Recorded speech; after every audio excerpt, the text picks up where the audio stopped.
And let's post. How many of you manifested? I saw Ma, Susan, Ma, Diana Spilov all manifesting very sincerely. Smanandeshwari, you can post in the chat. Ma Sophia Yi Ing Z. Ma, did you manifest, Ma?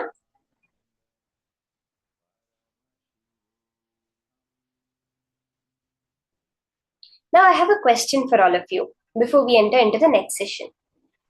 How many of you have heard or said something like, oh, I have a seasonal allergy. Every time during the spring season, this month I get a cold.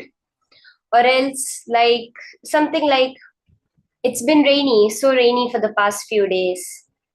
Anything like this. Have you heard these kinds of things or said it?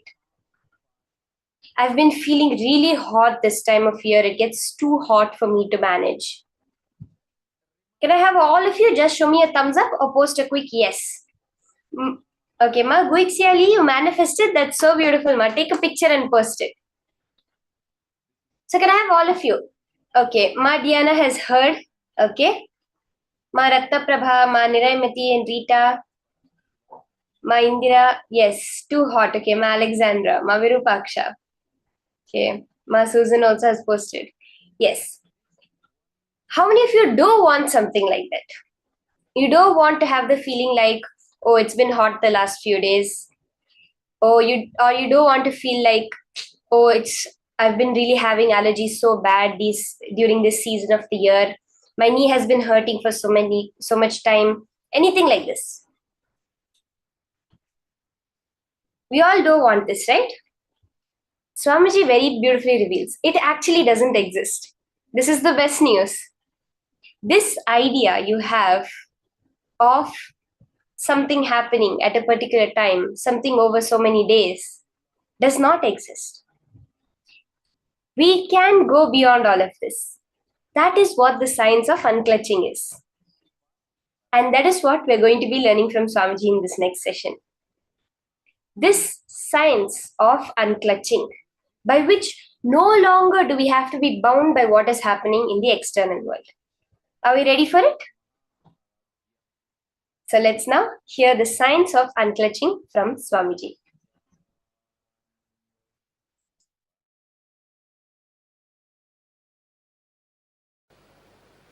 Understand this word unclutching. This word does not exist in Oxford Dictionary.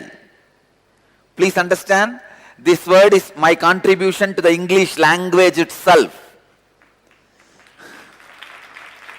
For the English language itself, this word is my contribution, because this word does not exist in Oxford Dictionary. It does not exist.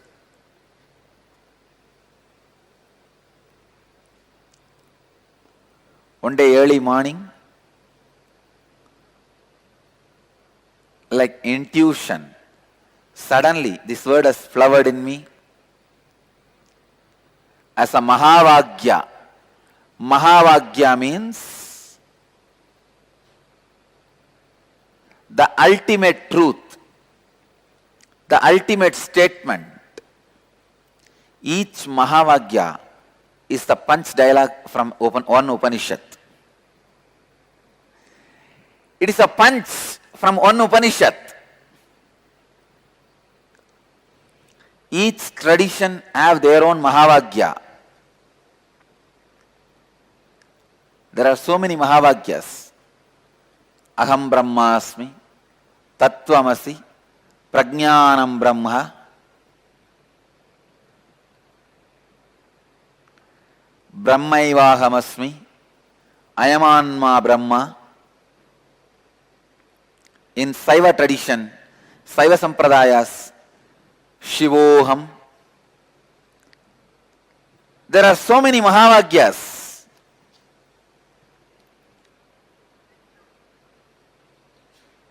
Please understand, this word, unclutching, is the ultimate spiritual truth. This process, unclutching, can directly upgrade your very consciousness. Today, through this webinar, I'll present unclutching as a technique, method to upgrade your consciousness, raising your inner space. When you upgrade your consciousness, raise your inner space, become more authentic, hundreds of good side effects happen, like you become healthy, you become wealthy, you become a leader, you become more intelligent, you become more balanced. Thousands of things happen in you as the side effect of upgrading your consciousness. I'll give you the 9 levels of unclutching. First, unclutching from your outer world means when you have problems related to name, fame, money, if you unclutch, please understand, I am not saying you need to lose that money, name and fame. No. You will lose the problems and suffocations and stress, sufferings created in you because of money, name and fame. When the problems, suffocation, stress is removed, suddenly you have a pure inner space where you can create whatever you want in the outer world. Understand? Biggest asset any human being can have is free inner space, extra inner space. Whenever I give energy darshan to people, I just give them few hundred more acres of inner space, that's all. Extra inner space, just like Google gives storage space. Extra inner space is the ultimate wealth. Wealth is not the billions of dollars you have, or the relationships you have, or the bungalows, properties you have. The real wealth is extra inner space you have. The space you have inside, free space, in which you can do your creativity, you can do your creation. That extra free inner space is the real wealth. When you unclutch from the difficulties, stress, sufferings, suffocation created by money, name and fame, you achieve that ultimate wealth, extra free inner space. Second, unclutch from the outer world identities. The identities you carry, social identity, professional identity, racial identity, national identity. Sometimes you think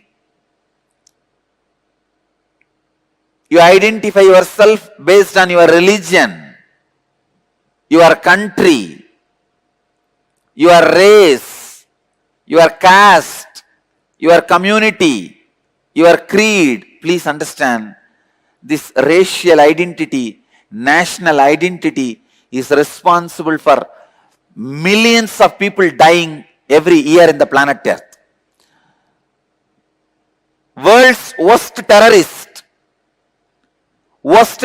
on the planet Earth is racial and national identity. Please understand, largest number of deaths on the planet Earth is caused by racial and national identity. The moment you feel you belong to certain geography, you are ready to sacrifice your life for that geography. people die, especially youngsters.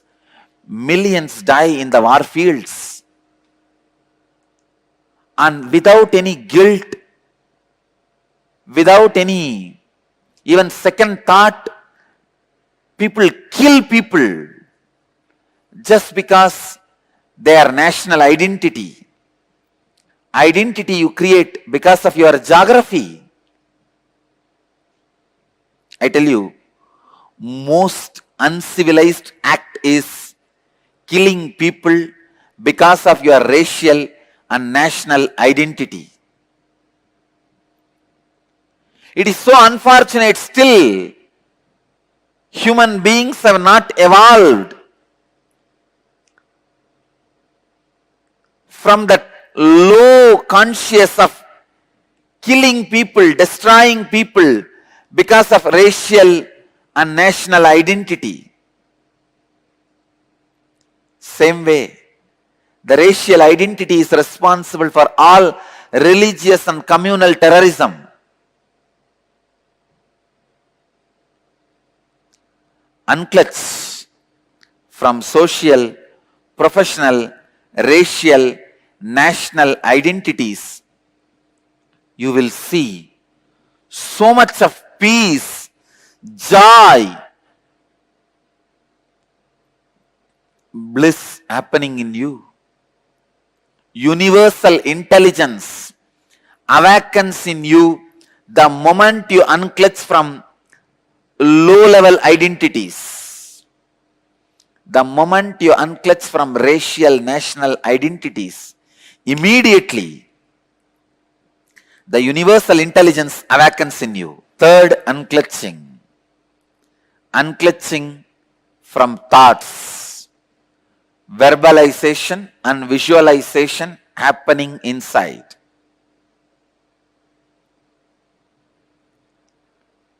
Please understand.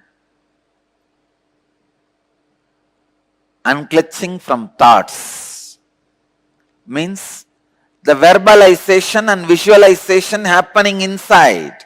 When you look in, the verbalization happening, the visualization happening in you are all thoughts. Unclutch from both. Continuously try to unclutch from both. You will see extraordinary powers expressing in you when you start unclutching from your verbalization and visualization. You will become yogi. Understand? Living as a yogi is life. Unclutch from verbalization and visualization. Whenever you remember the verbalization happening in you constantly, the words moving, or the visualization happening in you, the ideas happening in you, unclutch from that. Even the boredom, feeling bored, restless, is also one more thought, one more verbalization, one more visualization. Unclutch even from that.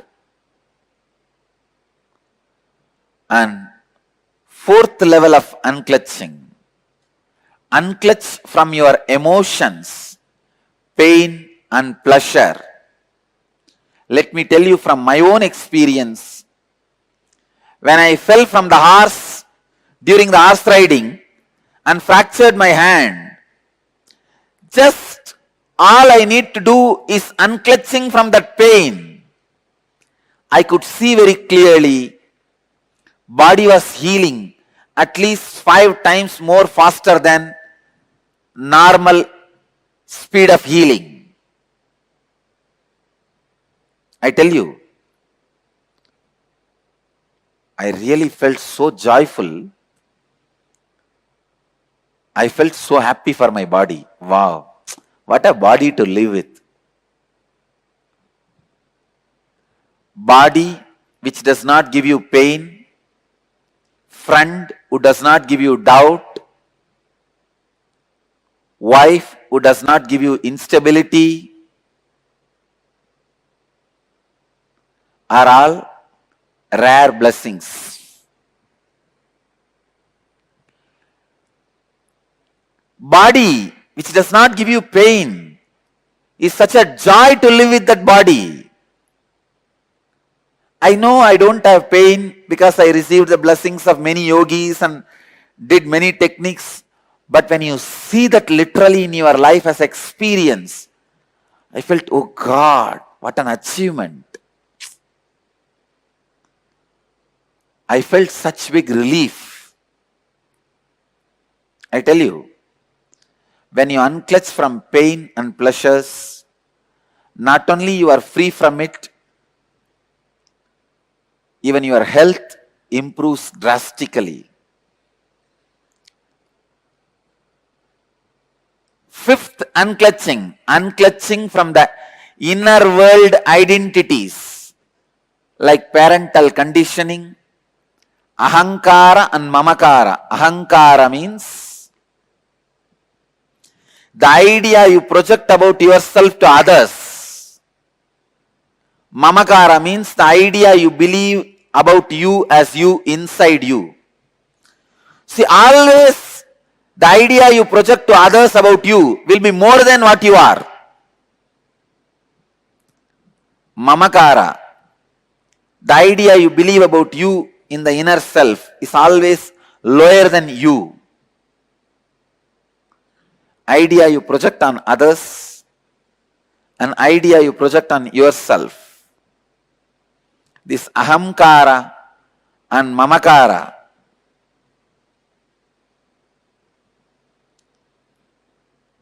your whole life is nothing but the fight between the ahankara and mamakara. Means the identity you project in the outer world and the identity you believe as you in the inner world.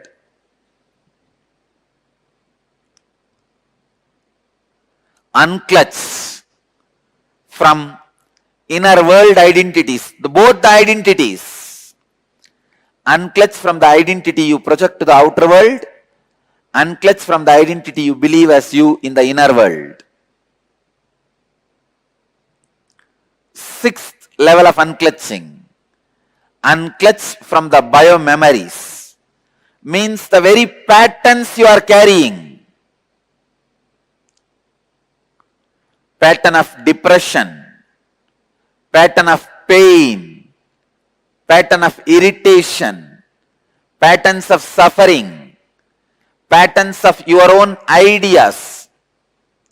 You need to realize the truth.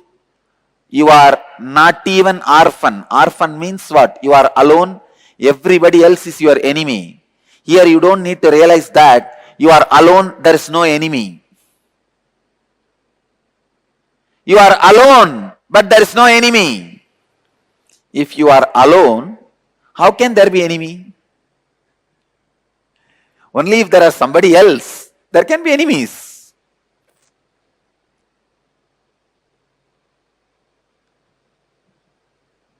If you unclutch from the patterns to the extent till you realize there is no patterns in reality.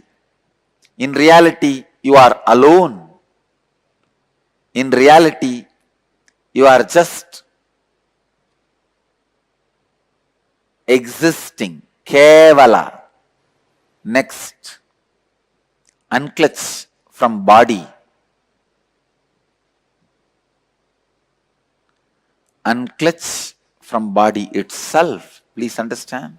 When you unclutch from your body, thousands of disorders you create by yourself, like arthritis, blood pressure, all this completely disappears. The seventh level of unclutching is unclutching from body. And eighth level of unclutching, unclutching from the idea of time. Unclutch day, night, morning, evening, midnight. Go on unclutching. unclutch from the idea of boredom, feeling restless, unclutch from the idea of time.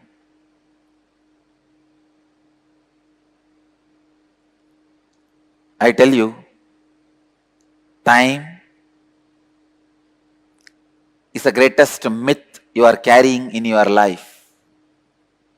That is the worst conditioning you are carrying. Actually, there is no such thing as time. Sun rises and sets, moon rises and sets, stars move, planet moves, life moves. That's all. Where is time? You rise, live, disappear. That's all. Where is time? Time is one of the myths like a clothes. You forget human body does not come with clothes. How many of you remember? I tell you, none of us remember. Human body comes to planet Earth without clothes, goes out without clothes.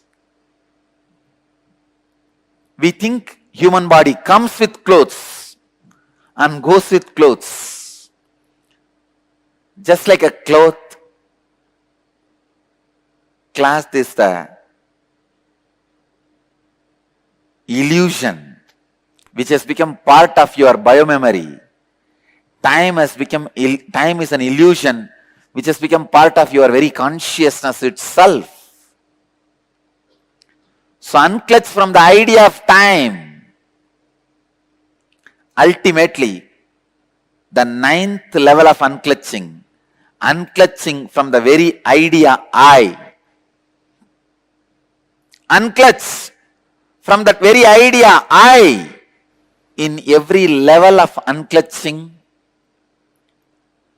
in every aspect of unclutching, you will experience some new free dimension of you. You will experience some extraordinary experiences or expressions. I tell you, all the auspicious things of life and beyond life is achieved just by this one process, unclutching. Just by this one technique, unclutching. Just this one technique, unclutching. These 9 levels of unclutching. The 9th level is unclutching from the very idea I. The I. The very idea I is the source of everything you experience, you perceive. Unclutching from that very source, the idea of I. You can start in these 9 levels, any one level. Because of the benefits and experiences you will have, simply you will move to next level and experience all 9 levels.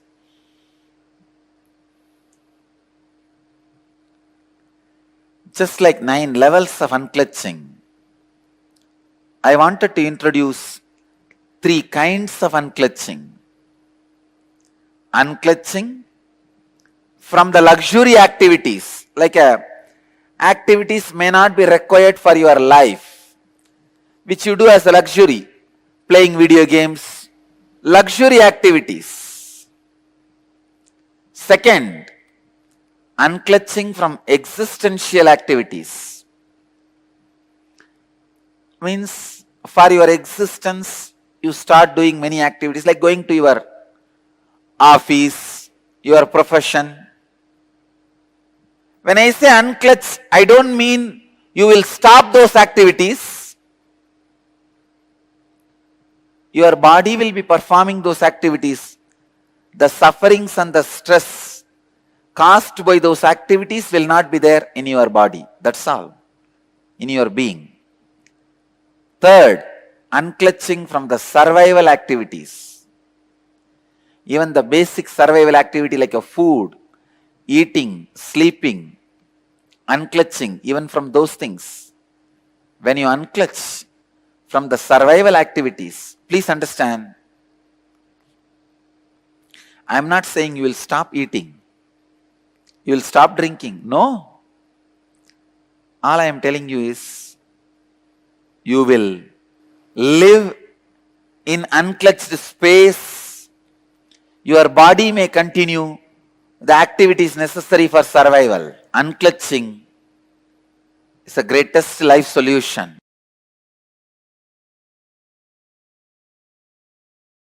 Is it important to know about our past lives? I tell you, unclutch deeply, you will know about your present life.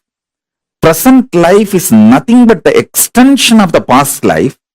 So whatever you need to know about the past will be revealed to you. So you can build your future. That's all. When you actually unclutch, not just your thought currents, your liver, your kidney, your intestine, the very elasticity and plasticity of your brain changes. Listen.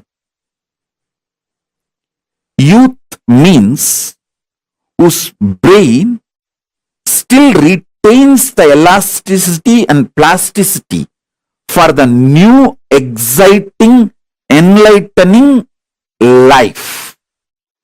Intense life. Youth has nothing to do with based on your date of birth, year of birth.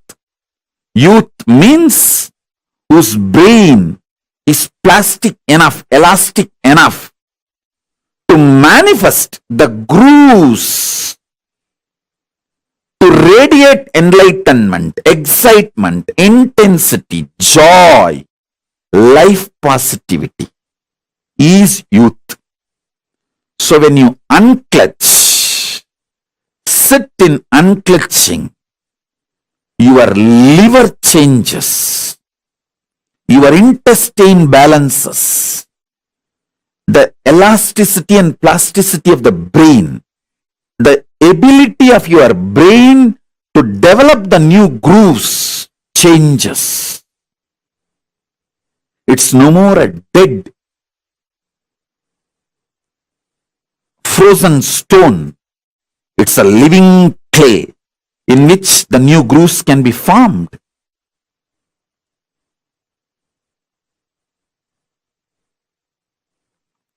Youth is a person who can get inspired, who can get excited, who can really awaken himself for developing the grooves of enlightenment. How to convert the fear energy to my advantage in everyday life? Simply decide to unclutch. Ferociously unclutch. Arrogantly unclutch. You see how arrogantly you fight with your spouse, husband. How you don't give up. Same way, just don't give up to your fear. That's all. Treat your fear as your spouse. That's it. How you sit and plan even when he or she is not there. What all arguments you should throw when he comes back. When she comes back. See, you spend certain time fighting with your spouse. All the remaining times you spend in preparing mentally for the fight. Same way, don't give up. Don't bend in front of your fear. That's all. Treat it like your spouse.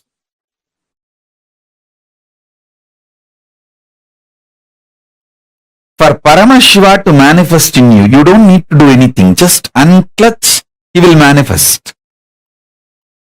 because he is there already. It's only the drug called your delusion, drunk by your mind, only that stops his manifestation. So when you unclutch, you relax, manifest. He gives you the powerful clicks and cognitions. Powerful cognitions. He gives his state, his space, his powers, his being, and conscious sovereignty. Everything. So just cognize. He is there. He is here now. All you need is just unclutch.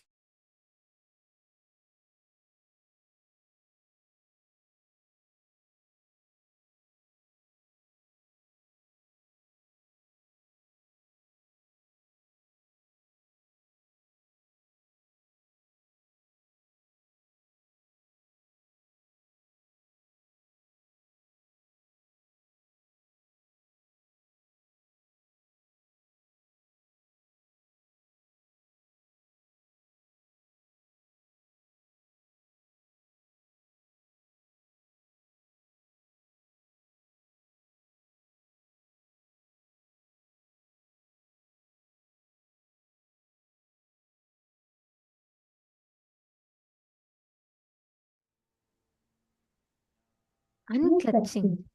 This is one of the, Swamiji says this is one of the greatest gifts that Swamiji has given to humanity, much more than building any temple, anything. Swamiji said this one contribution, this one thing, this one gift, unclutching is enough to change the humanity completely, much more powerfully than anything else.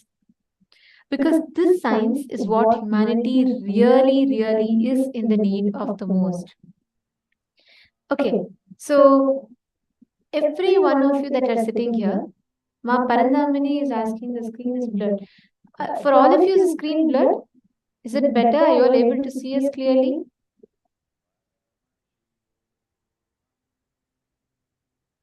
Ma Mahajanani.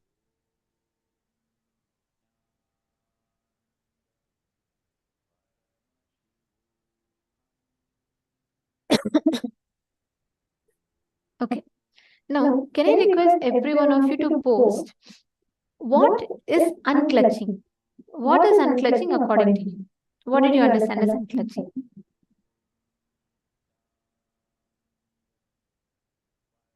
Come on, can I request everyone to post? What is unclutching? Let's see. Ma Penution, Ma Angel Lee, Ma Candace, Ma Sheriga, Eugene Kin. Come on, all the participants. What is unclutching? Ma Anita Malhotra. Let it all go is unclutching. Okay, Madhyana. Alright. What do you understand as? Is it just like let it all go, meaning like let's just let things happen as it is? Or what exactly is unclutching? Swamiji tells a very important thing. Swamiji explains how unclutching, intense unclutching will actually lead you to intense activism. We usually think, oh, let it all go means it's more like, chill, nothing much to do, peace, where we think it's more of you not having to do things. But unclutching will also bring in intense activism. So what exactly is unclutching? Can each of you post what you understand as unclutching? Ma Priyatma Surupni has posted, unclutching is not entertaining the thoughts, suppressing thoughts and just be.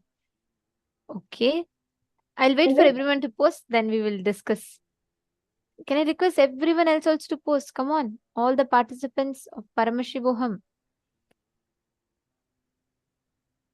Sorry, many of you saying the voice is echoing. I apologize. We'll be fixing the technical glitch.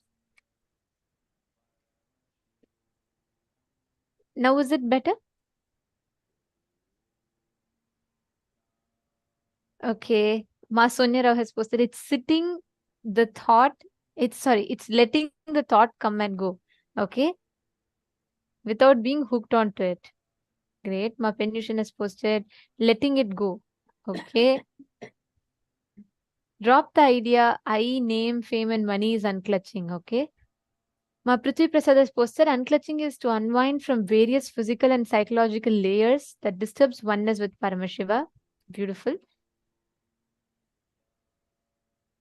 To not suffer, to not have stress.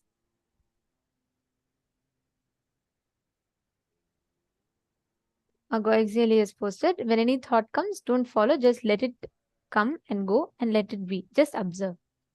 Okay.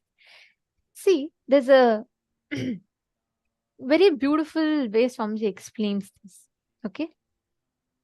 For in a theater, in a movie theater, any type of movie that you play in the screen, the screen by itself will not get affected, correct?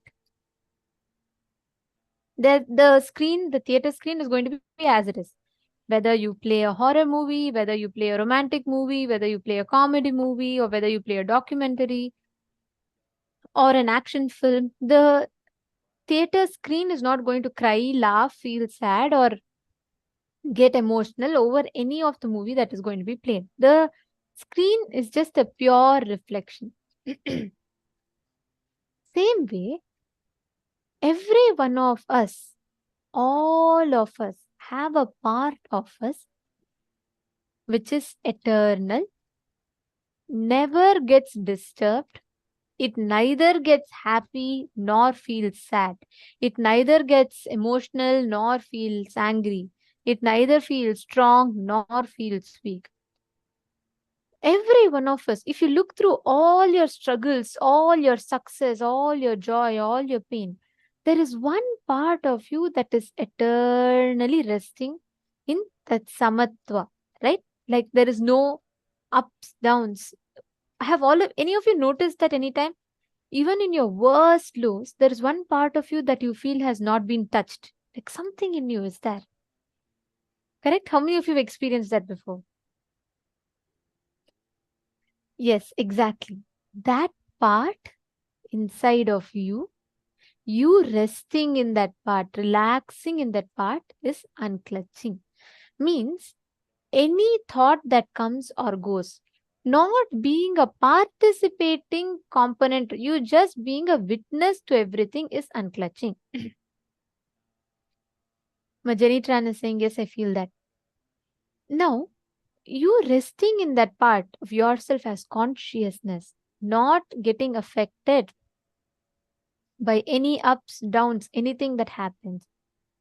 Just being relaxed in that space is unclutching. Now, that part of you, you discover only when you're unclutched. There's continuously something or other that keeps going on and on and on and on.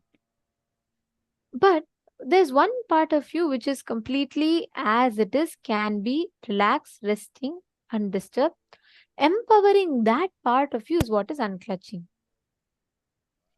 Swamiji gives a very beautiful example. Let's say there is a seller and he's like, there's an artist who wants to sell his painting. There's a buyer. For the seller, his focus will be, how much can I sell this art to? He's more of money valued. For the buyer, for him it is more of, this art piece, how much can I buy for? What will be the best price for it? How much I need to pay? Both of them will see it with some kind of a personal attachment to it. But let's say you are neither the artist nor you are the buyer. You are just a bypasser on the road. You're just walking in the road. You see the painting. For the person who's walking in the road, he's neither going to buy it, so there's nothing to gain. He's neither going to sell it. There's nothing to lose. He is just a witness to the whole painting as it is. Only he can enjoy the painting really. Same way, you should neither be the person initiating the reaction, nor you should be the person reacting to a situation. If you're just as it is, that is the best space. Only then you can enjoy life. With anything else, there's always an added attachment that you carry with that situation. Getting it?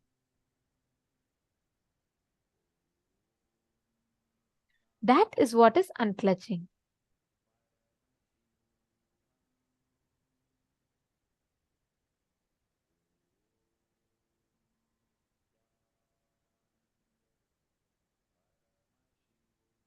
Now, can all of you see? We have understood, right, what unclutching is? See, it's actually one of the most powerful ways, simple technique. You just need to sit, witness your thoughts, and you're going to unclutch. It's so powerful, no matter what situation you're in. Just through unclutching, you can reclaim your power, your powerfulness, your inner space, and always be winning in life. So we are going to learn the science of unclutching now. See, what do we do usually? We all have our own thinking of how our life was. You go on collecting some joyful moments. You create a joy shaft. Then suddenly you remember some painful thought. Then you feel your whole life has been so painful. You collect all of that, all the painful incidents, and you stitch it together. You remember your whole life was pain. And you call that as a pain shaft. And you keep remembering joy shaft, pain shaft, joy shaft, pain shaft. Sometimes it's pain and joy together. Sometimes it's first joy and then it becomes pain. We create a shaft like this. Our whole thinking is made up of different shafts. Like we think that this is what our entire life has been. Especially sometimes you remember your college days and you think, wow, what a lovely time I had in college. But actually, if you go back to your college days and actually remember, you would have been saying, I just miss my school days a lot. My school days were the best. But actually, in school days, you were remembering about your vacation. But in vacation, you were remembering about the homework that you were supposed to do, but you have not finished. Every time we keep thinking about our life with a selective memory, stitching them together as a shaft, and we think that to be our entire life. How many of you are getting this? Many of you are understanding that this is how we create a pain shaft or a joy shaft in our life. Actually, we call the period between two pains as joy. That's why whenever you're really very excited, so joyful, you'll be, sometimes you'll even get afraid, oh God, if I'm so happy now, next I'm going to be incurring more suffering, more pain. What is the next pain I'm going to get? Because we have trained our mind to thinking. Always our life has been full, either usually 90% of the time we think our whole life has been suffering. There's no person who suffered as much as how much we have suffered. There's a small story. So in a kingdom, suddenly all the people will be worried. Like every fellow is deeply depressed and they're all struggling. The king is not understanding. The king asks the minister, what happened suddenly? Why everyone is in depression? Then the minister says, Your Majesty, I have inquired about this. Looks like everyone feels they are having the worst suffering ever. They have gone through the worst suffering and they have been enduring a lot. Then the king says, all right, announce to everyone that tomorrow we are going to have a big festival. Everyone from the kingdom has to gather. The announcement goes, everybody comes and gathers. And the king says, we are going to have a worry exchange mela. Meaning, each one of you can write all your worries, put it in a bag, and you can exchange your worries to someone else's worries. And then the mela is announced, each fellow writes, and each one has a big sack. And then they go and they see that everyone has a big sack like that. And Then the king says, all right, before you guys start exchanging, you guys have to talk to each other and understand, share about your worries first to each other, and then you can exchange. The time's up for sharing. They all finish talking to each other. Then the king announces that whoever wants to exchange, you can now come and put your worry bag in middle of the plate. There's a big plate kept. You can put it into that. Time passes, not a single soul comes, because now all of them understood that not just that they are having big worry, but the person next to them is having even bigger worries. Understand, if you stand in a huge line, you will neither be the first person who is the most worry free, nor you will be the last person. All of us will be somewhere in the middle. First of all, you look in front of you, you'll see a huge line standing. You look behind you, you will see a huge line of people standing. But we all believe, continue to cherish the cognition. No one has gone through the suffering as much as how much I have endured. Because we go on collecting that chaff, like we think that day, this is the same thing that happened to me. My mother-in-law conspired, next my relatives conspired, now my colleagues are conspiring, my best friend is conspiring against me, all of them are against me. I'm such a poor victim. And you believe your whole life to be a big pain shaft. But is that true? No. In reality, your thoughts are not connected to each other. Take a moment now. I'm going to give you all a minute and a half or 2 minutes. All of you sit, take a paper and pen. You're going to write down whatever is coming to you in your mind. Just 1.5 minutes you can do this for. Whatever is coming to you, even a statement that's coming, I don't have thoughts, write it down. All right? Or you're smelling the food from your kitchen, the smell is coming and you're wondering what food is being cooked, or is it already cooked? Please write that also down. Whatever is coming to you, you're going to start writing it. Ready? 3, 2, 1, start. Whatever is coming to you, please start writing it down.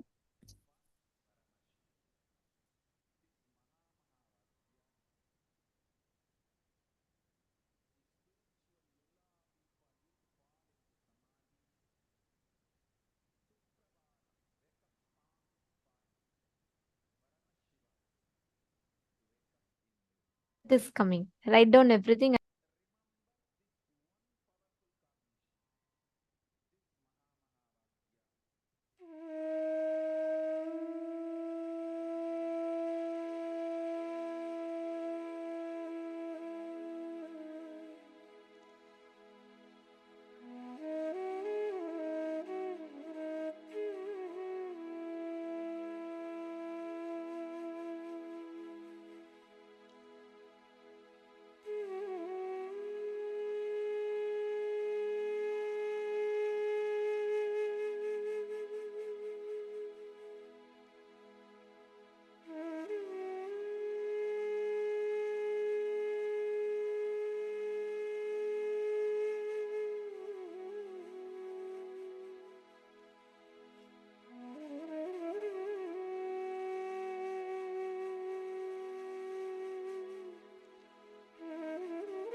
Please relax. Please relax. Now, you can stop writing. Just read whatever you have written. And see, are your thoughts connected? Don't try to give it a logic. Just read and see. Suddenly you'll be remembering, you'll hear the dog barking in your street. And then suddenly you'll remember the dog that chased you when you were 3 years old. Then you will remember the math teacher who had asked you about your homework. And then suddenly you'll remember the job interview. It's so disconnected. How many of you are seeing that? Your thoughts are random. It's like bubbles in a fish tank. How many of you are seeing that? How many of you are getting that? If you're understanding, I request you all to put it in the chat that yes, you're able to see your thoughts connected.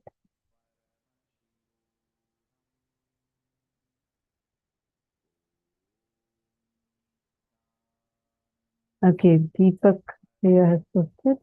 You feel?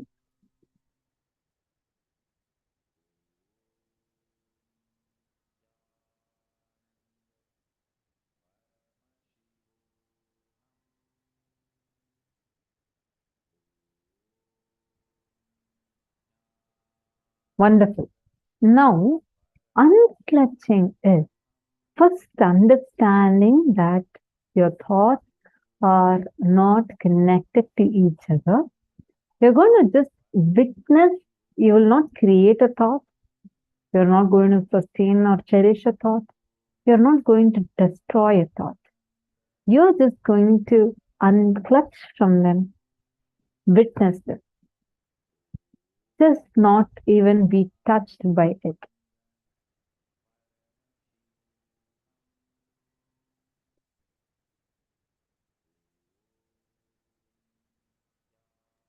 Sorry. Remember this example of the theater screen. You are neither the creator, nor the sustainer, nor the rejuvenator. You're only a witness. You're just a stage. Your thoughts are like the different films that's projected on the theater screen. The theater screen is not going to feel emotional about an emotional scene. It's not going to feel afraid of a horror scene. Because it is just a screen in which all these come and go. All these experiences create, sustain, and leave. So your only key here is to just unclutch. Now, just for the next few minutes, try this simple experiment. Any thought that comes to you, do not clutch it. Actually, all of you can do this as power manifestation. Just sit now. This is the exact key to manifest materialization. Actually, when you are unclutched, Swamiji says, when you're unclutched, if you measure your frequency, right, you will measure, you will see your frequency will raise up, shoot up like anything. I have done this test. All we needed to do was just close our eyes and we just sat. The frequency meter, there's a certain machine that measures it. I forget its name. That literally shot up 10 times more. Like the frequency was so high when you just sit and unclutch. So just close your eyes. Don't expect you to materialize. Just keep your hands clasped together. But here what you're going to do is not focus on power manifestation. You're going to focus on unclutching. Now, sit for a few minutes. Please sit straight. Close your eyes. Any thought comes inside you right now, do not clutch it with your past experience. Do not clutch it with your past suffering, past joy. When words come out of the being, instead of giving meaning to it, just see the source of the sound. You're only going to observe. You're only going to be an observer now. You're not going to give meaning to your thoughts. You're not going to give emotions to the visuals. You're not going to give music to the sounds. You're not going to do anything. You're just going to sit. Close your eyes. Witness.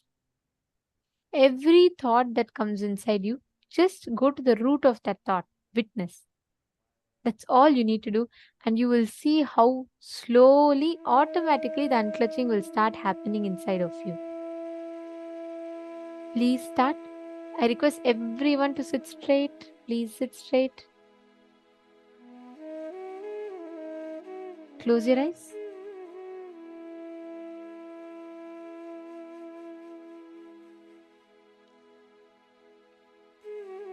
Majveneli, Magzujang. Every one of you, please close your eyes.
Very slowly. Please relax. Please relax. Settle down. Breathe in and breathe out deeply and slowly. Now please have some water. Please sip a cup of water. Yes, Nithyanandam, dear participants, please come back on camera. I'm seeing some of you are not on camera. Very beautiful to see so many of you sincerely did this process. See, understand, every time you unclutch, right? Just that power of unclutching, it will lead you to the experience of completion, and so much of healing and fulfillment will start happening in you. And beyond that, you would not need to do anything else. You don't need to put any other effort to achieve the experience of completion. This is really like perpetual completion.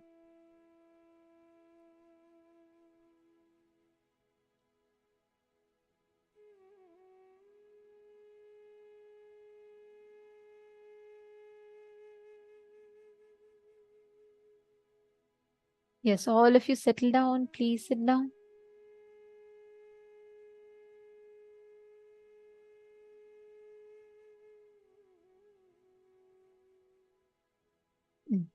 All right. Now, we're all going to be entering into the next session where we're going to be learning about the inner potential energy in each of us. Every one of us carry a certain potential energy in us, the inner potential energy. And we are going to be learning about this science of Kundalini Shakti, the latent inner potential energy in each of us.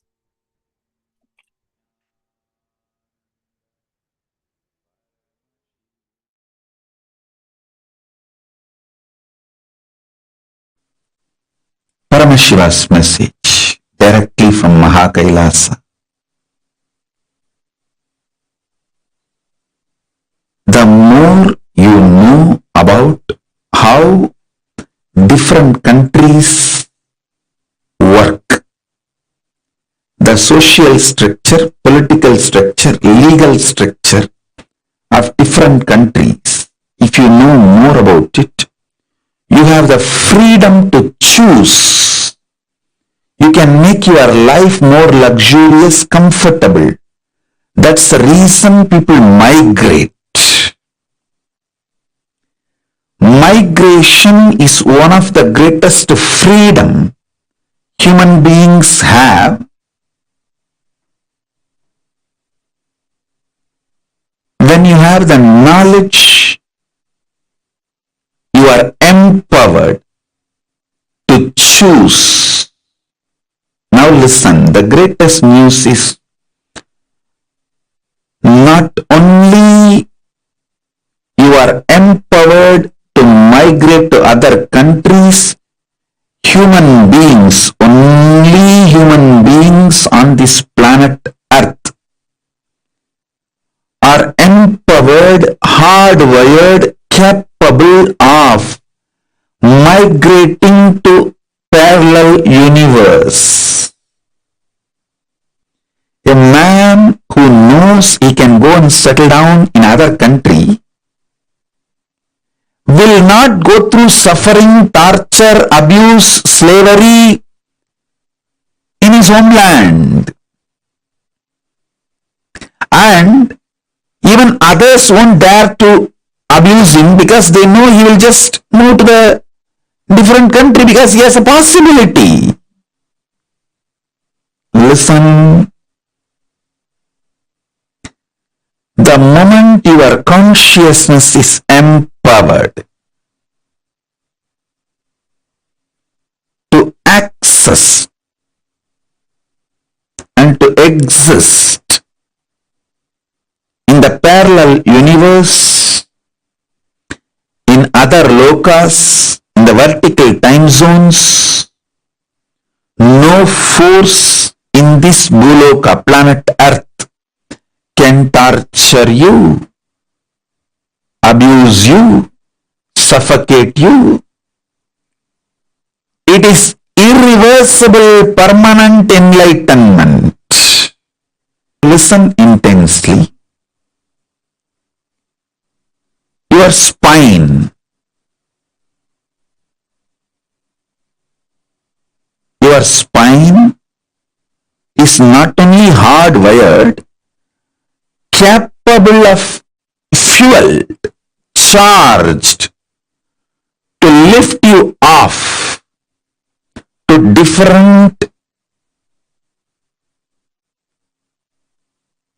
parallel universes.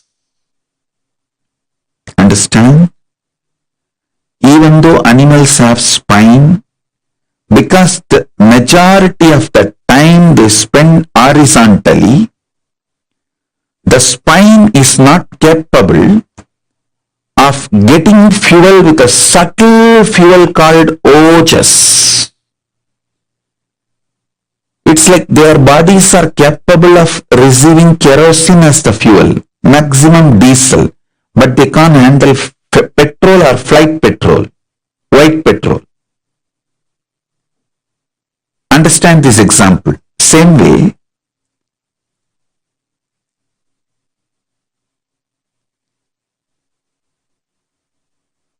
only the human bodies can handle, due to the vertical spine,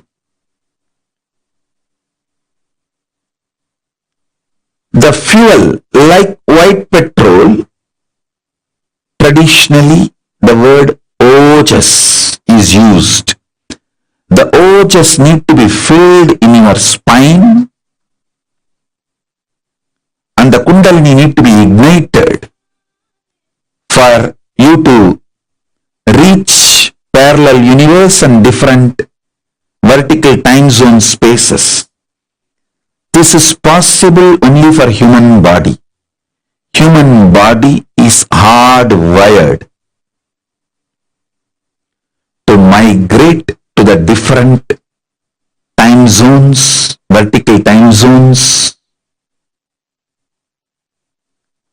different lokas. The possibility you have need to be told to you. That's what I'm revealing first. Second, these higher lokas gives you various possibilities, powers. For example, imagine, visualize you going to a different country where the electronic gadgets are easily, freely available. So naturally, everything you can gain through the electronic gadgets will be available to you freely. Same way, Kamadhenu, Karpagavriksha, Parijata, all these are like different gadgets, possibilities available in different lokas. For example, Swargaloka. Swargaloka as its own version of Parijata, Kalpavriksha, Kamadhenu. Not only you can have more freedom, you can bring them back to this planet. Please understand, I am not telling you stories. I am telling you the truths based on history.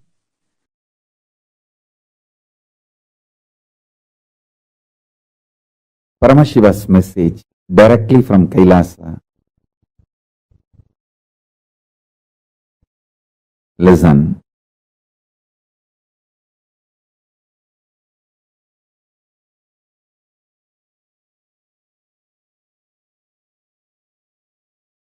Body which is used intensely remains healthy. Internal organs which is active intensely remains healthy and continues to function long. Mind which remains sincere continues to be focused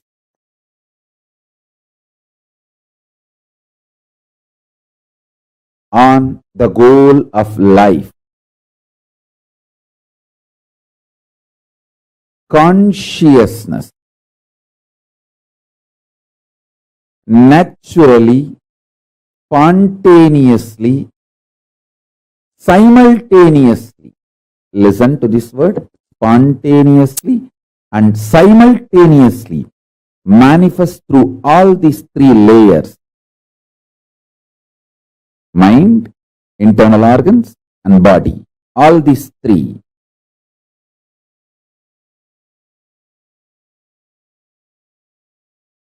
When they remain sincere.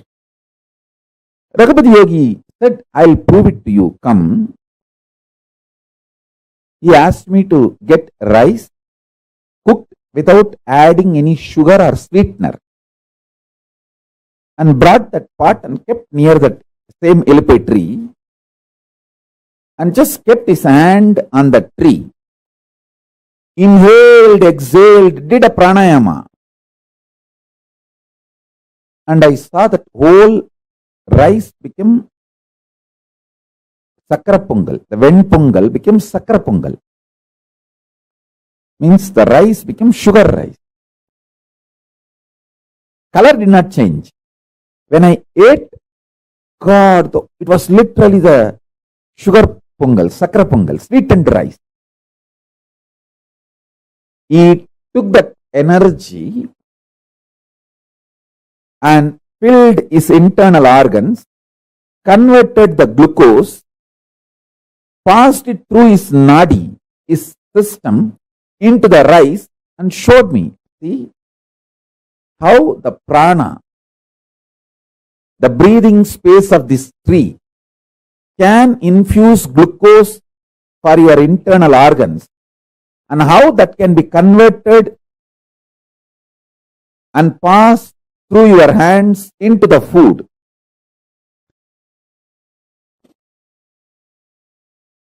Understand? The energy needed for your backbone to experience Kundalini.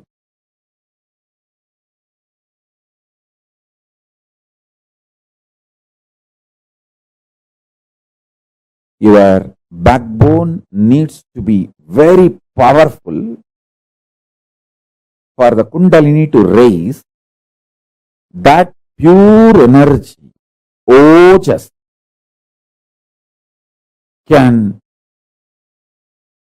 you can be charged with ojas if you sit under the banyan tree and do pranayama. Any pranayama, if you sit under the banyan tree or the breathing space of the banyan tree,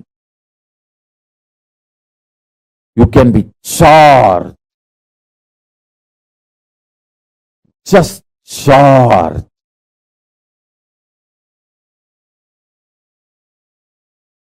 With that ojas Shakti.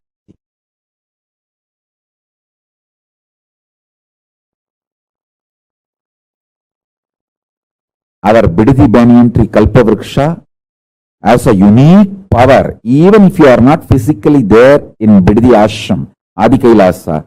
If you just see the live web camera relay and sit in front of it and do pranayama, you will experience same. You will experience same.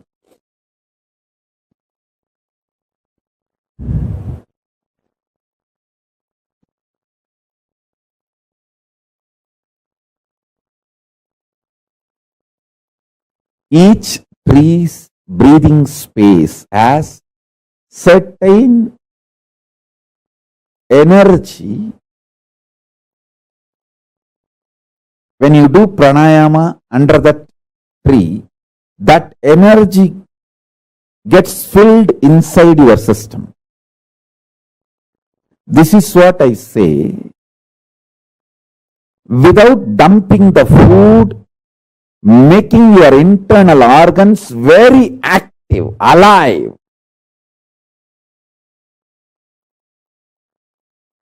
Yoga will make your physical body active, reducing the quantity of the food, increasing the quality. When I say increasing the quality, instead of solid food, moving to more liquid.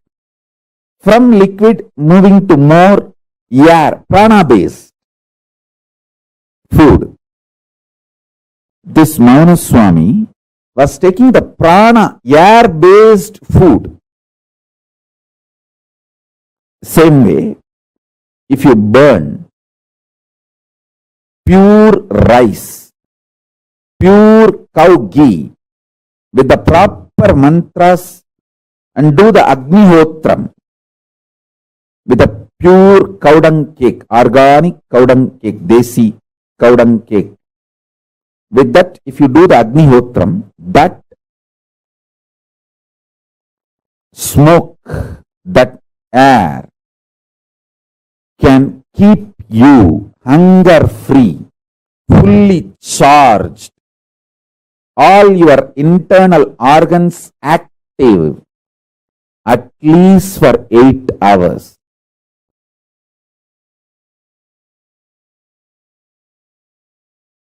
Trust level on the life, when that increases, all grahas support you, bless you. You will understand the strategies of Paramashiva. One thing you need to know, whether you understand or not, only Paramashiva strategies are going to be successful. If you understand Paramashiva strategy, even while you are going through the lawfare, you will understand it is Leela. It is Leela. You will be in such, you will be relaxing in peace, relaxing in Paramashiva. You will be Paramashanta Swarupa.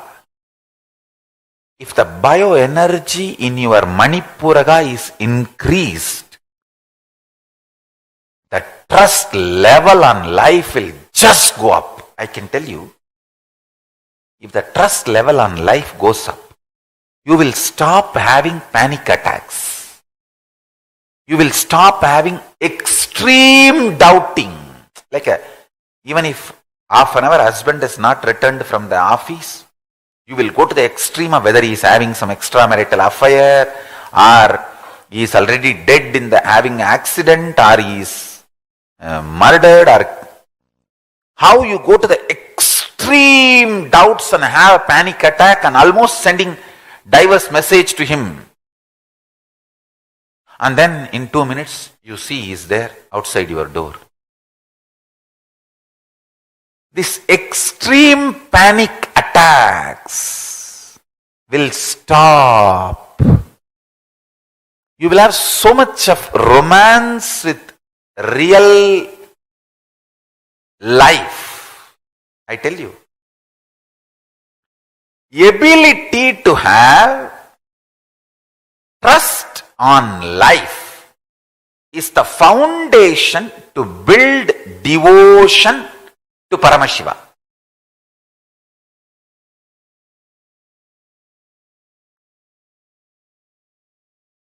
I sincerely recommend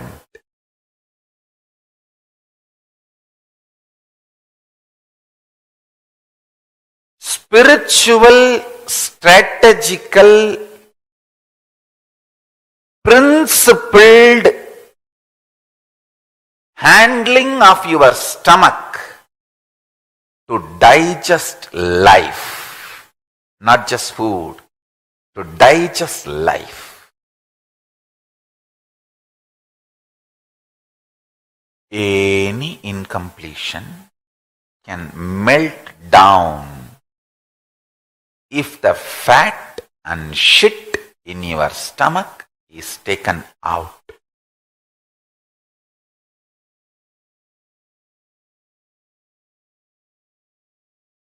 if the toxins in the body leaves, toxins in the mind will stop working. The reduction in the mental toxic activity,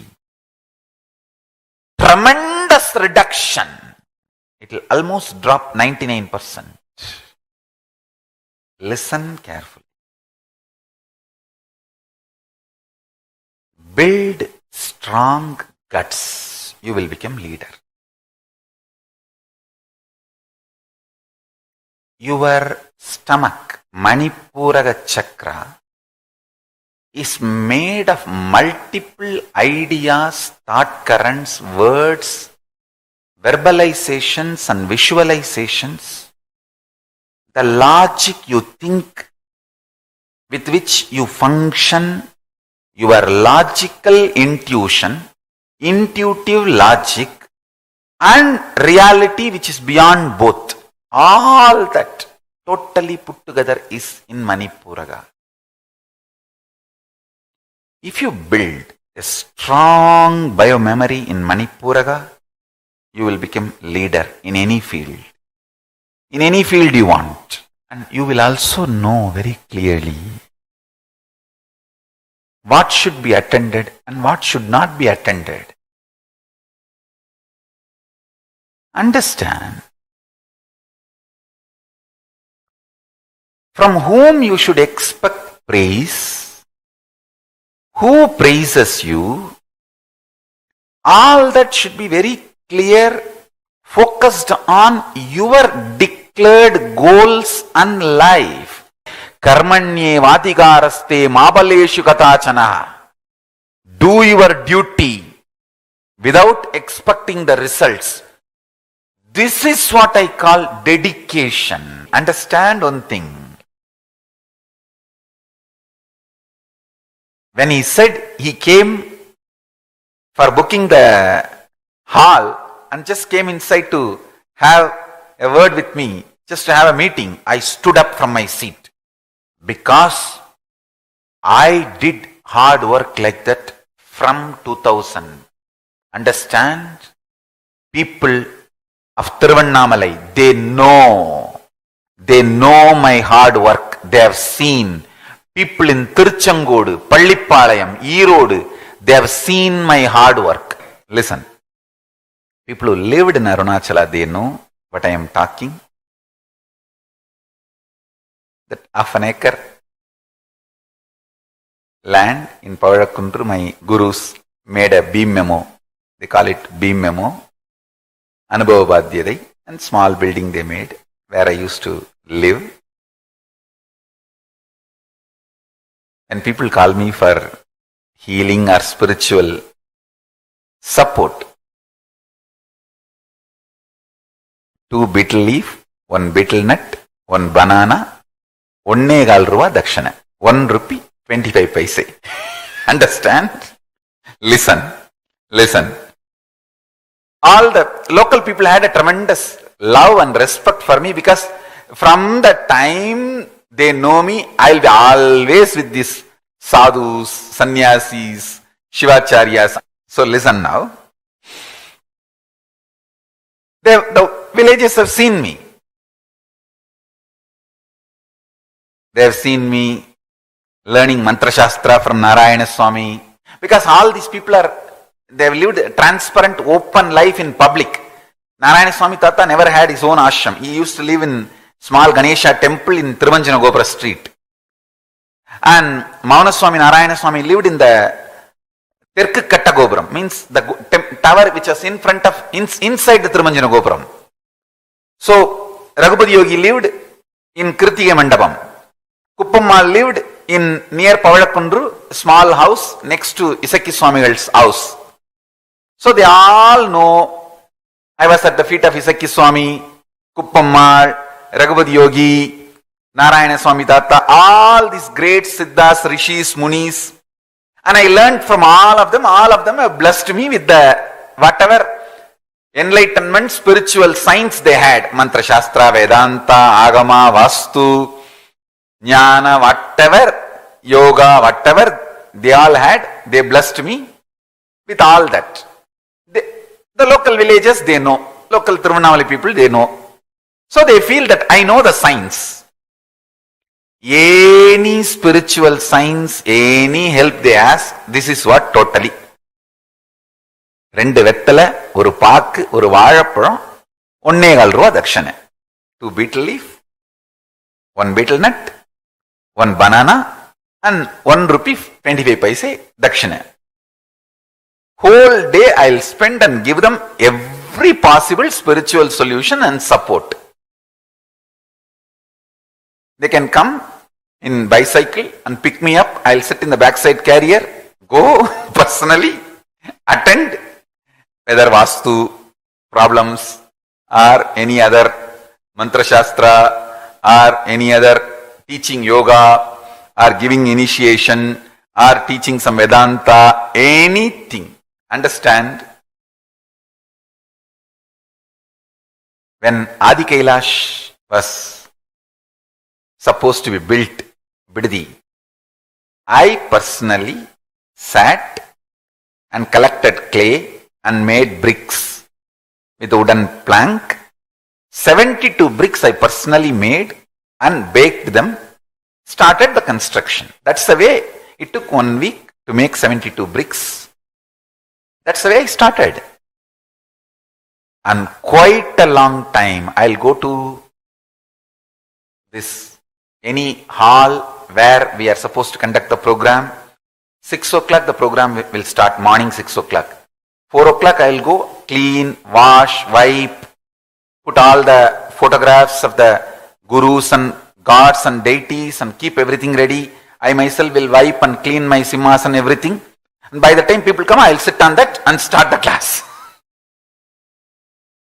Many people tell me, Swamiji, whatever you say sounds good, okay, but in reality we are not able to have that strength. That is what I am telling. Build strong guts, you will have strength.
Nithyanandam.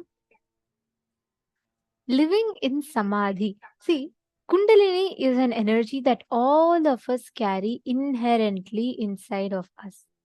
Every one of us own this energy. We all have it. We all have it in abundance. And this can enable us to use it in any way, any which way that we want, awakening us to our highest potential. Actually, I'd like to start this with an example, a question. How many of you heard these incidents where you will see that the mother will be able to protect the child from a bull or some cow that is attacking? There are so many stories that will come. Suddenly, many times, even for you in your own life, you will feel something is not at all possible. You're like completely done. It's not happening. But suddenly, when that survival need comes up, you will have like an extra abundance of energy and you will do it. And the whole thing will just take a different, suddenly you will just have that energy that comes up in you, correct? That energy, all of us have that stored in us, which is called the Kundalini energy, which our body releases exactly when we are in need of it. Whenever you are in Samadhi, Paramashiva manifests and Kalabhairava manifests. That intense bioenergy. Understand? Whenever you awaken your Kundalini Shakti in you, the Kundalini Shakti can only be awakened by an avatar. And the whole space that you are in, it's literally that whole energy gets awakened in you.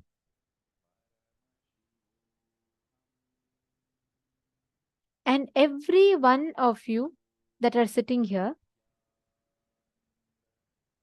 the moment you cognize, the moment you experience that space, immediately it blossoms in you as that ultimate powerful experience which manifests as Samadhi. When Kundalini awakens in you, right, you are literally tuned into the space of Samadhi. What is Samadhi? Samadhi is oneness. When you are like literally charged with the space of Kundalini energy. And it is in abundance. And this is available in that ultimate energy when constantly the Kundalini energy is awakened in you. See, the constant flow of energy happens continuously in the body through 72,000 subtle energy channels called the nadis. So these nadis make up the Kundalini energy circuit. Listen, we all have like how, if you see, there's a water reservoir, and the water reservoir in every city, we have these tanks, right? The water reservoirs, which kind of splits into various different pipelines. Those pipelines splits into individual pipes, which comes up to your home and the water comes in your tap. Am I right? Same way, the Sahasrara, the ultimate enlightenment sitting on our Sahasrara, that is flowing to our whole body through 72,000 subtle energy channels. And these energy channels were joined into three main circuits called the Idakala, Pingala, and Sushumna Nadi. There are so many thousands, tens and thousands of nadis, but these three are main. Idakala is left, Pingala is right, and Sushumna Nadi is the center Nadi. That is where literally it coils in the spine. And that Sushumna Nadi, that whole circuit is governed by the Kundalini energy. If there's a disturbance in the energy flow in some part of the body, there is impedance to the energy flow to the rest of the body, resulting in the onset of diseases, disorders, disturbances, and all sorts of things happening in your body. Now, these Nitya Kriyas, everyone that we are having, all these Kriyas, meditation is going to awaken you to enable you to awaken your Kundalini energy. So now we're all going to be doing a very powerful exercise for the Kundalini Shakti to be awakened in you, a Kriya. So please sit. We will be guiding you all step by step to the Kriya. We request everyone to please sit straight. So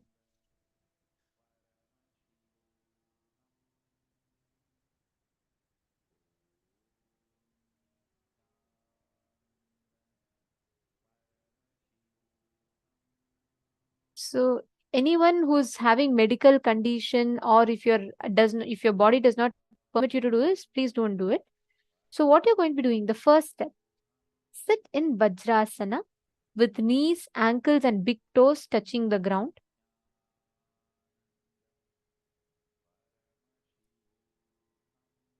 This is Vajrasana.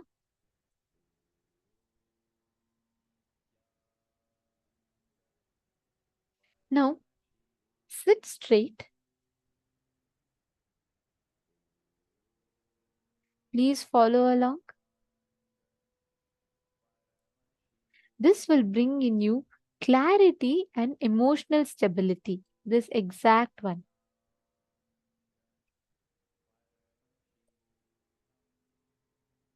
The first step we are going to be doing, listen very carefully, we are going to be doing the Anuloma Viloma Pranayama. So, first, inhale through your left nostril. Hold your breath. Exhale through your right nostril. And inhale through your right nostril. Hold your breath. Exhale through your left nostril. Very simple. Inhale slowly through the left nostril. Retain the breath. Exhale through the right nostril. Inhale through the right nostril. Retain the breath. Exhale through the left nostril. You're going to be doing this for 3 minutes. I request everyone to start.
we will be moving to the next step of the Kriya.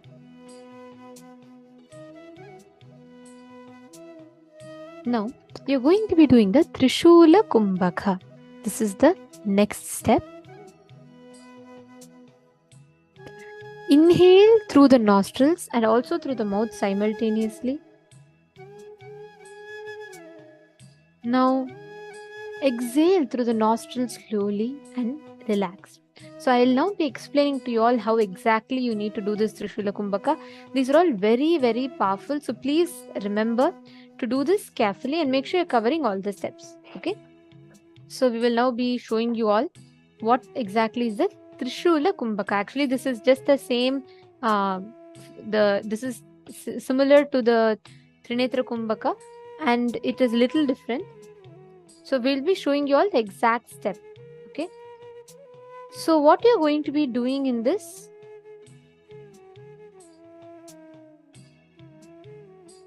please carefully watch. So you're going to be doing two steps here. First step, inhale through both the nostrils and also the mouth simultaneously.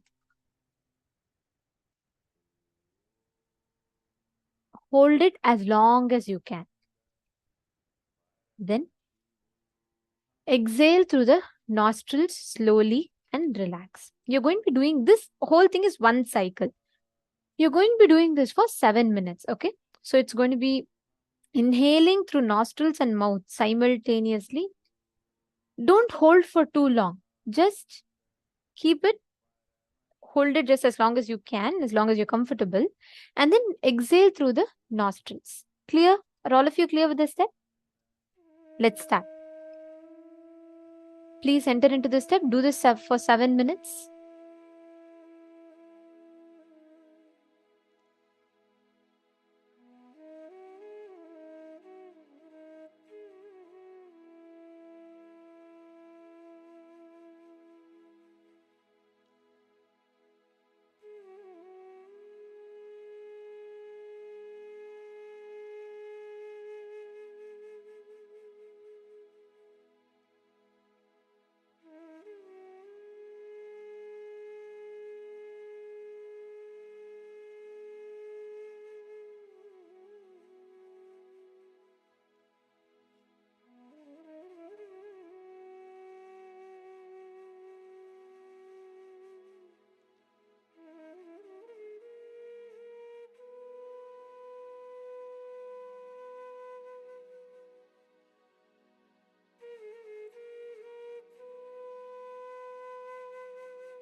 As all of you are doing the Trishula Kumbhaka, we will be going to the next step of this process. Okay, so you all can relax. Please relax. Now, after you do the Trishula Kumbhaka, you're going to be doing the Trinetra Kumbhaka. Listen very carefully. The Trinetra Kumbhaka is something very similar to what we did in the previous round, but it is a little different. It's not like the same one as you did. So it's going to be a little different. So I'm going to be showing you all how exactly to do. Can all of you place both your thumbs right next to the nostrils? Yes. Now, breathe in from your left nostril. Hold your breath. Breathe in from your right nostril. Hold your breath. Breathe in from both the nostrils. Hold your breath.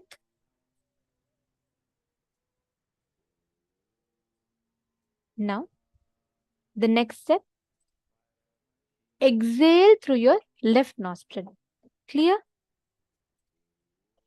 Again, inhale through your left nostril.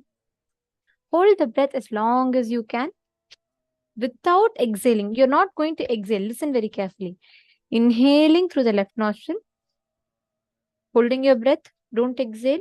Inhale through the right nostril. Hold the breath. Again, do not exhale. Inhale through both the nostrils. Hold the breath as long as you can.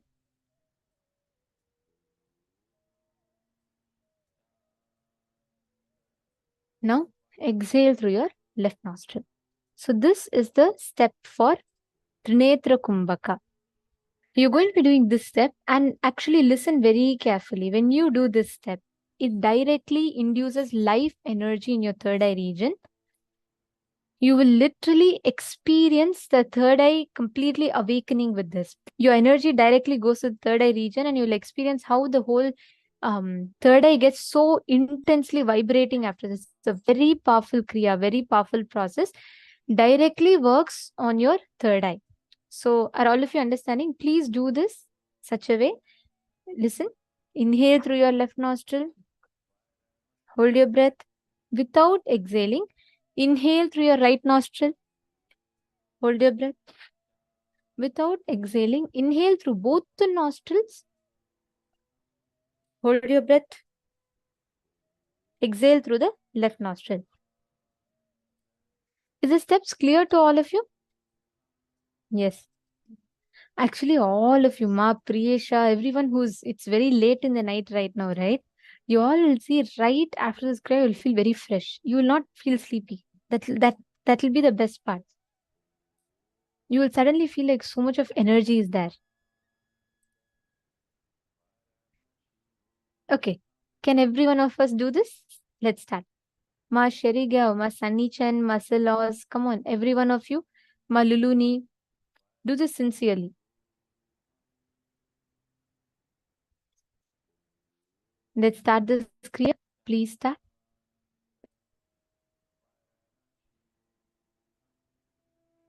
Do this cycle. This whole process is one cycle and you're going to be doing this cycle for the next 7 minutes.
Please relax.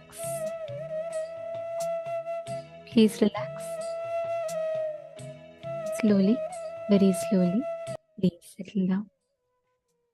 Now, take a few minutes. Breathe in and breathe out normally.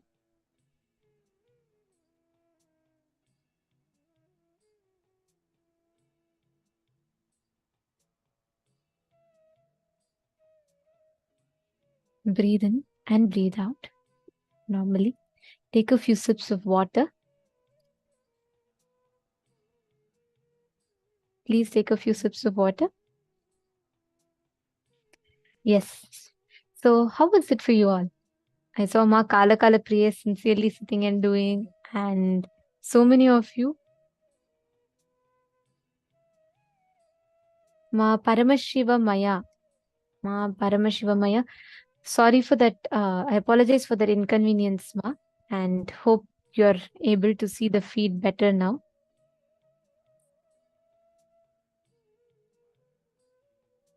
Yes.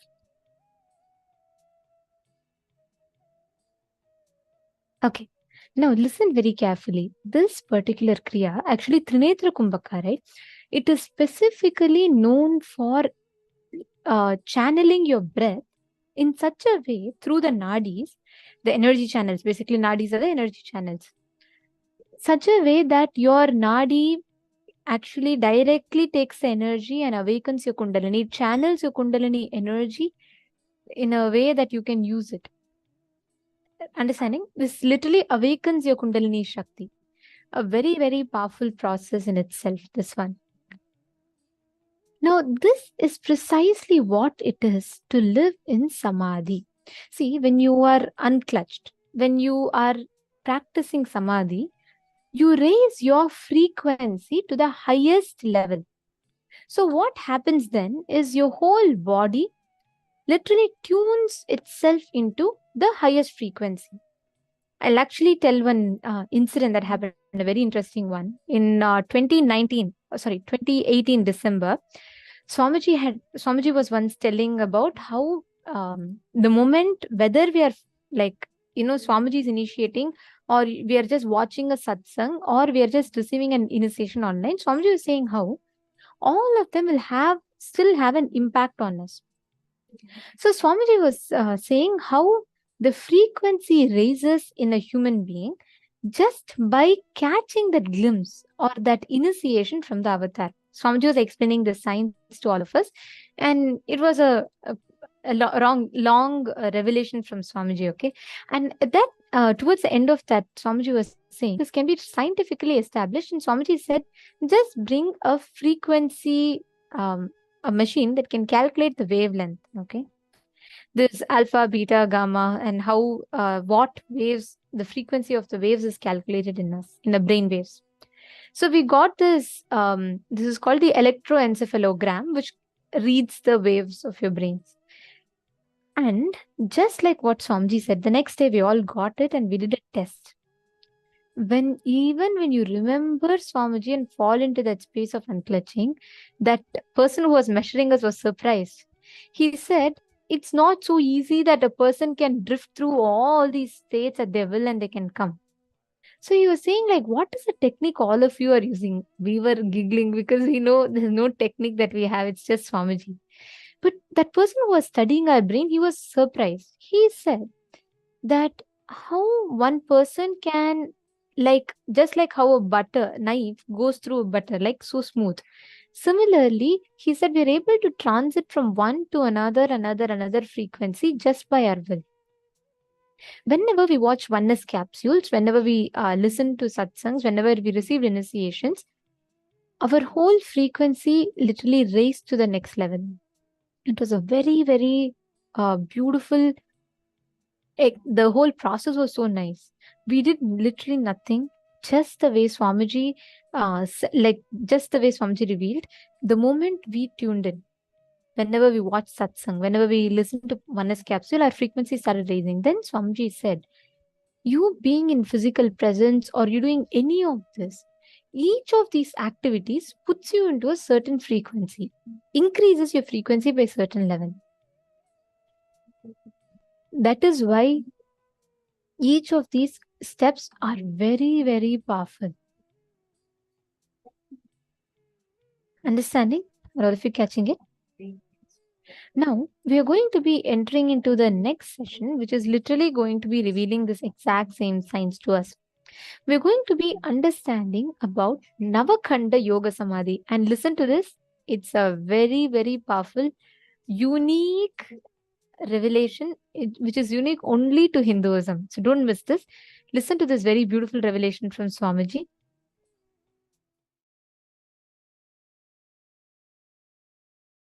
Today I will explain something very important. Navakanda Yoga Samādhi. Listen.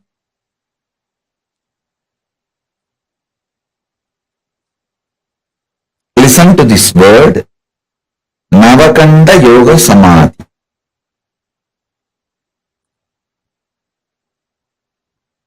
If you are familiar with Hinduism,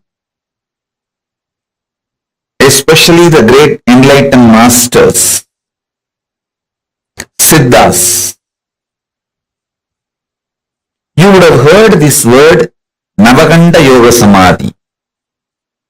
It means,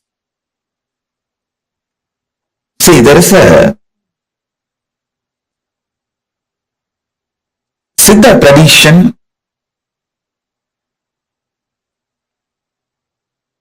in India from Rameshwaram to Himalayas.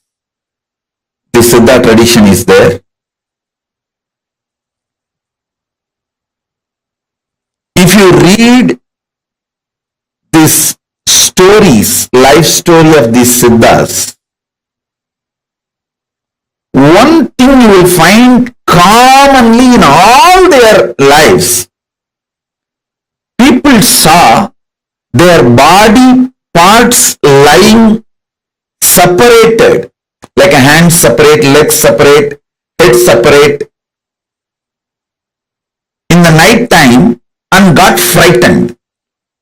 This incident you will see multiple times getting repeated in so many masters' lives. How many of you read any Siddha's life where you have heard this incident? Raise your hand.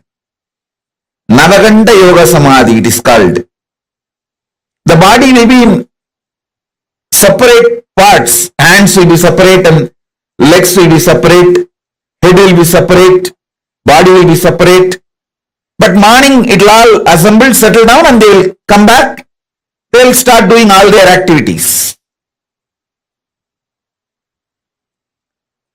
It is not just Shirdi Sai Baba. Thousands of Siddhas,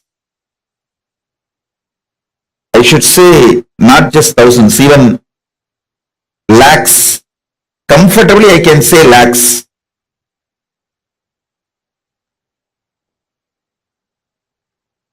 I will tell you the important secret of this Navakanda Yoga.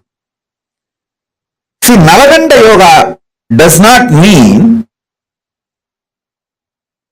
they cut their bodies. Listen carefully. Kanda means cut. Akanda means uncut. Navakanda means 9 cut. Nava means 9. Kanda means pieces, cut. If you actually make a 9 cut on the body, it will be 10 pieces. 9 cut, 10 piece. This is called Navakanda Yoga. Listen. Navakanda Yoga does not mean actually the body is cut. I'll tell you what happens. This you need to be very, very intense. Listen to this. All of you listen. I'll explain about this Navakanda Yoga. See, your ears can hear only certain frequency. What is the decibel? Below the decibel you can't hear, above the decibel also you can't hear. Same way, your eyes cannot see below certain frequency light and above certain frequency light. See, light waves, below certain frequency your eyes cannot see. Above that certain frequency your eyes cannot see. How many of you understand this? Human beings can detect the sounds only the frequency of 20 Hz to 20 kHz.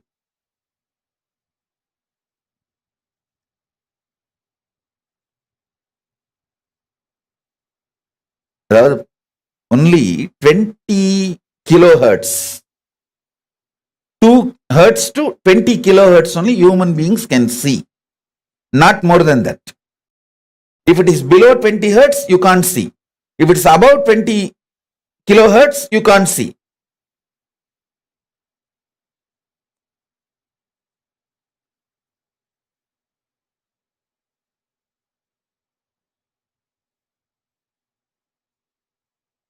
I want all of you to understand this. Same way, only 400 nm to 700 nm eyes can see. Below 400 nm eyes cannot see. Above 700 nm eyes cannot see. Now all of you should know, when you intensely unclutch, first thing will happen, your body will get detoxed. Next thing, the body's light frequency will start increasing. So, it will start going above 700 nm. See, when the body goes above the 700 nm frequency, your eyes will not be able to see it. Your body has major chakras in the throat.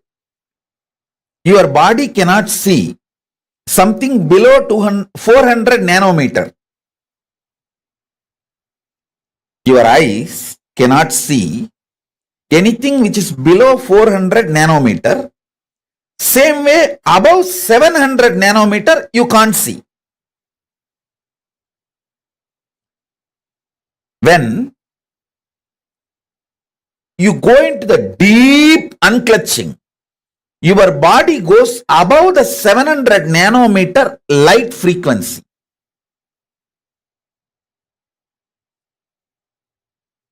If your whole body has gone above the 700 nanometer frequency, completely nobody can see you. But listen carefully, this is more important. There are chakras in the throat, Vishuddhi. And the chakras in this part, see this knee as a chakra, this knee as a chakra.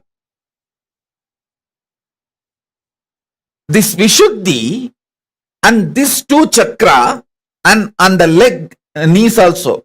This both knees also have a chakra. Listen carefully. The chakra in the knees of the leg, 2. Chakra in the knees of the hand, 2. 4. Chakra in the shoulder,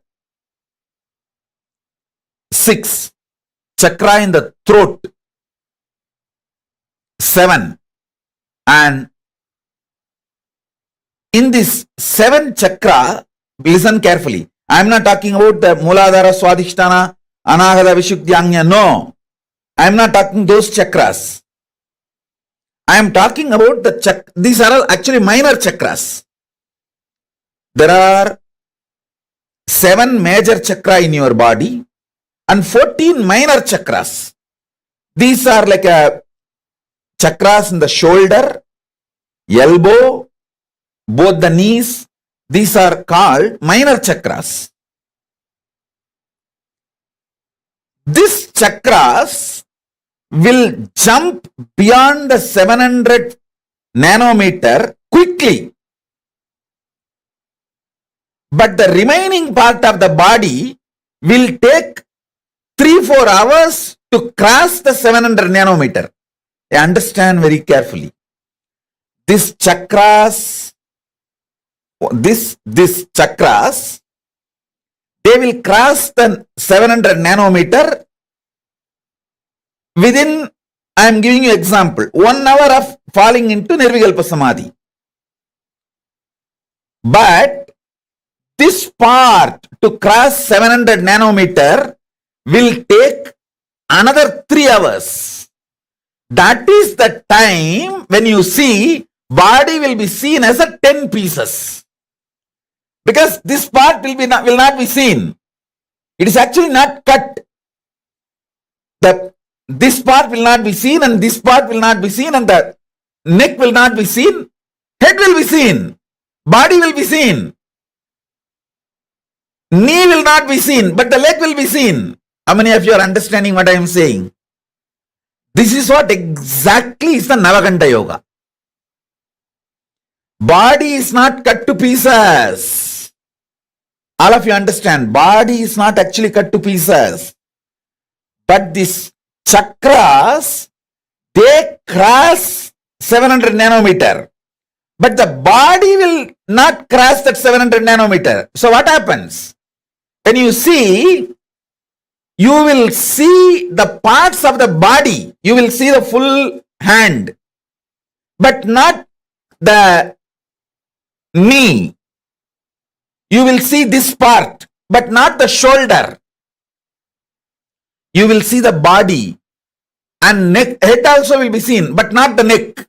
Neck will not be there. You will see the thighs, but knees will not be there. You will see the foreleg, but the knees will not be there.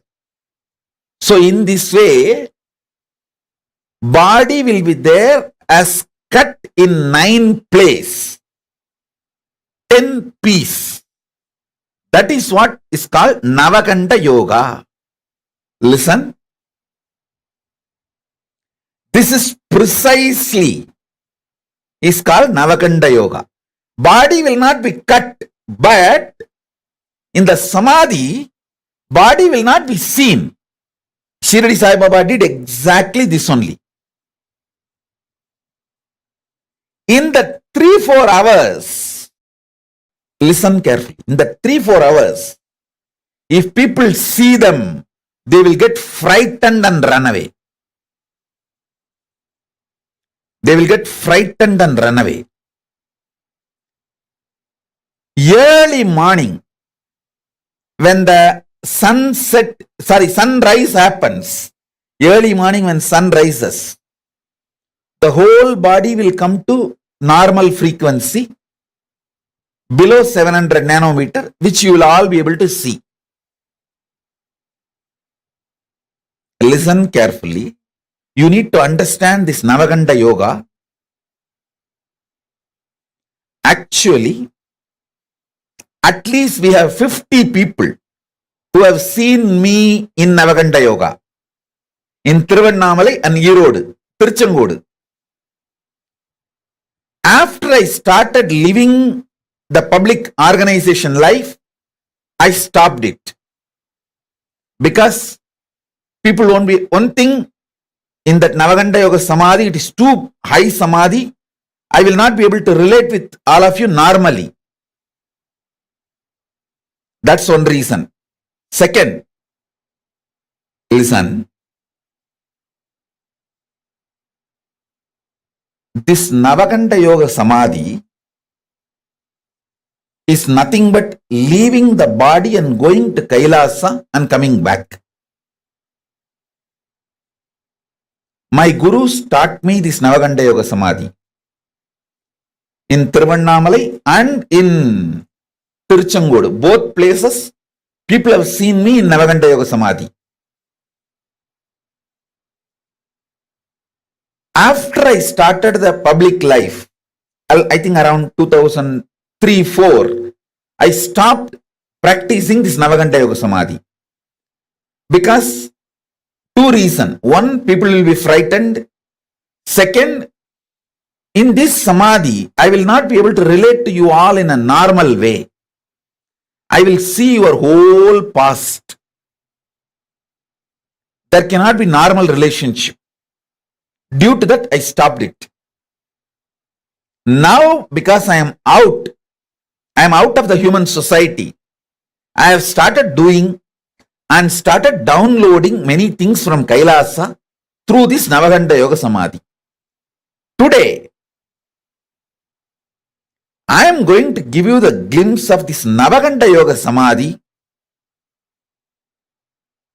and what I bring from Kailasa through this Navakanda Yoga Samadhi.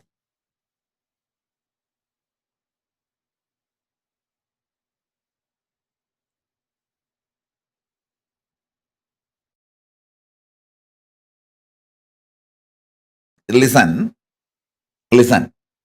See, this part, this chakra will not be seen. So this will be one part. This chakra will not be seen. So this will be one part. 1, 2.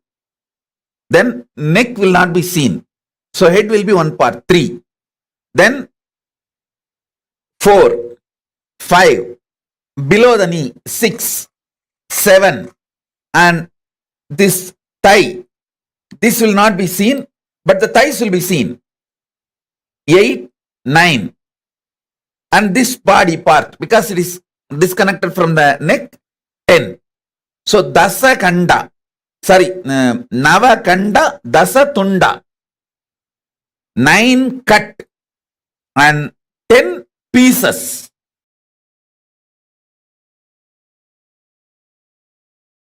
What is being played here is not music, it's a mantra.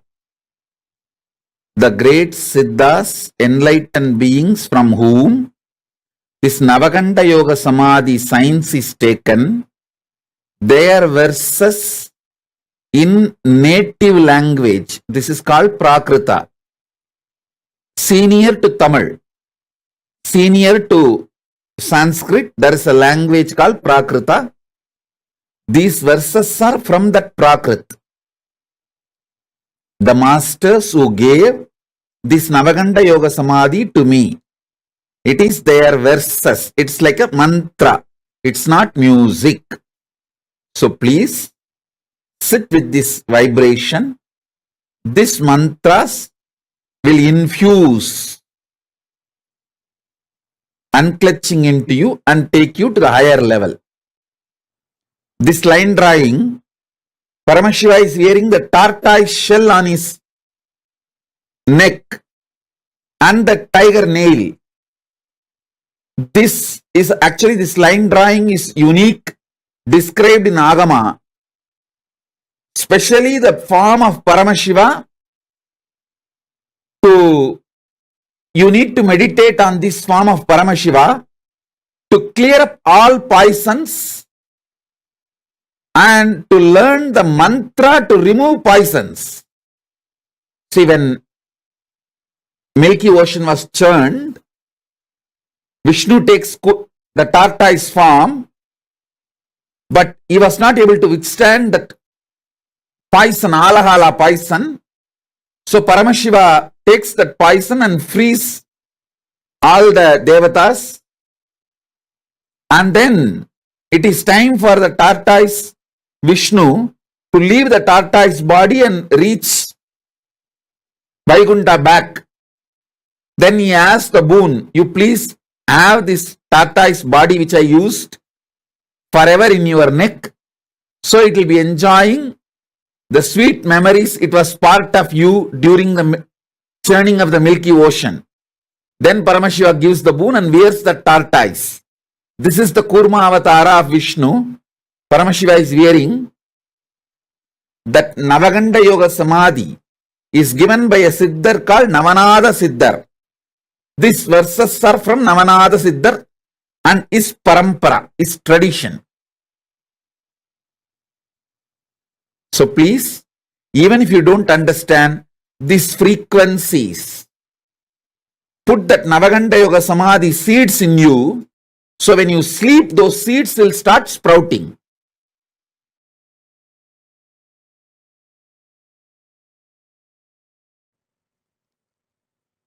Will persistence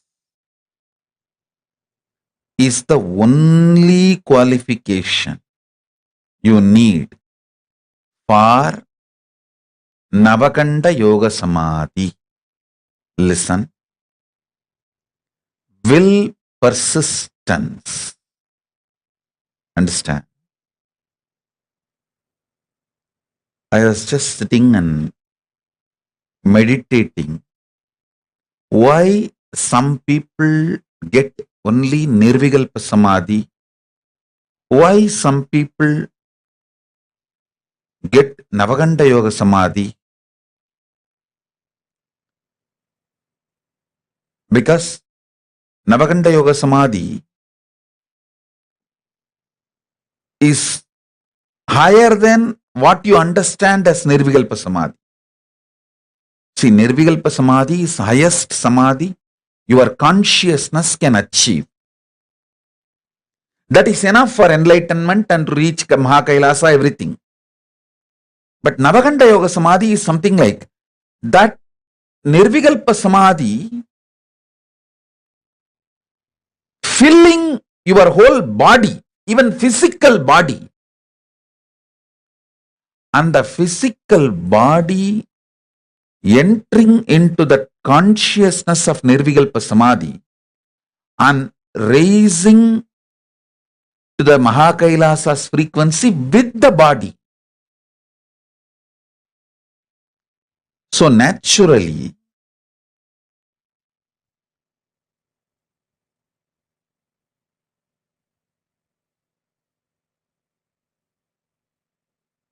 I should say that Navakanda Yoga Samadhi is like a going more than Nirvikalpa Samadhi. Listen. Many people achieve Nirvikalpa Samadhi and be satisfied with it. That is like tamarind fruit. The inside that fruit is ripe and it naturally gets detached from the shell. So after that, what happens to shell does not touch you. What happens to the shell does not touch the fruit. Same way, once your consciousness is ripe, what happens to the body does not touch you.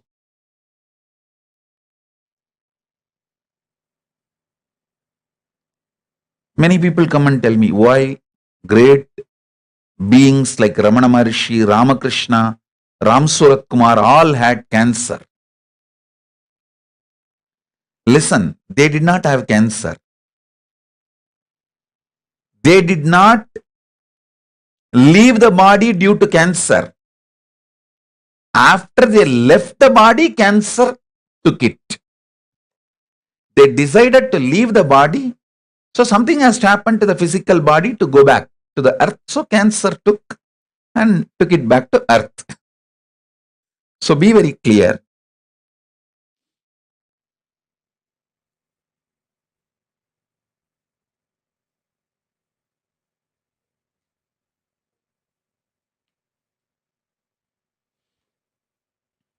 Listen.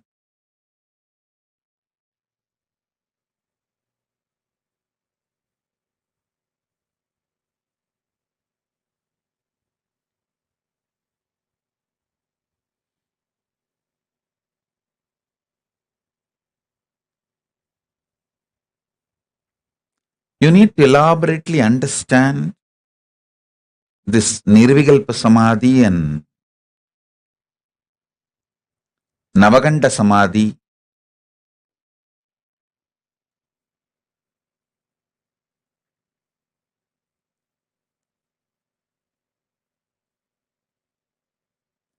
Nirvikalpa Samadhi is your consciousness ripening. Navakanda Samadhi is even your body. Along with your consciousness, raising to the higher worlds, higher time zones, higher energy fields.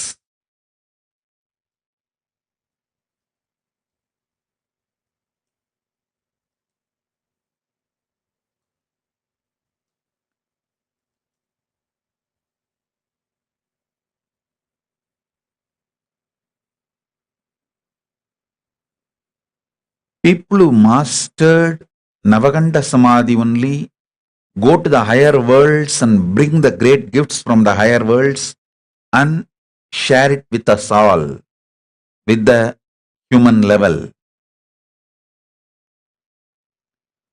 So Navakanda Samadhi is something furthering of Nirvikalpa Samadhi. Listen.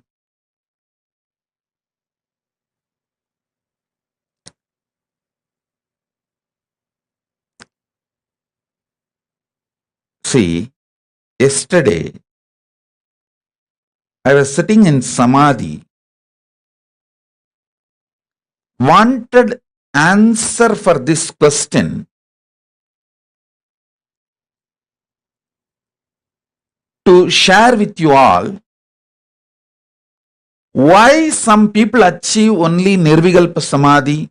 Why some go up to Navakanda Yoga Samadhi?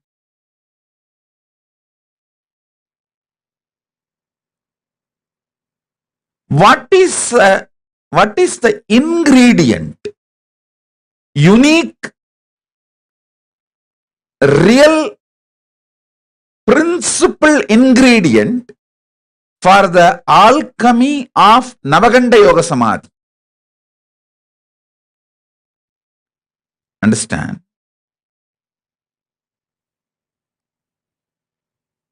Unique, primordial, or I should say that true, right, source reason for someone to travel to Navakanda Samadhi.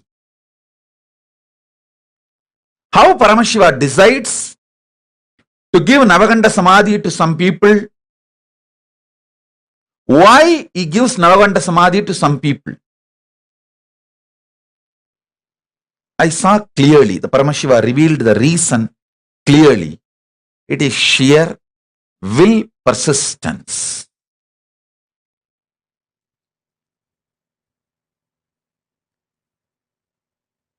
You may ask, oh, after Nirvikalpa Samadhi, naturally your will dissolves. Then how can you have a will persistence? Listen, will dissolves into Paramashiva's will does not mean your will disappears. Fish may be inside the ocean, but it gets the right to swim on the top or the bottom. It can go to the depth of the ocean or it can just swim on the shallow waters. The freedom exists even in Navakanda, in Nirvikalpa Samadhi. This may be new information for you, but that's the truth.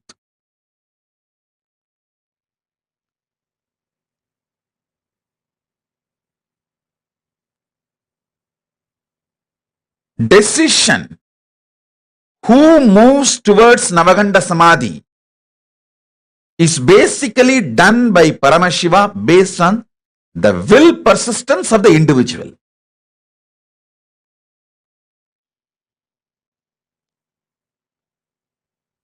Listen carefully.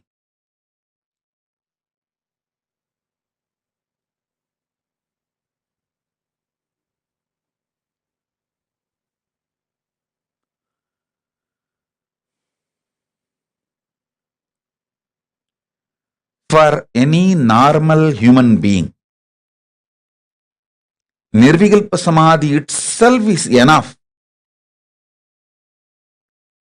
But if you want to be a teacher, guru, an incarnation, to bring great things from vertical time zone, higher worlds, and share it with the world, then you need Navakanda Samadhi.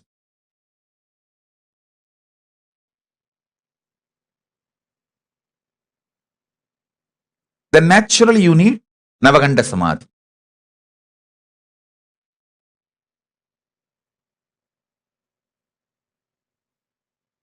So understand,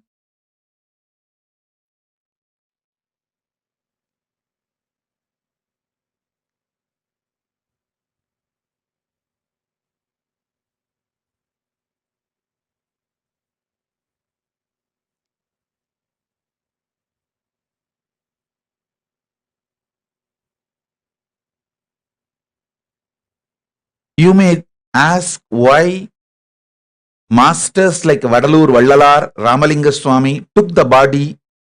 He just used the Navakanda Samadhi and made the Divya Sarira and left. He just took the body and left to the higher worlds, Kailasa. But masters like Ramana Maharshi, Ramakrishna left the body here and went. Please be very clear. Never ever compare these great beings with your pea brain or rat brain, peanut sized brain. No, don't do that mess. Maybe Ramana Maharshi thought leaving his body here in the planet Earth will continue to help millions of seekers. I tell you, just Ramana Maharshi's body alone is such a powerful Jnanagarbha. Such powerful Jnanagarbha. Unimaginable Jnanagarbha.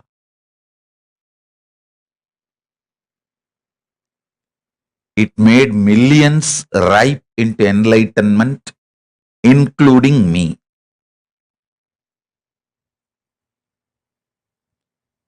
If Ramana Maharshi has taken his body, like Vadalur Ramalinga Swami, surely it would have been a great loss.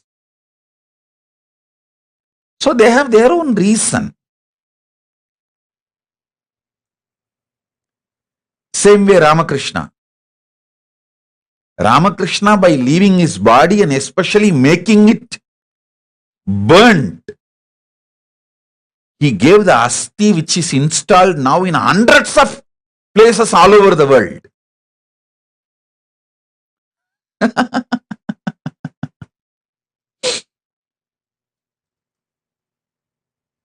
So each one of them have their own reason.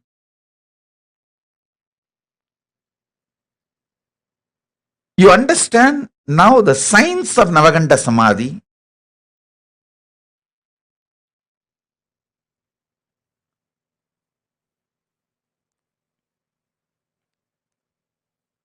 Fundamental qualification is will persistence.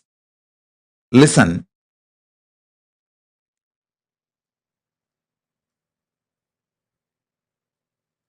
Shiva, Paramashiva tests only your will persistence. He doesn't see any other qualification. You can't earn these great samadhis by your own qualification. He only sees, if I give, will this guy be able to receive and live it? That's all he sees.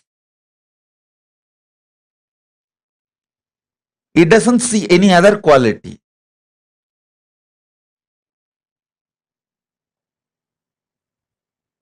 He tests your devotion. That's all, nothing else. Devotion means will persistence. That's all, nothing else. Navakanda Yoga Samadhi can happen in you just by breathing along with me in same rhythm same tune. Nothing more is needed. Sit with me, breathe in the same rhythm, same tune, same mode. The vibrations I am creating while I am inhaling and exhaling, it can just penetrate your inhaling and exhaling. Go and sit inside your consciousness and manifest as Navakanda Yoga Samādhi. That's it. Nothing else is needed. You don't need any other qualification other than your will persistence. That is why your will persistence is thoroughly tested. By your own effort, you can't get it. It has to be only given from guru to disciple, because I myself got it from my gurus. I did not make it on my own. Human beings can't make it on their own. It is that kind of a highest frequency, wavelength experience.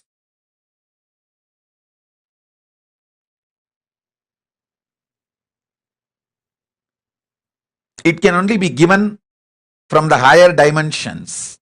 Means from guru to disciple, you can never make it on your own.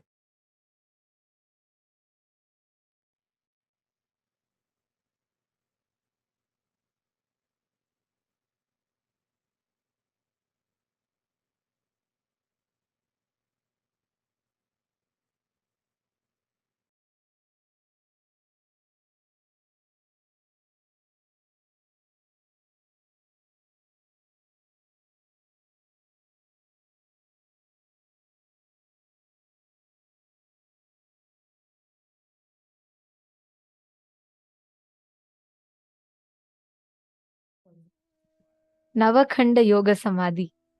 How was this? How many of you heard that such a possibility exists for the first time today? Come on, post in the chat. I'd like to see. How many of you heard that for the first time today that such a possibility exists?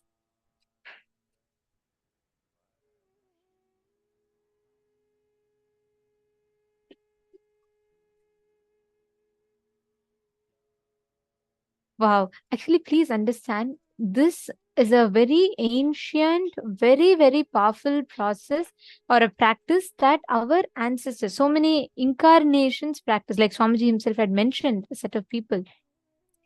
And this Navakanda Yoga Samādhi, like Swamiji said, is literally when you raise your body, when your Samadhi is so intense, your body crosses a certain frequency in existence. At that point in time, your body automatically tunes into a particular state of Samadhi. And that is what we call as the Navakanda Yoga Samādhi. So this Navakanda Yoga Samādhi is when your whole body is tuned into a certain high frequency. Like Swamiji explained, the minor chakras, the 14 minor chakras, we have 7 major chakras, which all of us know. 14 minor chakras are more like the knee, both the knees and the neck, the shoulders and the elbows. These are all inclusive of the 14 minor chakras. And that is what we are going to be, that is what we are going to be raising to the highest frequency when we enter into the Navakanda Yoga Samādhi. And you all should know, in the entire humanity, there are only 2 people who have witnessed Swamiji in Navakanda Yoga Samādhi. One is one of the devotees, when it was like long back in the early days, the story that Swamiji himself had narrated. And the second one is an inner awakening graduate who has been blessed, who's very, very fortunate, who has witnessed this whole Navakanda Yoga Samādhi. It is Ashoka Meenaya. Actually, Ashoka Meenaya is here. Nithyananda, Ashoka Meenaya. And he's been one of the very few beings who have been blessed to experience this science, to experience how Swamiji was in Navakanda Yoga Samādhi. He had the darshan, and he saw Swamiji in that frequency where Swamiji was not in the normal usual form. So he's been blessed with that, and it's Swamiji said normally human beings can't hold this. We cannot grasp it. We'll all freak out because it'll be, imagine you're seeing like a whole form cut in 9 pieces. Of course, it's not cut. Let me tell you something like this. If this whole part, let's say if you see me, my head is there, but my neck has disappeared. My body is there, but my shoulders have disappeared. My hands are there. How scary it will be for us. See, we just think it's scary, but it's a very powerful science. Every joint has been, when every point of our body raises to the highest frequency, that whole how that whole point raises, at that time, like Swamiji said, it goes beyond the visible spectrum of wavelength. It goes beyond a certain nanometers, and beyond which we will not be able to see that part.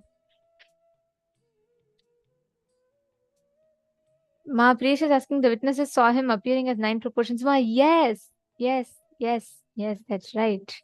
2 people in the whole of humanity have seen Swamiji, and Ashoka Minaya had shared. He was walking in the campus one day, like casually during Inner Awakening program. And he suddenly saw Swamiji was sitting. He freaked out when he saw Swamiji sitting, but Swamiji's body was in 9 pieces.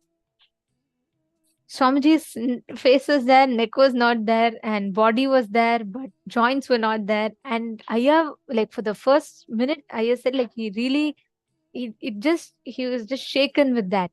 Then he understood that whole experience. It's very beautiful, actually. I've listened to Ayya share that. It's a very beautiful one. Actually, so many of us have been witness to this experiences. How Swamiji appears. Like, I'll tell you this one story, okay? There was this once, we have an Adinam in Salem. I think, Ma Priyesha, maybe you could have seen it. I'm not very sure. We have a beautiful Adinam in Salem Adinam. It's in Tamil Nadu in India. All of you should listen to this story. This is like, OMG. This is one of my most thrilling stories. So, what had happened was this once in Salem Adinam, they were digging a borewell, okay? And when they were digging a borewell, and they were clicking photos to just, record for the record purposes of digging the borewell. And at that time, Swamiji had when they were digging the borewell, there was one photo. Later on, after digging the borewell, much later, one of our sannyasis she was seeing through the pictures. She saw that in one of the photos, there was photo of a person who's transparent, like completely transparent, and they're like coming from the borewell. And she was shocked. And that was a picture of a spirit, right? A soul.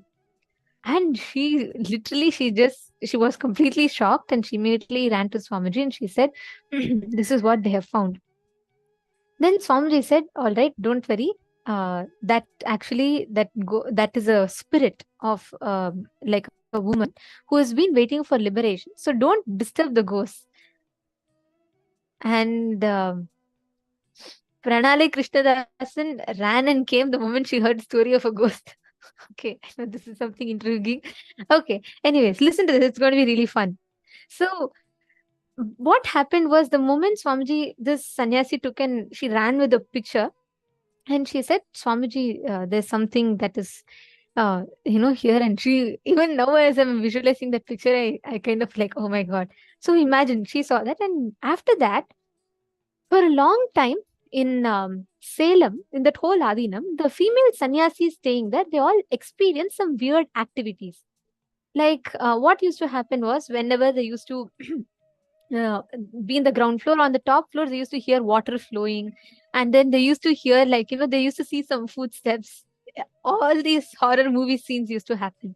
But it was not scary, of course. No ghosts harmed any sannyasis. But there used to be like footprints around in the Adinam and everything. And all these sannyasis started experiencing these different things. And they were all like, they all started freaking out. Okay. So they told Swamiji, and Swamiji said, don't worry, they're harmless. And Swamiji actually told that they're waiting for liberation. And Swamiji said, I will tell you all later about that. And Swamiji told the name of that ghost as Antaraksha. So this new companion was living with all of our sannyasis in that Adinam, and it was the ghosts were not harming, but you're not going to really be comfortable with living a ghost next to you. Imagine. So after a few days, Swamiji happened to come to Salem Adinam. They messaged Swamiji saying, through the administrators, they informed Swamiji saying, Swamiji, we are freaking out. I understand these ghosts are here for whatever reason, but please, Swamiji, just tell them not to come and disturb us. We are really getting afraid. Suddenly tap is going on, suddenly door is opening and closing, and it's too much. We can't handle all this, Swamiji. Please take care. Then Swamiji said, okay, don't worry. And actually, Swamiji came to Salem Adinam. I'm just telling, this is a whole story. There's a lot of background to it, but I'm just telling the whole thing in a nutshell.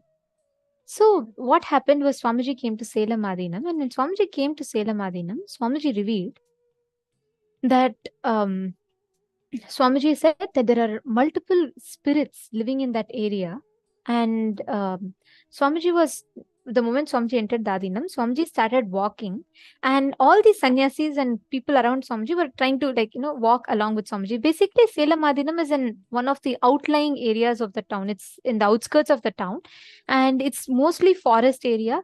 And it is just only our Adinam is there, and it's a huge Adinam. There's a big temple, Shiva temple. There are a lot of Shivalingams, and it's a very big Adinam, right? And there is a hill right behind the Adinam. There's a big hill.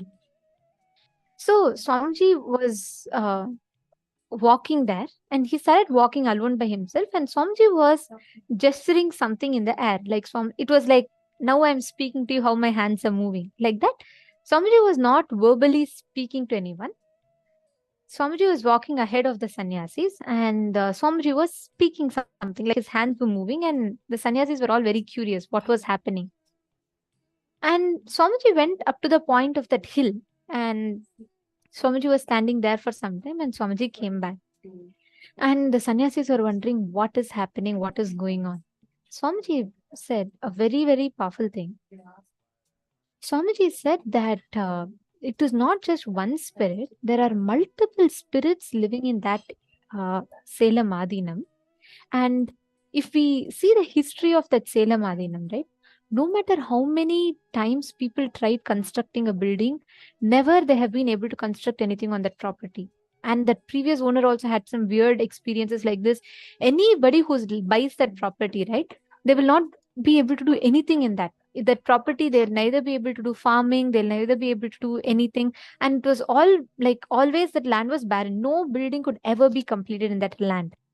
But right after this property was handed over to Swamiji, they were able to complete successfully. There's a very beautiful Adinam there. There's Goshala, there's Adinam and everything. So Swamiji was saying, during the Mughal time, during the invasion time, that whole region around, all the women were abducted, and they used to come, and they were all killed and buried in that region. Actually, if you see, there will be like so many traces to this, and they used to be buried there, and all of them were Shiva devotees. All of these women were Shiva devotees, and they all used to pray to Shiva, and they went through a lot of suffering. I'm just trying to put it in a nutshell, but they were all tortured. These women who were Hindu women who were taken as slaves, they all used to be tortured and killed by Mughals and buried under this region, in this area. That is why they all had prayed to Paramashiva, and Paramashiva blessed them with the boon that he himself will come. Just because of their devotion, he blessed that he himself will come and liberate them and not to worry. And that is why no construction has been successful in that land. Only Shiva temple could be constructed, which Swamiji constructed there. The moment the land went to Swamiji, because this is what the spirits were waiting for, they were happy that finally the land went to Swamiji. And after Swamiji came, he liberated all those beings there.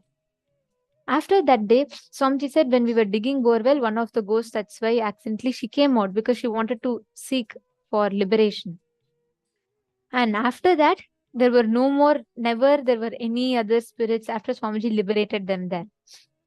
But understand what frequency we exist in. Then Swamiji was saying why Swamiji was walking alone was he was talking to those spirits, he was blessing them, and he was liberating them.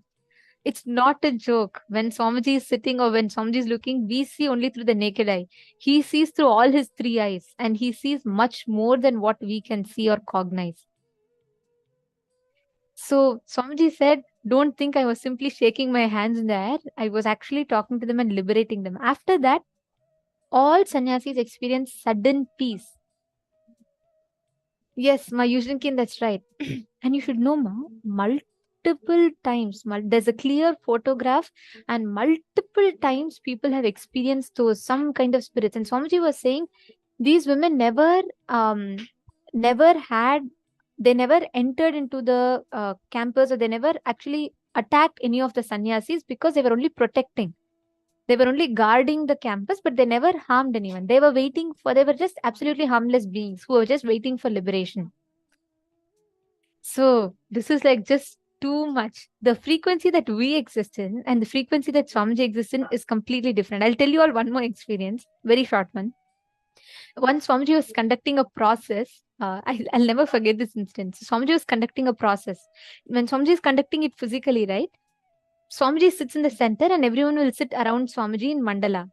So one of the very close devotees of Swamiji, he was sitting right next to Swamiji, and Swamiji was conducting the process, and Swamiji was looking in the sky, like looking towards the ceiling, and Swamiji was like gesturing something.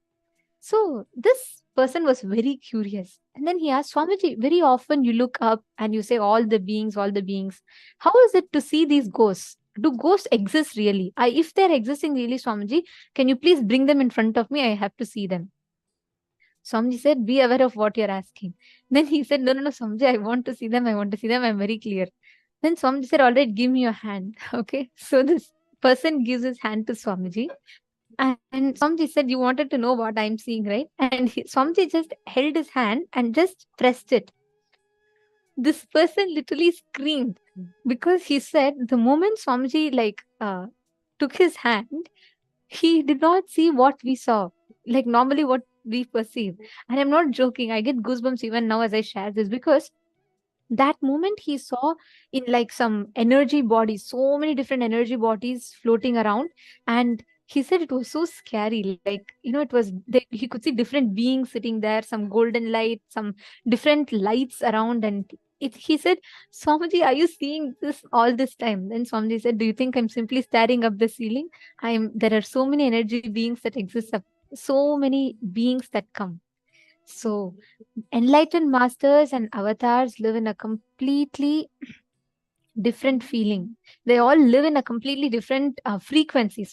They all live in a different frequency altogether.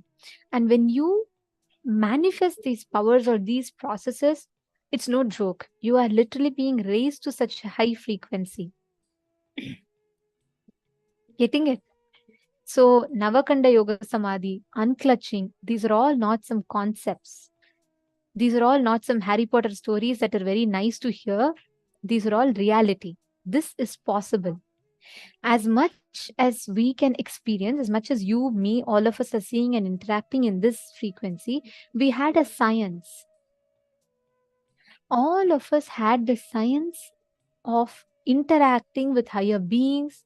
That is why in Ramayana, we have a mention of how precisely Jatayu could travel to the higher planes. And we have so many different references. We have Muchukunda Chakravarti who visited and traveled to the next vertical time zone. There are tons of references. I mean, I can go on talking about this, but just to convey to you all, understand when Swamiji is saying about Navakanda Yoga Samādhi, right? It's not a blind belief. It's not a superstition. This is a science. As much as how you know, how you can see the things in front of your eyes, how you can, if you put that X-ray glasses, you can see microwaves, you can see the other wavelength waves, infrared waves. There are different wavelengths, and when you're in certain frequency, you can see. Similarly, when Navakanda Yoga Samadhi is practiced, that avatar or that enlightened master, his body raises to the frequency which is much higher than what we can cognize or what we can see. All of you understanding? So this is a very practical, applicable science. Okay, very nice. And Ma Pranali and Ma Nirtiga, which place are you both from?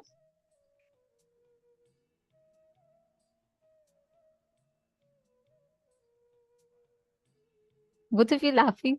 I'm just curious. I'm just wondering. I've not really seen you both before. Which place are you from? And are you new here? Are you here for the first time? No?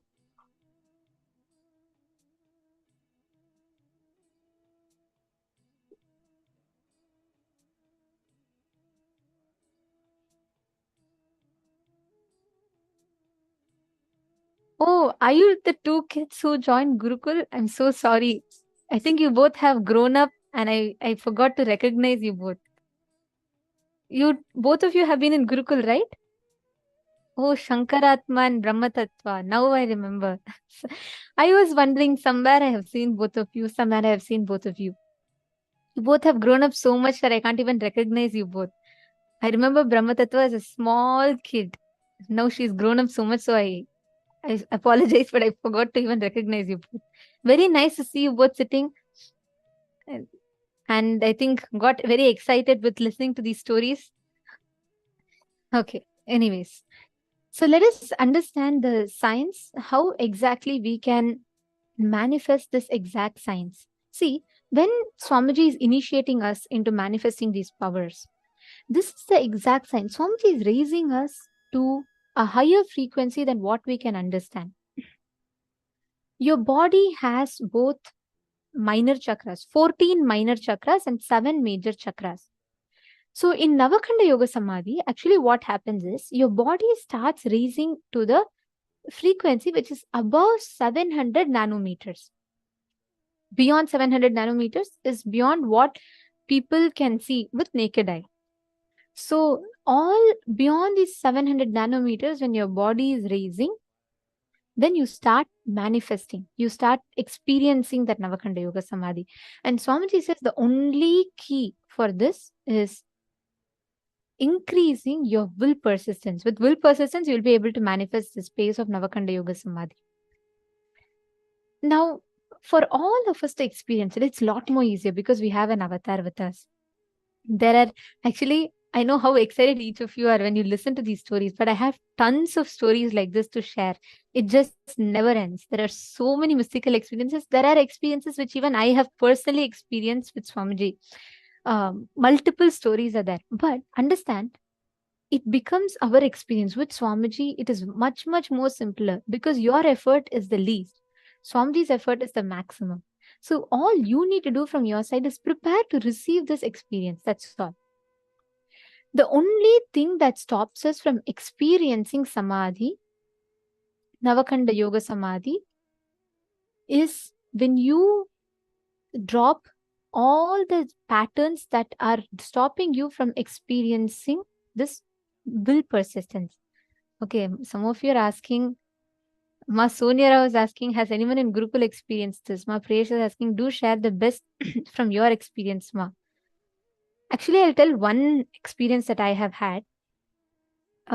This is a very, very powerful one. I have 2, 3, but I'll just tell this one thing. This was the first time when Swamiji had initiated all of us into the power of body scanning. And it happened, this was the first time when Swamiji gave us Jnananjana initiation. So that was the first ever initiation. And I was blessed to receive the Jnananjana. The first ever person in humanity to receive Jnananjana from Swamiji was me. So that was a very wonderful experience. I still remember that day. So Swamiji was sitting on the Rajya Sabha stage. And for those of you that have been physically in Bidadi, we were all in Rajya Sabha and all of us Gurukul kids were sitting around Swamiji. So typically when Swamiji gives any power manifestation initiation, right, all kids will be gathered around Swamiji and Swamiji will be sitting and he'll be giving us the initiation. So every one of us was sitting in the Rajya Sabha stage and Swamiji was giving us this initiation into body scanning.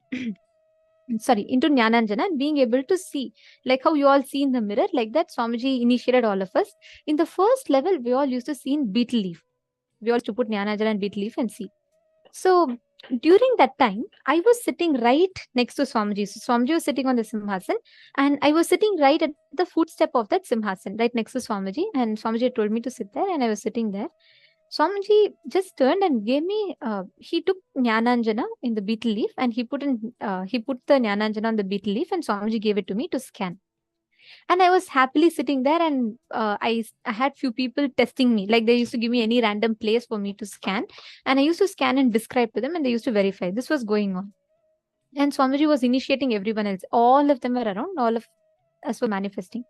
And I finished all of my rounds. Like I finished manifesting with 5 people very quickly. Like I could immediately just see it on the beetle leaf. Swamiji was just instantly almost showing it to me. So I was done with all the exercises. So Swamiji typically gives it to us like exercise. Like how you all are manifesting right now. Like that we all used to sit with Swamiji and manifest. After I finished this 5 people, then I was sitting simply and I was just looking what others are all doing. And I was getting distracted looking around. So Swamiji asked me what I was doing. And I said, Swamiji, I am done with my exercise. Then Swamiji said, all right, you don't need to manifest others. You do power manifestation with me. And Swamiji told, come on, you're going to do body scanning for me now. And you're going to identify what is there in my body exactly. I was like, oh my God, what? Body scanning for Swamiji? But that was very fun. So I said, okay, yes, Swamiji. And I closed my eyes. See, I have manifested body scanning powers so many times and it's my experience. And I know the moment I close my eyes, Swamiji will show exactly what the problem is. That time, when I closed my eyes, I could not see anything. It was black color. Like black means it was just space. It was vast. It was intense. It was as if I'm just going in space. I could not see anything. I'm closing my eyes. I'm trying to see. 5 minutes passed, 10 minutes passed. And I guess Swamiji was like, waiting, saying I'll tell. And I am closing my eyes. I could literally see nothing, just intense light and intense space. I can't describe what it is. It's just intense light and space. And I was trying to see and I said, Swamiji, after some time, Swamiji asked what happened. Then I said, Swamiji, I can't, I tried, I have never had this experience before, but I cannot see anything other than a vast space and some intense energy. There's intense light. I can't even see Swamiji's body. Then this is my experience and I'm telling you, like even now, my whole body is very cold when I share this. It's like, the moment I said that, Swamiji just looked up and Swamiji said, oh, wait. And Swamiji just closed his eyes. I was right next to Swamiji, so I could just feel like Swamiji's whole body suddenly moved. Like Swamiji closed his eyes and did this, like when Kalabhairava lands or something, how Swamiji's body shakes, right? For those of you who have seen it. So Swamiji just closed his eyes and he just did like that. And Swamiji said, now see, the moment I closed my eyes, suddenly the whole thing appeared. Suddenly I could just see Swamiji's whole form. I could not even comprehend. I can't even put it in words how it was. First, I'm seeing just empty space. Suddenly imagine there's a whole form of Swamiji that is appearing there. And I had goosebumps. I said, like, Swamiji, I just asked Swamiji, what just happened? How did this happen? First, I saw nothing. In that same space when I scanned Swamiji, now suddenly I'm seeing Swamiji's whole form. How is that possible? Then Swamiji laughed and he said, first time when I told you to scan, I was entangling with everyone as the cosmic Nithyananda, which means I was not in the body. What you saw is my cosmic Nithyananda form. So when I was in Samadhi, the moment you told you're not able to see a physical form, I realized, okay, you're not seeing my physical body. So that cosmic Nithyananda had to come back. I had to come back to my body. I had to rest. I had to come out of that Samadhi so that you can see me. Oh my God, even now as I share with you all, it was just, I can't even put it in words what it was. Swamiji then said, do you think I'm simply saying I'm in Samadhi? When I'm in Samadhi, I'm literally in that cosmic Nithyananda form, and Swamiji was laughing. Swamiji was laughing. I don't even know what experience to tell. It was like I was too shocked, and it was too powerful, like too intense. Altogether, completely a different frequency it was. See, when Swamiji tells, right, he's raising us to a higher frequency. Swamiji is taking us all together in completely different plane, a different experience itself. So when we manifest these experiences like Navakanda Yoga Samādhi, or when we manifest these power manifestation experiences, all of these are simply possible. It's a science. It is just like how you see, how you experience life, how you experience reality. All of us can experience these phenomenal sciences.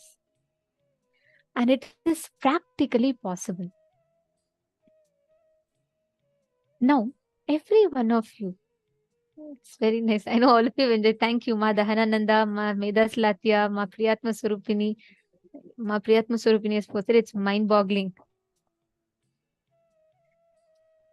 Ma Dhyana's Pulav, it is like real experience. It was as physical. Imagine sitting in front of Swamiji and you're not seeing him. Suddenly his form is appearing. So it is not at all with Swamiji. It is just magical. I have tons to share like this, but yes, we have to go to the next part now. But I just wanted to tell you all this. It's a science. See, when Swamiji is telling every day, right? Swamiji is manifesting. He is manifesting in your Nithyananda Sabhas. He is actually manifesting. He is physically appearing there and he is giving us these experiences. You just need to tune into that frequency. See, when you awaken your Kundalini and when you are tuning into that space of Kundalini awakening, it is not a joke. You're actually raising yourself to that cosmic frequency. That is why power manifestation is so important. That's why Swamiji keeps insisting on manifesting powers. Getting it? Okay. Now, every one of you here, take a few minutes. You're going to write down all the patterns which makes you withdraw from life. Write this down because it is important.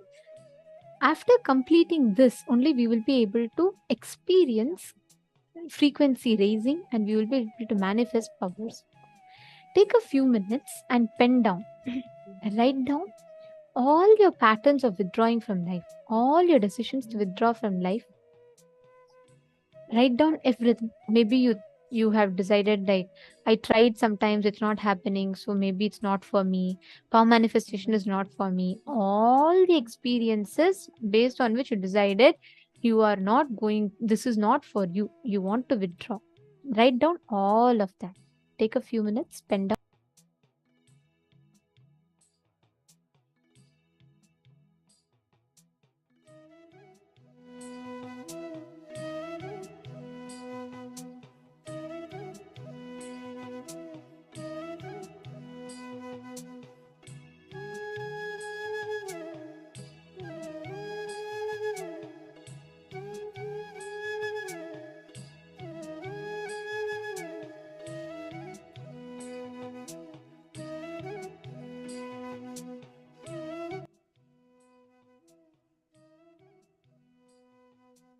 Ma is asking for more stories.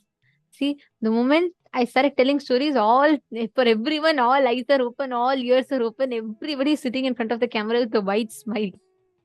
Now we all should write exercises with the same intensity. The moment I tell story, all cameras comes on, all of them are staring at the screen, waiting to listen, and all three eyes, not just two eyes, all of you open all your three eyes, all your 500 ears, and all of you are listening with excitement.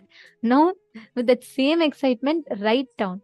Do these exercises and you manifest this power so that these experiences becomes your experience as well.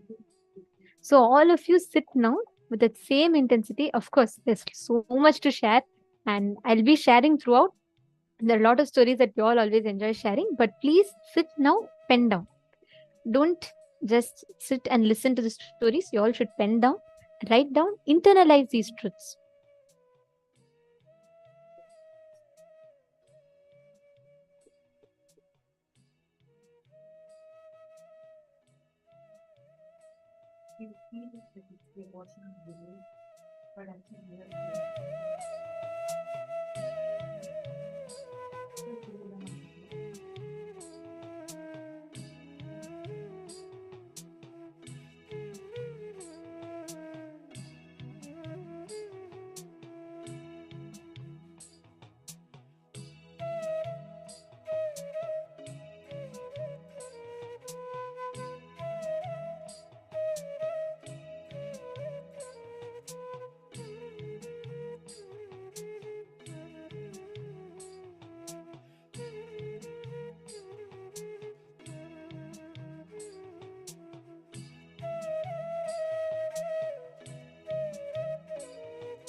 Ma, what is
I request every one of you, as you are penning down, in this same space, any frequency that you want to raise yourself to, the experience of that highest frequency, and that very powerful process will happen to you when you just sit and experience the state of completion, the space of completion.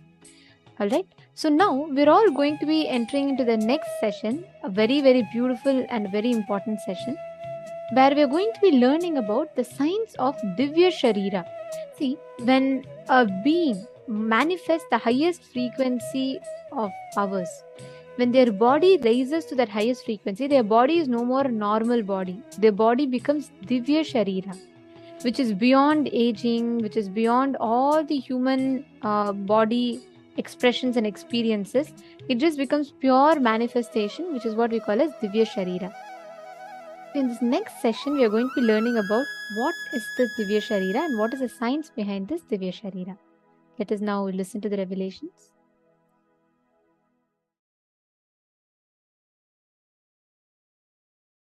If you want to become extraordinary, you have to do extraordinary things. Carve out your identity, Divya Sarira, enjoying the enlightenment, being in this loka, carving your integrity, authenticity, responsibility, enriching.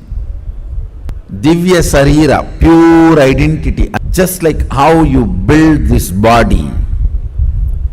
Food, workout, rest, care, same way. Build your Divya Sarira.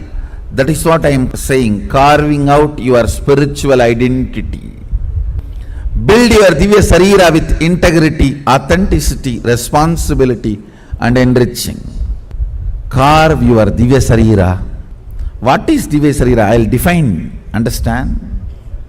You take a clay and put any impression. For example, you put your hand, it get impressed, then burn that clay. Your hand is imprinted on it forever. So that clay is Divya Sarira of your hand. Same way, bring yourself and put the master on you, or put yourself on the master so strongly. He gets imprinted in you intensely, then burn yourself with integrity. Now you just radiate him, manifest his state, space, powers. You are is Divya Sarira. Thousands and thousands and thousands of years, Sanatana Hindu Dharma has kept this great science of producing Divya Sariris alive. All spiritual sampradayas will be relevant to planet Earth as long as they are able to produce Divya Sariris. If you are living the state, space and manifesting powers, your Divya Sarira has started getting built. It has started happening. Build your Divya Sarira intensely.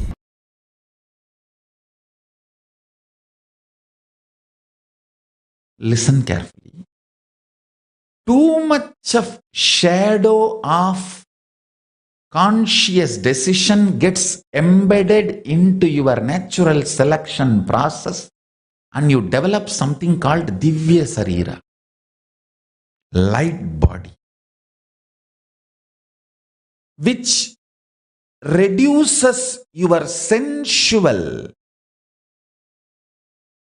needs drastically to keep you alive and excited. Means, if your Divya Sarira develops more and more, with less input from the external world, you will be more alive, joyful, excited, inspired, radiating. You may not need sense pleasures to keep you alive and active.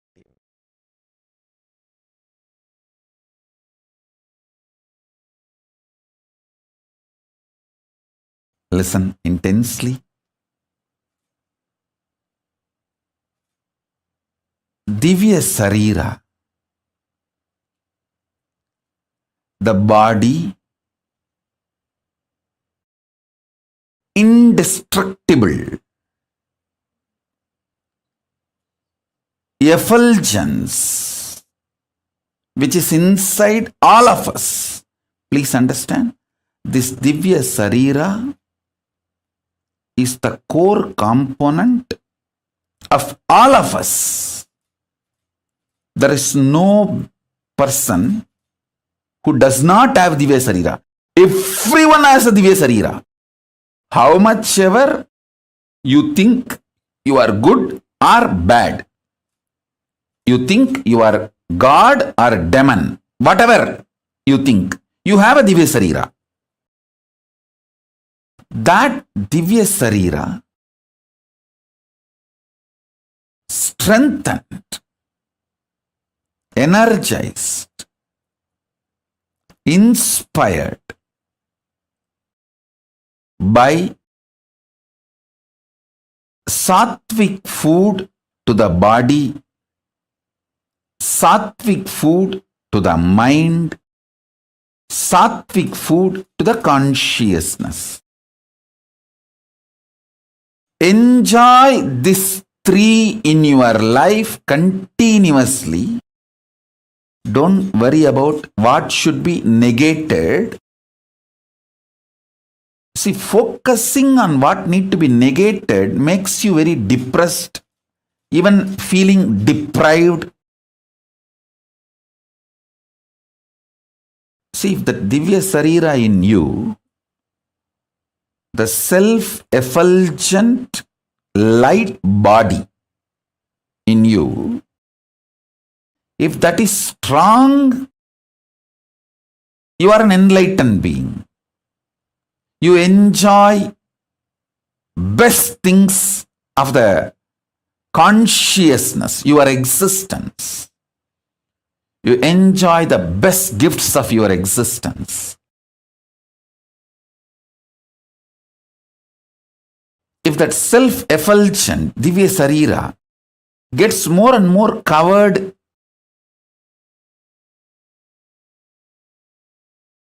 you get deluded, suffer with the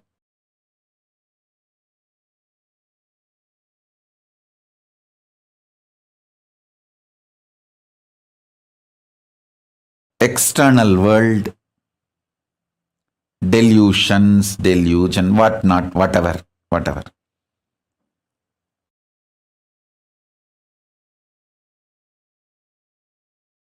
Now, I don't want to get into the negative side description. If you miss strengthening Divya Sarira, what happens? I don't want to waste time on that. I only wanted to describe how to strengthen the Divya Sarira.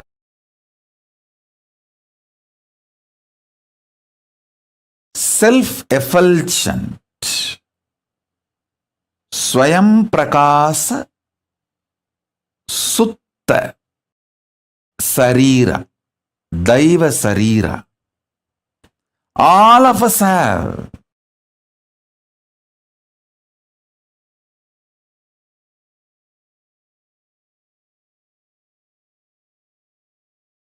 The methodologies to strengthen the Divya Sarira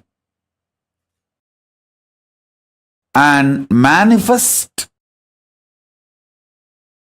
powers of Paramashiva, the state of Paramashiva, space of Paramashiva, and powers of Paramashiva. This truth is the message from Paramashiva directly to the whole humanity.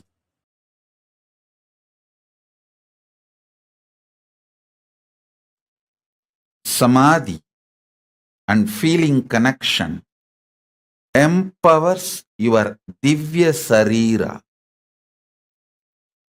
Empowering your Divya Sarira is the ultimate productivity of your happening in planet Earth. Your body physical body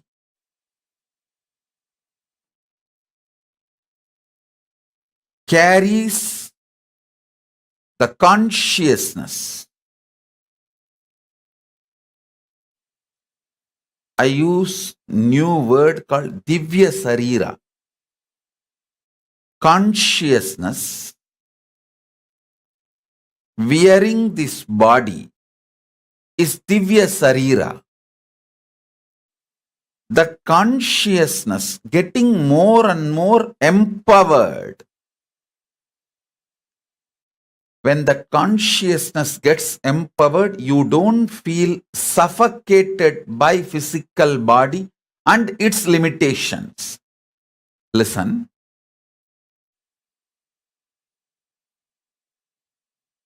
If you are Divya Sarira,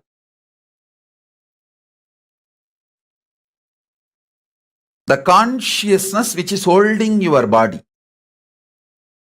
if that is empowered, you don't feel suffocated, limited, reduced by your body. Please listen.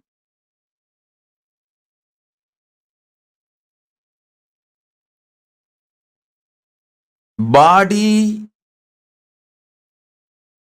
limiting your possibility makes you feel suffocated.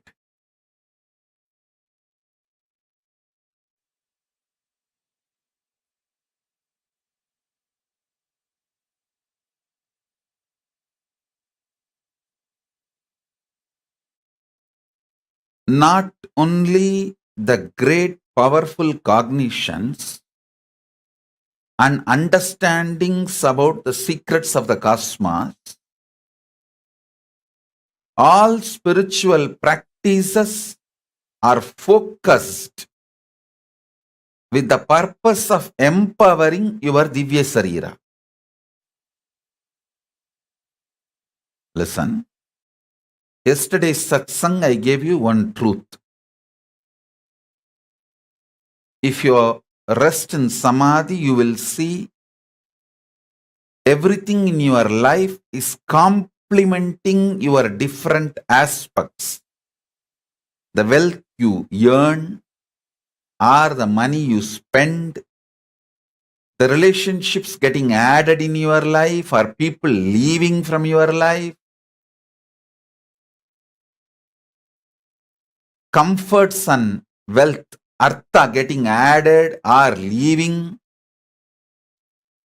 the higher values, understandings getting added to you, and middle class values leaving you, everything, if you see, it just complements your expansion.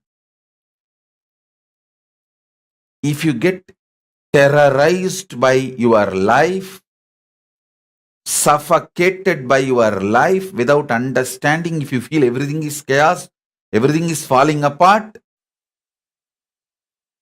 due to your inner restlessness, you feel whole life is complication and incompletion. I tell you, nothing falls apart, everything falls in place. Nothing in life falls apart, everything in life falls in place.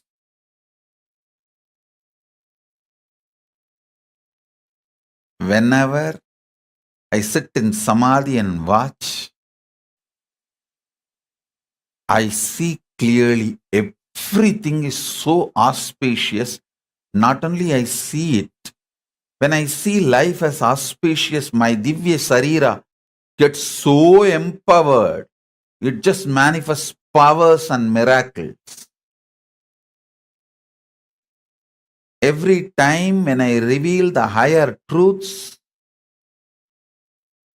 it empowers your inner space. It empowers your very being.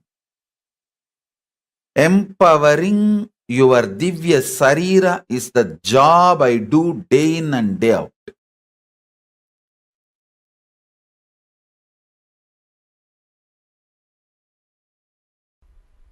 And if you have been a Divya Sariri, means the people who are sitting around me during the energy darshan, helping, guiding all the participants to receive energy darshan, those people are only called as Divya Sariris.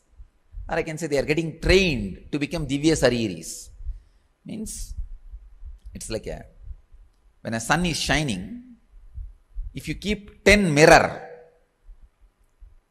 all the 10 are properly focused on sun, towards sun. That whole area, the area between the 10 mirror will shine, not only because of sun, the 10 reflections. So these Divya Sariris are like a mirror, they act like a mirror, so that the whole area intensely radiates energy. That is why people who come to have energy darshan, they literally enter my own physical body. Please understand. It's like me having an extended huge physical body. In that very intense energy field, they enter and have the energy darshan and go.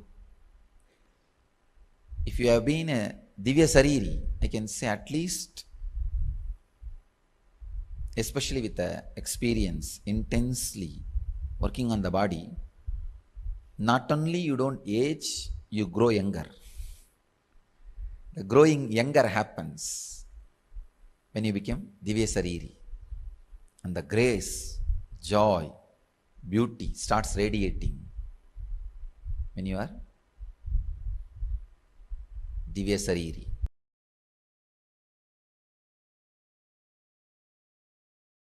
Listen. You have two major components in you. One, superconsciousness.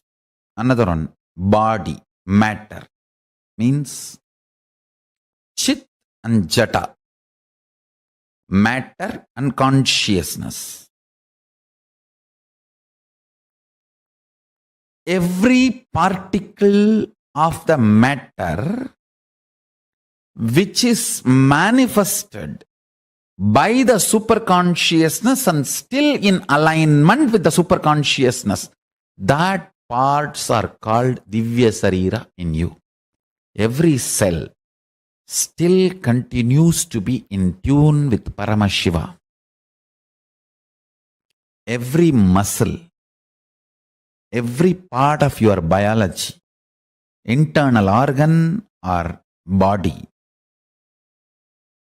Jnanendriya or Karmendriya, still in tune with Paramashiva comfortably, with powerful cognitions comfortably without any struggle, as a natural flow of life is Divya Sarira. Every cell which is ready to reverberate and radiate the powerful cognitions of Paramashiva is part of your Divya Sarira.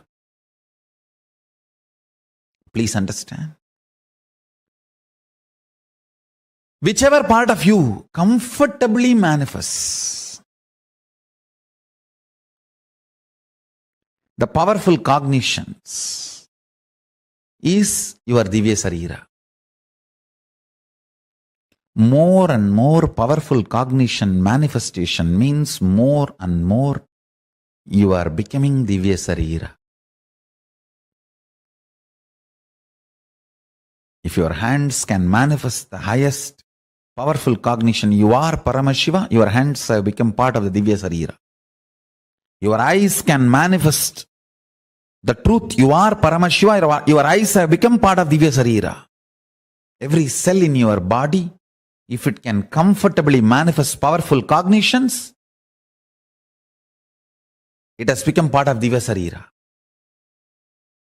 Pain does not exist is one of the powerful cognition because you are soul, you are consciousness, you are Paramashiva.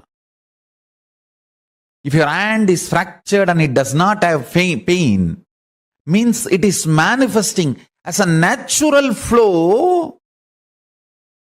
The powerful cognition, you are Paramashiva. Understand? You cannot act when there is a compound fracture. You can act as long as everything is well, not when there is a compound fracture. You can't be crying and telling, I'm okay. Understand? It's a natural flow. If powerful cognitions naturally flow in your system, you are Divya Sarira. You become Divya Sarira. Paramashiva beautifully says in Kriya, in Puja, there is a special ritual called making yourself Divya Sariri. You invoke every part with the sacred syllable of Paramashiva's name. Paramashiva sits on the throne made out of 54 mantra. Not 52, 54. 52 akshara, one spelled but doesn't have a script. Another one can neither be spelled nor written. So totally 54 akshara.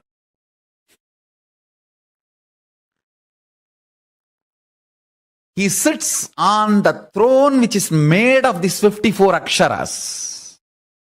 And listen carefully. When you invoke those aksharas in the various parts of your body, with the declaration, this part of the body, let it manifest Paramashiva and His glory, His state, space, powers and being and powerful cognitions. That part becomes Divya Sarira. If you do not feel pain during the multiple compound fracture, be guaranteed your body will not stink or rot or degrade when you leave the body. It will only be Jiva Samadhi. There will not be ordinary death. The body will not have any decay. Yoga Sarira doesn't decay. You become Divya Sarira.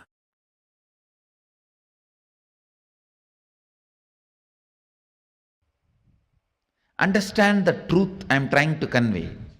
Anything your brain can capture and enjoy, your life will make that into reality.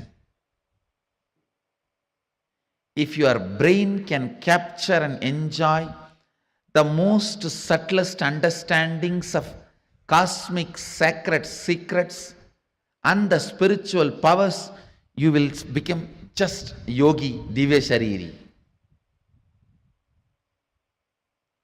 If you enjoy pornography, your body will be physically matured. If you enjoy these subtle powers, subtle understandings, simply your body will become Divya Sariri. You will become yogi, Bala Yogi, Bala Sant.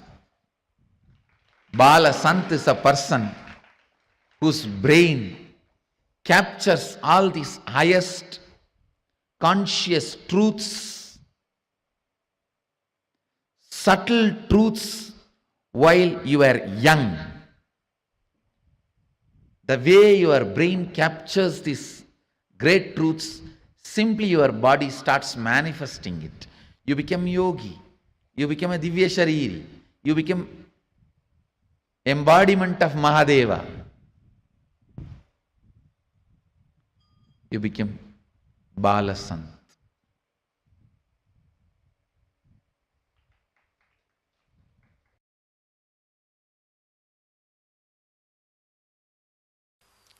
Very strong lessons. You need complete attention. But the lessons will be really helpful. This technical knowledge will really be helpful, not only for enlightenment, for making your life more and more blissful and happy and joyful, becoming a new human being. Becoming a new human being. Understand? If you act, cooperate as medium, and if your chakshu becomes pure next day morning, you feel, oh God, things are so fresh, alive. Then you are traveling in the path of Divya Sarira. Mouth having a deep taste, not just the mouth, the deeper mouth. It's called annak. In Tamil we say the part which hangs inside your tongue, the deeper mouth, this area. That inside the throat, feeling intense sweetness or a very sweet smell being experienced in the nose. That is what is the perfume of Divya Sarira, of the Master. Understand? Perfume smell of Divya Sarira of the Master. Something will be happening in your nose, some sweet smell. And any sound, you will, even a small sound, you will be able to hear with a deep sensitivity. These are the scales. I am telling all the people who were mediums, during the healing initiation. I am telling all you guys, if you have any of this experience, you are traveling towards the path of Divya Sarira. Have courage, confidence, joy, jump into it and run. Flow with it.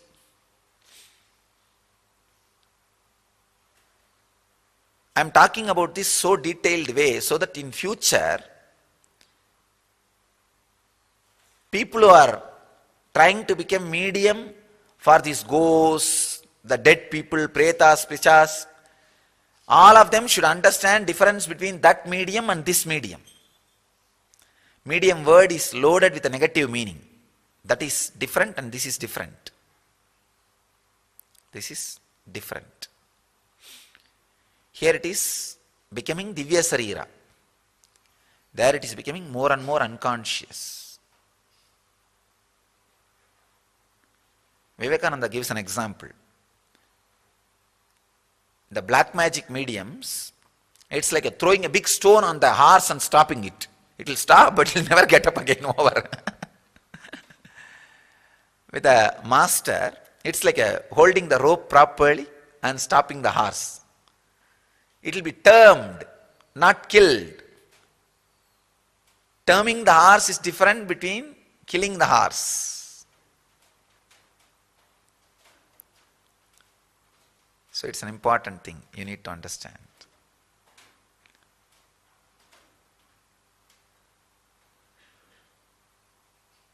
This is the second level, Paragaya Pravesha, astral travel. The third level, the Siddha who doesn't have body, entering into a dead body.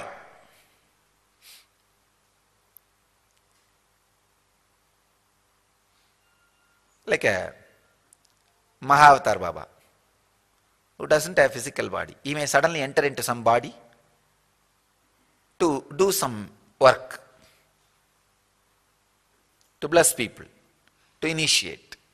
It happens. And same way, Siddhas who don't have body, entering into, first thing, Siddhas who don't have body entering into a living body, Siddhas who don't have body entering into a dead body. These are the next categories. Understand? 4 categories. I'll just give the essence. Person who is having the body, entering into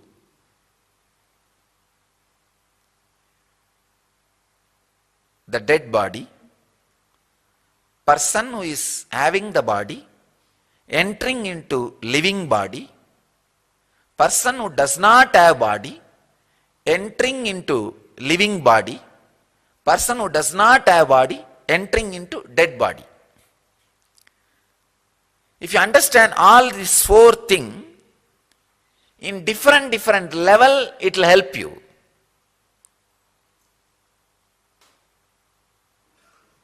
First, if you understand the possibility, a Siddha can reflect, radiate himself in your body, naturally that is the best thing can happen to your body. Just get out. Get out of your body, let him occupy. That is the best thing can happen to your body. Understand what best can happen to your body. Then that becoming Divya Sarira. That's the greatest thing can happen to you and the body.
Nithyanandam, hope all of you are able to see me and hear me now.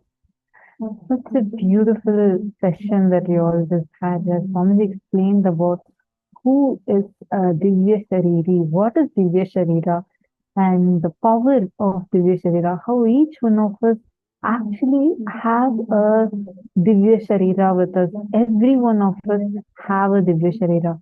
And today, during the initiation, Swamiji is going to be empowering our Divya Sarira. So it's a very, very, very powerful session we just listened to from Swamiji. Can I request all the participants to take a few minutes and share with us what did you understand so far from this session? What are the clicks you had? What did you understand from this session? Take a moment and please post your understandings here.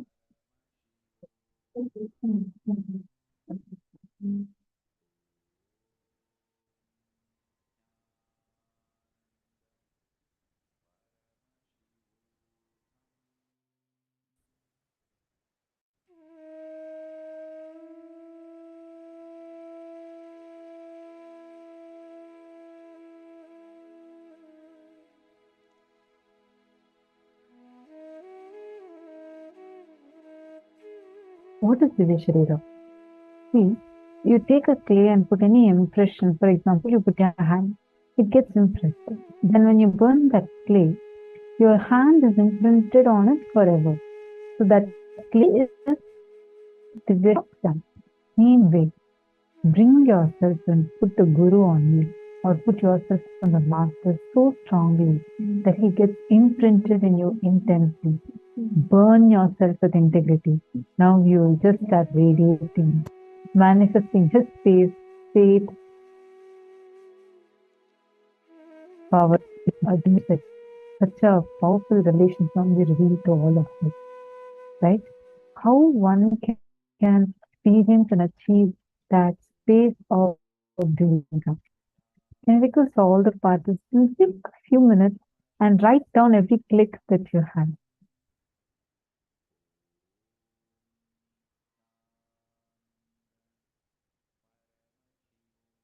Understand the beautiful experience that all of us listened from what Nithyananda shared with us. All of you can have such experiences when you're a Divya Sarira, when you see this is the power. Burning yourself with integrity to the Master, letting your Master getting imprinted on you so deeply, so strongly. How many of you feel many times when you are going, let's say, in the street or something, and then you see that exactly what Swamiji had revealed to you, that is exactly what is clicking with you. And suddenly, even when you are not even watching satsang or anything, you're just talking to your friends and you're seeing the cognitions that are coming out of you is precisely what Swamiji has revealed. How many of you have seen this?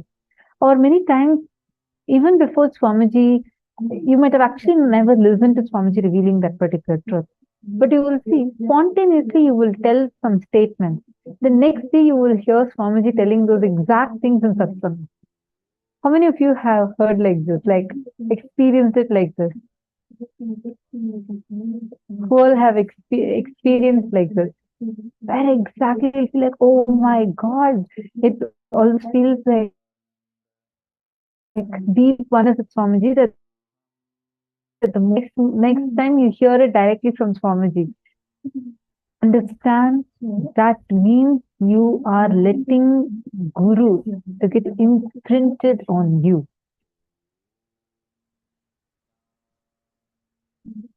I'll put the slides again, Mavirupaksha. Definitely, I'll show you the slides. I just came to ensure that first all of us are understanding it, right? Excuse me. See, letting the Master get imprinted on you. Letting the Master to get imprinted on you. Are you all understanding?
understand what Divya Sarira is. This Divya Sarira understanding, actually, how many of you have listened to that Vishwalam, how Swamiji has appeared and given darshan in two places? One was in Vidadi and one more was in Trishula. See, Divya Sarira is the core component of all of us. There is no person who does not have a Divya Sarira. Everyone has a Divya Sarira. How much ever you think you're good or bad, you think you're a god or demon, whatever you think, you have a Divya Sarira. That Sharira gets strengthened, energized, inspired by sattvic food to the body, sattvic food to the mind, sattvic food to consciousness. Enjoy these three in your life continuously.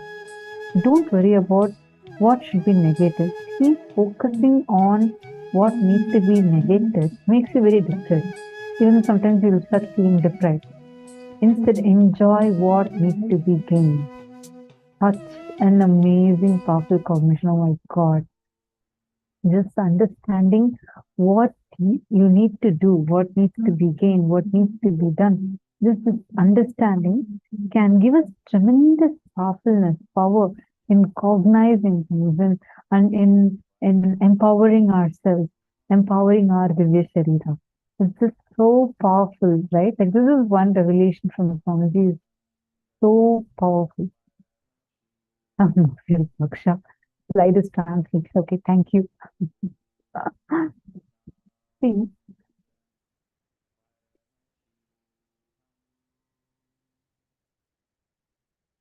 oh, Ma Gaixia Lee, the two samadhis. One is through consciousness, meaning your body is not needed. Just through consciousness, what can be reached is Nirvikalpa Samadhi. Through body ripening, what can be reached is Navakanda Yoga Samādhi. You understand me? Okay, now quiz time for all of you. How do you empower your Divya Sarira? Come on, all of you are going to tell me the answer. How do you empower your Divya Sarira? Nithyanandam, how are you doing?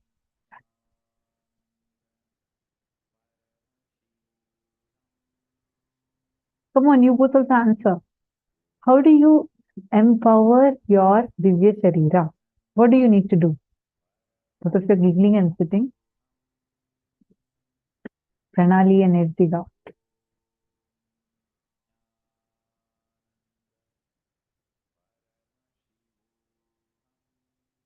Eating sattvic food, okay. I started Makati Prasad. I have started by consuming sattvic food, okay. What does this consuming sattvic food mean? Does it only mean eating, or is there something else you need to do? What do you do? What else does this sattvic food, eating sattvic food mean? Correct answer is right. You're right. Eating sattvic food is right. That's what Swamiji told. Swamiji also told 3 different types of eating sattvic food. What does Swamiji say? Come on, all of you answer. This is a question open for everyone. Ma Nitya Ganga Priya. Okay, Madonna has posted sattvic food to the body, mind and consciousness. Absolutely right. So now what is this sattvic food to mind? Sattvic food to body we all understand. Eating organic, vegan or vegetarian, good sattvic food. Sattvic food actually has even a further categorization where you don't eat onion, garlic, chili, because all those are not sattvic food. So we at least know sattvic food in terms of food that we eat. But what about the food to mind and consciousness? Food to body, one level we understand. What does this mean? Come on.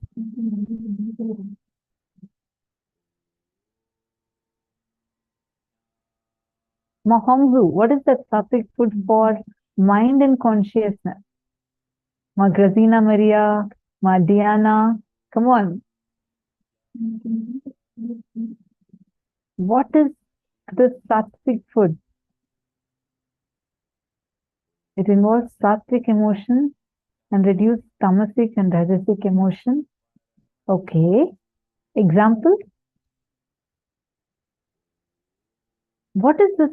Actually, Swamiji said, don't even focus on what needs to be negated. Focus on what needs to be gained. So what is it that needs to be gained? Come on. Swamiji's teachings are Guruva. For mine, it is Darshan. Aha, okay. Mahongli Wong. Actually, Darshan is for, I should say, in all three, because you do have a physical impact also during the Darshan. And how many times you feel, right? You sit in the darshan for a long time, you'll feel like you're not even hungry. Your body itself feels so full. You're like so blissed out. You're in such a high space. Actually, darshan is a good answer because it's for all three. It's for your consciousness, it's for your mind, and it's for your body. Come on, give me more examples. What is exactly the sattvic food for your mind, sattvic food for your consciousness?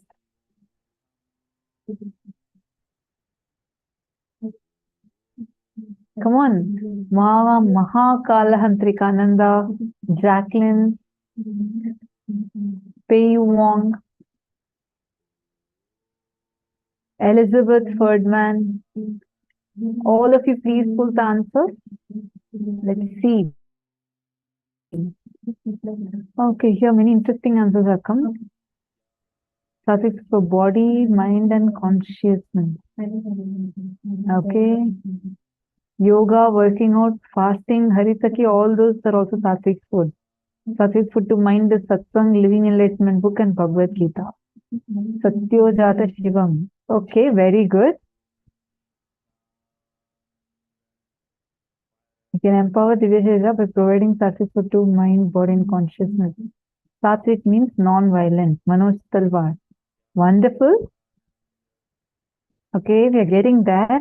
Seeing very wonderful cognitions being posted. What about all others? I request everyone. Dave Reeves. What is the understanding you got? What is exactly the food for your consciousness, food for your mind, and sattvic food for your body? What all are included in this? You all are not going to tell me what are excluded in it. You all are only going to tell me the various options that this menu has. Not what's not going to be included in the menu. So tell me, what are the options that we have? See, actually that will help you understand. Did you know, cherishing the powerful cognitions, like Virupaksha had posted beautifully. She said that whatever Swamiji has told us, exactly, that's actually a food for your mind. It is every time you sit and do the power manifestation, it's a sattvic food you're giving to your being. Understand, the sattvic food you're giving to your mind is all the sattvic emotions, like what Prithvi Prasad has posted. Like when you're enjoying, cherishing the leelas done in your life by Swamiji, whenever you're cherishing those leelas, whenever you are empowering yourself by enjoying the leela dhyana, remembering the sweet divine acts done by your Ishta Devata, Guru in your life. That's food for your mind. Cherishing bhakti. Again, food for your mind. All these are food for your mind. Every time you sit and listen to satsang, receive the initiation. Initiation, diksha, is the direct sattvic food to your consciousness because it has the power to transform the very core of you and empower you from within. All right? I hope all of us are understanding so far. Are you all with me? Understand, consciousness wearing this body is Divya Sarira. The consciousness getting more and more empowered. When that consciousness gets empowered, you don't feel suffocated by physical body and its limitations.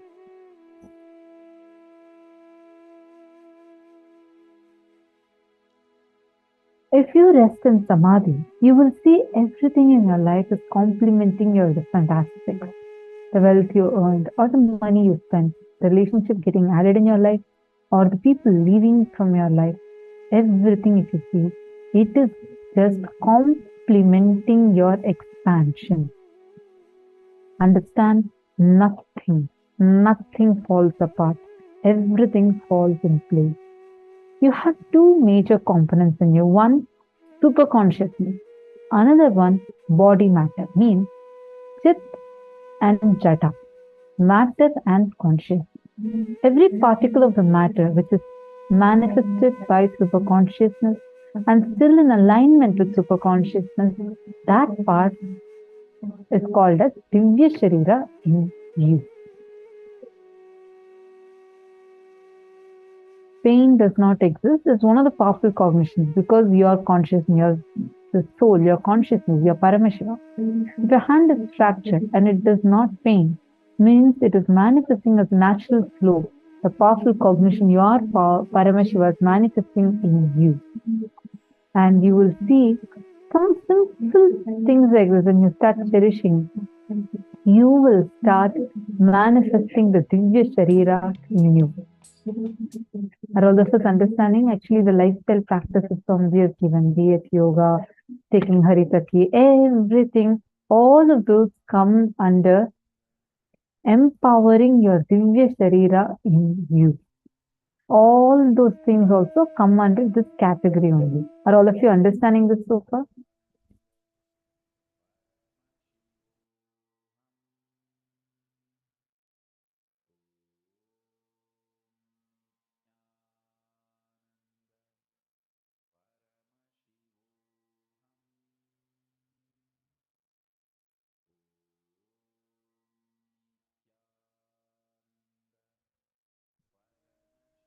Empowering your Divya Sarira can make you like such a powerful being. Your very presence would be so powerful. Actually, if you have been in the physical presence of Swamiji, you know what I'm talking about. Even if Swamiji is entering the hall, let's say from behind, like where no one even expected, even with participants' eyes tied, they will be able to feel Swamiji's presence. Like you don't even need to see Swamiji to feel Swamiji's presence. You can literally feel it physically. That's the power of Swamiji's Divya Sarira. Understand? The power that he radiates through his Divya Sarira is something really phenomenal. He manifests through his Divya Sarira in such an extraordinarily powerful way.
July 5th, 2017 marks as a historical day by yet one another of the countless Leelas, divine plays of the avatar His Holiness Paramahamsa Nithyananda.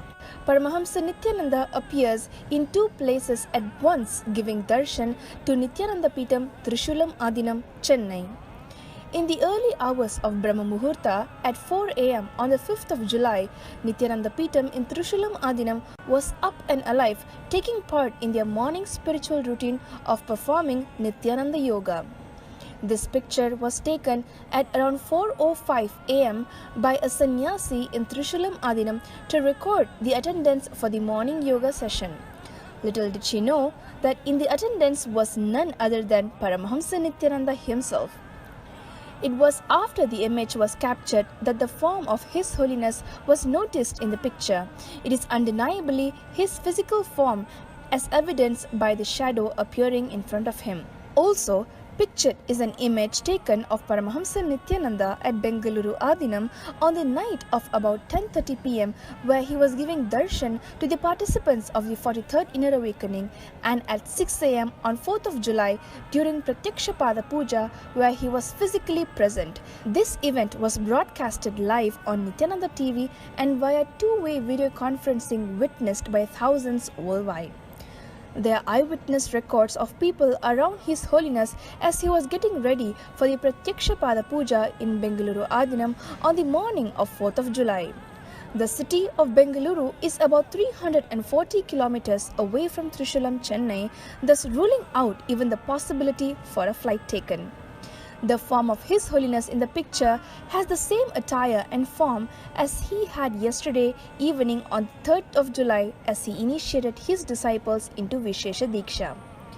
Srimad Bhagavatam, the Vedic scripture that precisely records and reveals the happening of various avatars of the past, present and future, describes the avatar in its complete form. Having clearly established that His Holiness was present in Bengaluru Adinam, hundreds of miles away from Chennai, the lucky group of devotees in Trishulam saw the same form of Paramahamsa Nithyananda as he was during the state of being in Samadhi yesterday after initiating his disciples in Bengaluru into the ancient Shaivite ritual of Vishesha Diksha. His Holiness Paramahamsa Nithyananda is seen adorning the sacred kavi cloth given to him by his Guru and Nithyananda Sangha's Paramaguru Arunagiri Yogeshwara, who is an incarnation of Sadashiva himself in Tiruvannamalai, Arunachala. Swamiji has blessed that huge positive explosion is going to happen in Trishulam.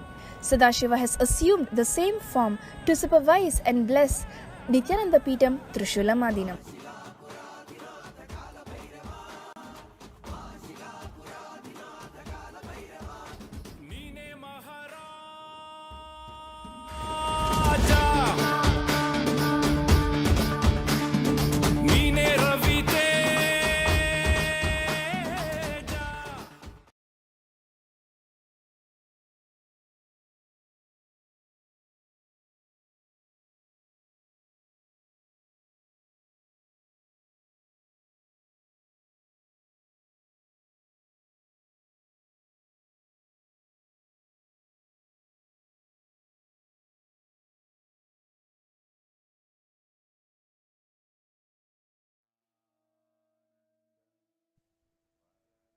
What you all just watched now is the Leela that Swamiji did, initiating everyone through his Divya Sarira, where he literally appeared.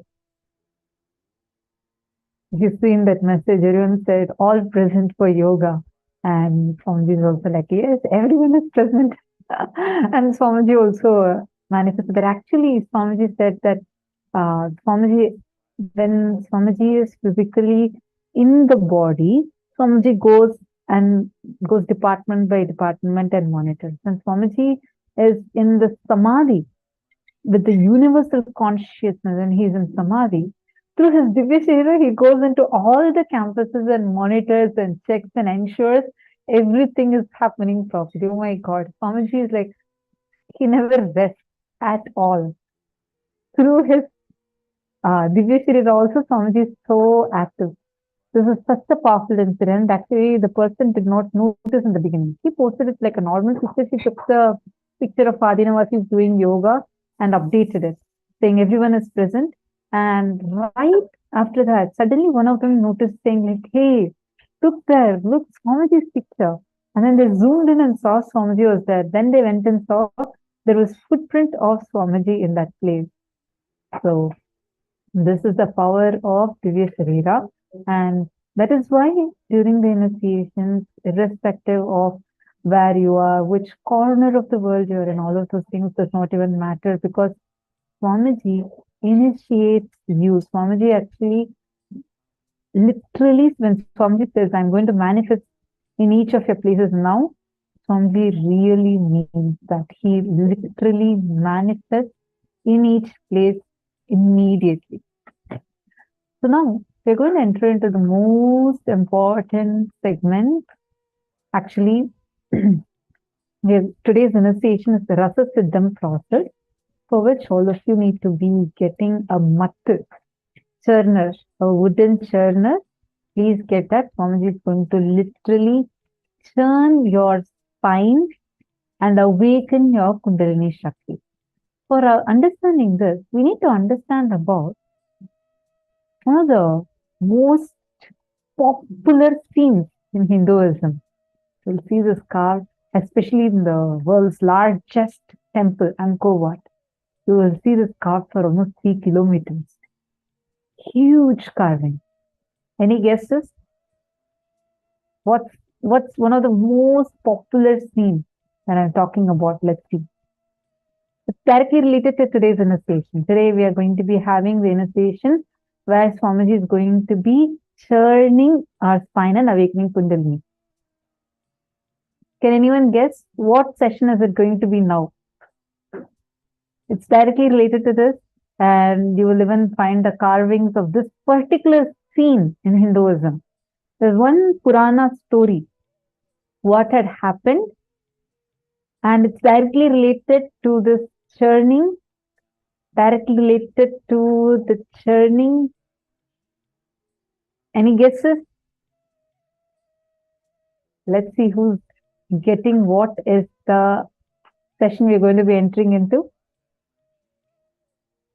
This is a story basically, and this is directly related to today's initiation, and it involves the process of churning. Now, Hongzhou, darshan, of course, darshan is going to be there, but that's in an hour, in 1.5 hours, you're going to have darshan. But before the darshan, okay, Nithyananda, Brahma and Vishnu, not exactly. Any other guesses? It's a Puranic story.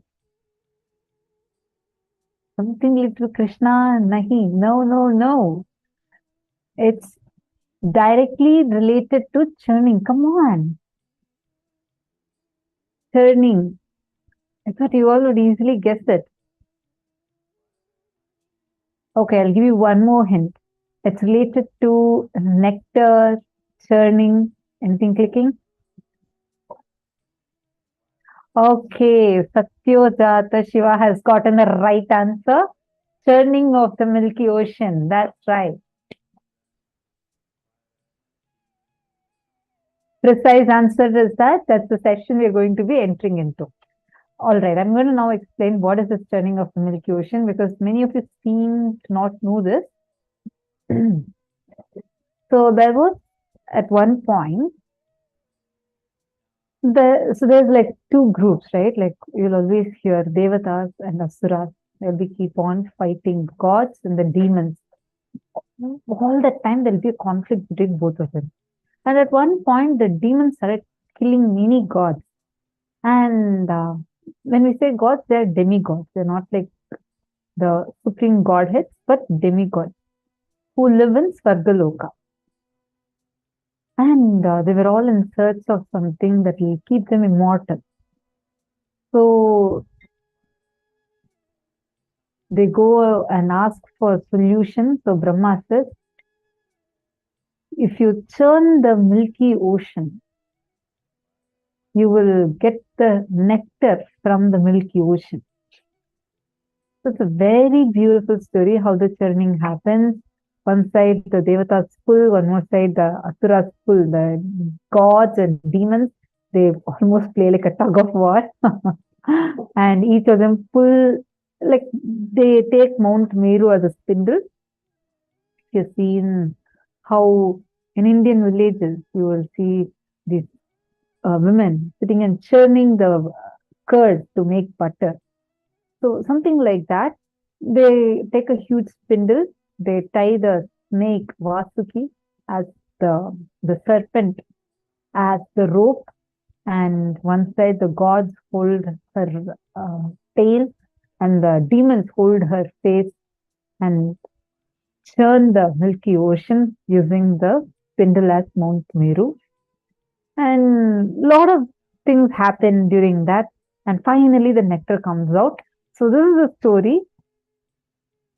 If you cognize this, actually Swamiji explains this amazingly. It's just too good to listen directly from Swamiji. That nectar that manifests is what we're going to get through the Rasa Siddha process. So let's all now listen to Swamiji revealing about the churning of Milky Ocean.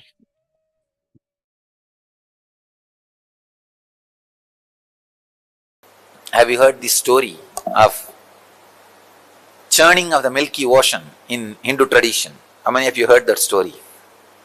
How many of you have not heard? Raise your hand. Oh, there are enough. So I'll tell the story again. In Hindu tradition, we have a story that in the Milky Ocean, the nectar is there. It's like from milk, how the butter is churned out. Same way the nectar is available in the Milky Ocean, but you need to churn it out. So when the nectar comes out, whoever drinks that nectar will become immortal. So all the gods, devas, the demigods, all of them wanted to have that nectar. But unfortunately, the poor guys, they cannot churn the ocean by themselves. They need the help of demons also. Please understand, every line is full of philosophical truths. So the gods, they went to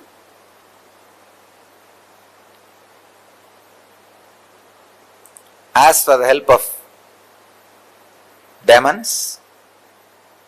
Usually both of them always fight with each other. But the deal was struck that when the nectar comes out, off 50-50 share. So then because the share they agreed, after all they are brothers. Both of them have decided, all right, we will do it together. Then both of them go to their father, Brahma, ask Brahma, creator, we both have decided to churn the Milky Ocean and get the nectar out. Brahma was delighted and excited. Oh God, I have never seen both teams coming together. It is always an headache for me. One will come and snatch some boon from me and go and torture the other one. The other one will come and complain and take some other boon from me and go and torture the other one. This is a whole day is same work. First time both of you guys have come, great. What do you want from me? They asked, we want your help and suggestion and guidance, how to go about. He said, you need the Shivas on which Shiva is sitting, the Meru hill, and on which Vishnu is lying down, the Vasuki, Adisesha, snake. You need the hill, Meru, Kailash as a spindle, and snake, largest snake in the world, on which Vishnu is lying down, that Adisesha as a rope. These guys thought, oh God, that's too much. How to go and ask? Brahma says, no, go and ask both of them, they will give you. It's not a problem at all. But they were not able to, these demons and demigods are not able to trust the Shiva and Vishnu.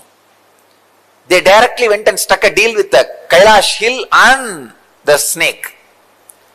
They said, you guys come, cooperate, you will have one share of nectar.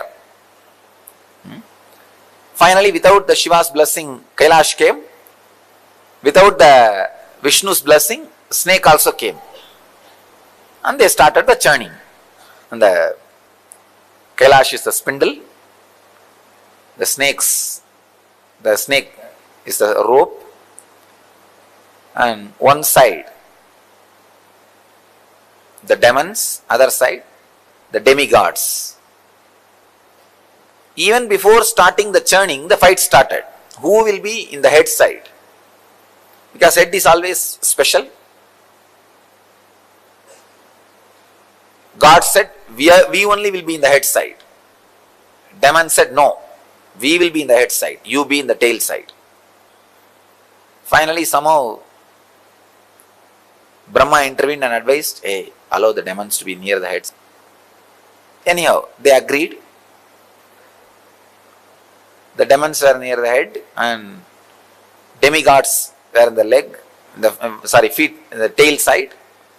The churning has started.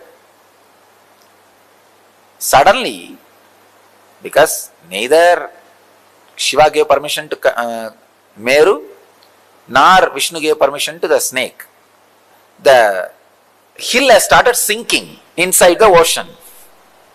How many of you have seen that churning when they churn the milk for butter? The Indian villages with spindle, they will churn. The same way the churning has started. One side demons, one side gods, and it has started sinking, that spindle. Now big problem, what to do? They ran to Shiva. Shiva is just in Samadhi, nothing can be done. They ran to Vishnu. Vishnu thought it's too much, because not only that spindle is sinking, it is dragging the whole crowd inside the ocean, because all these guys are holding that rope. When that is sinking, naturally what will happen? The whole world is sinking and there will be no population, no fun. What to do? Vishnu is supposed to be a protector. He rushes and he becomes a huge tortoise and lifts that spindle and holds that spindle on his back so that they can continue the churning. The hill will not be drowning and the people will not get drowned. Because he is a protector, he has to protect. So, Brahma created the chaos. Vishnu is protecting the chaos. The churning is going on. So many things came out. Like a kalpa vriksha, tree which gives whatever you want. Parijata, the eternal smelling flowers. Parijata, kalpa vriksha, ratna singhasana, shining throne, and chintamani griha, the house of diamonds, and everything, all the celestial thing, all the Ujjaisravas, that horse, Airavata, elephant, and Shamantaka, the most powerful, valuable jewel in the world. All of you should know that even in the modern day, the world's most costliest jewel is not that what is in the Washington. How many of you have seen that diamond? In the Washington there is one diamond. Washington Museum they have displayed. That is not the world's costliest.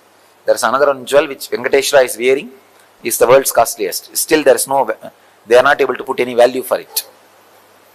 Venkateshwara's right chest is having, and the Srivatsam they put, on Vaikuntha Ekadasi day they'll put on those festival days. That huge, it's called Vaidurya, the ripe portion of Vaira, diamond. The diamond, if it is at least 1,000 years old, older than the diamond. I think this Vaidurya word is only a Sanskrit word. Because in the West, they don't know this concept of Vaidurya. It's like a wine, the old wine is valuable. The most stronger diamond, strongest diamond, Vaidurya, he wears. So that jewel is supposed to, it is supposed to have come out of the churning. And that is a one piece, only one piece available in the planet Earth that Venkateshwara is wearing. Anyhow, it's a story, we don't know what else. But all these things came out. Parijata, Kalpavriksha, Chindamani Graha, and Airavata. Airavata is the four tusk elephant. 4 tusks, not 2. So all these celestial things came out. And the funny part is, when all these things came out, each one went and grabbed. It's mine, it is mine, it is mine. When Parijata came out, Indra went and grabbed. When Kalpavriksha came out, Kubera went and grabbed. When Shanganidhi, Padmanidhi came out, again Kubera grabbed. And when Ujjaisravas, the horse came out, Asuras, Rakshasas grabbed. When the Ramba Menaka Urvasi came out, Indra grabbed. When finally Lakshmi came out, the wealth, energy itself, then Vishnu grabbed. When the Akshamala, the Rudraksh Japamala and Kamandalu came out, Brahma grabbed.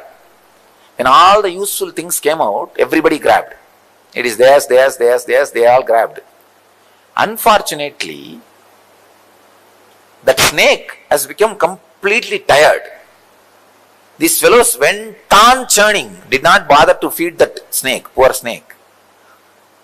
And that fellow, so tired, he just vomited poison.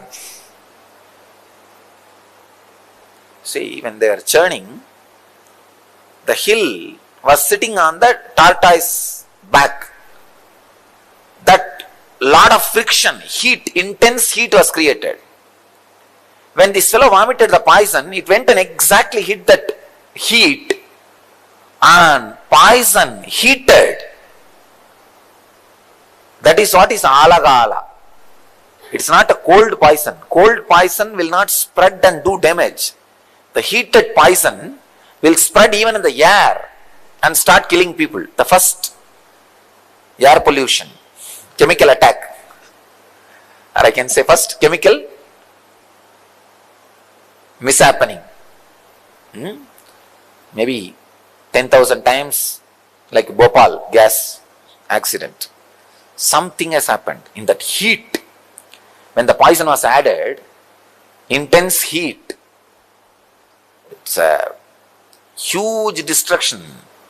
Millions of demons and demigods have started dying. And now nobody is able to save, because Vishnu is below and Brahma has disappeared, ran away. And what to do? Indra runs to Shiva, Mahadeva. He is in Samadhi, but they all run and pray, oh Lord, please save us. We don't know what to do. Shiva opens his eyes and sees the fun. Okay. He comes down. After all, he is the embodiment of compassion.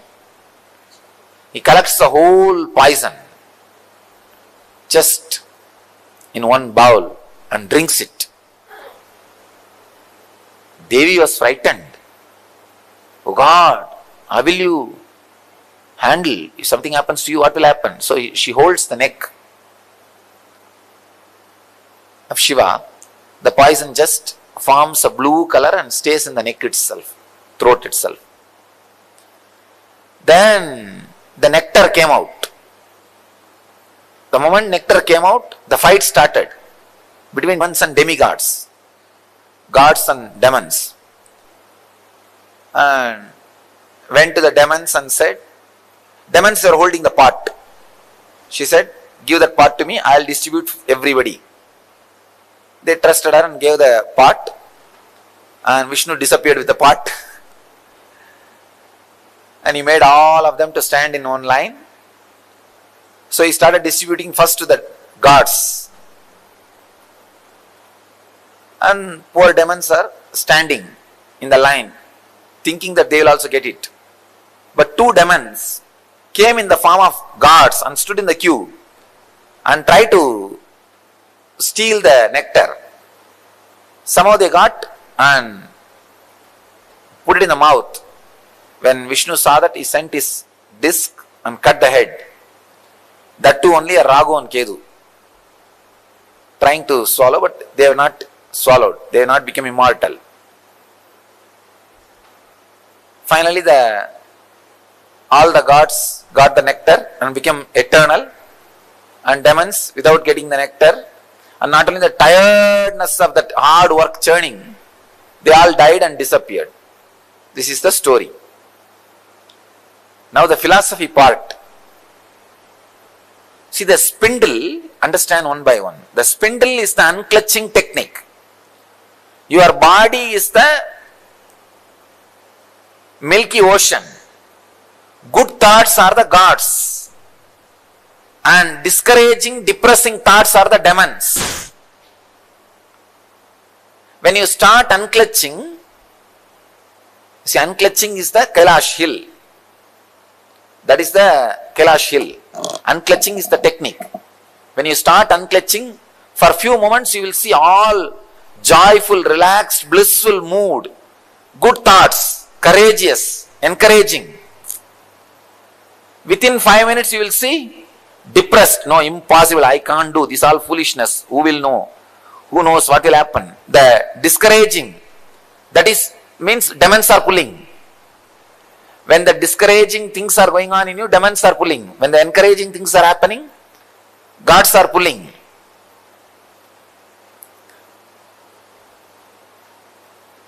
The tortoise below, holding without the spindle sinking, is the encouragement which you get from master. Come on, do it. Don't allow sinking. Don't allow. Continue, continue, continue. That is the tortoise holding. And all the auspicious things comes out of that ocean. Like Kalpavriksha, or gems, jewels, wealth. These are the extraordinary powers you get. Extraordinary powers you accumulate during the unclutching process. Now you will see. You will suddenly have the intelligence to find out what is going to happen tomorrow, day after tomorrow. And telepathy moods will come. Intuition will be awakened. Levitation happening. Different siddhis will start happening. These are the extraordinary powers, things coming out of the churning. But be very clear, don't be stuck with it. Don't be stuck with it. They will all come and don't bother about it. Don't bother much about it. You will have wealth. Whole life is this churning only. And the way many things comes out. So many things comes out. Your body will become so alive, ecstatic. These are all different products coming out during the churning. Then finally, the heavy, unbearable, dead-end depression. That is what is alagala visha. Alahala poison. Deep hatred towards everything, including master. Unable to trust anything. Every seeker will go through this mood at some point. At some point, every seeker will go through. That is the alahala poison. At that moment, you should have the intelligence to run to Shiva, Guru.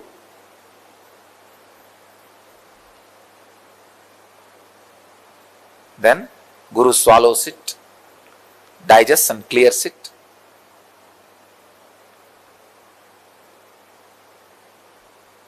After that, when the churning happens, only then the nectar comes out, enlightenment.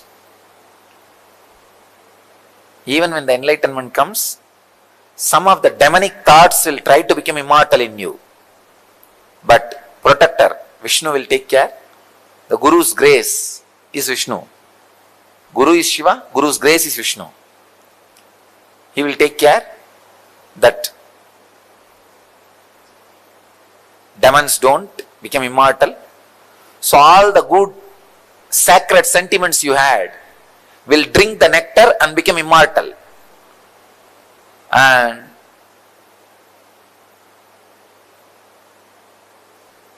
the experience of superconsciousness stays inside you eternally, like a person who has become immortal by drinking the nectar.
All of you take your mattu and keep it in front of you. Hold. See, you have to hold upside down, means that mattu top part should come down. Yes. The top part should come down. You should hold like that. Listen carefully. Listen carefully and intensely. You should cognize your spinal cord, your Merudanda is the mattu you are holding in the hand. Listen. The mattu you are holding in the hand is your Merudanda, your spinal cord. I'll connect your Merudanda and spinal cord. See, the cosmic spinal cord is Merudanda. Your spinal cord will now become cosmic spinal cord. And I'll connect your Merudanda with intense Kundalini Shakti. I'll explain step by step. The first thing you need to know is extreme non-violence. Paramashanta Swarupa. It is in extreme non-violence. The cosmic energy will start flowing in you. You will be in tune with cosmic energy. Listen, it is very easy to brainwash human beings become terrorists because man basically is violent, angry. If you just convince his logic,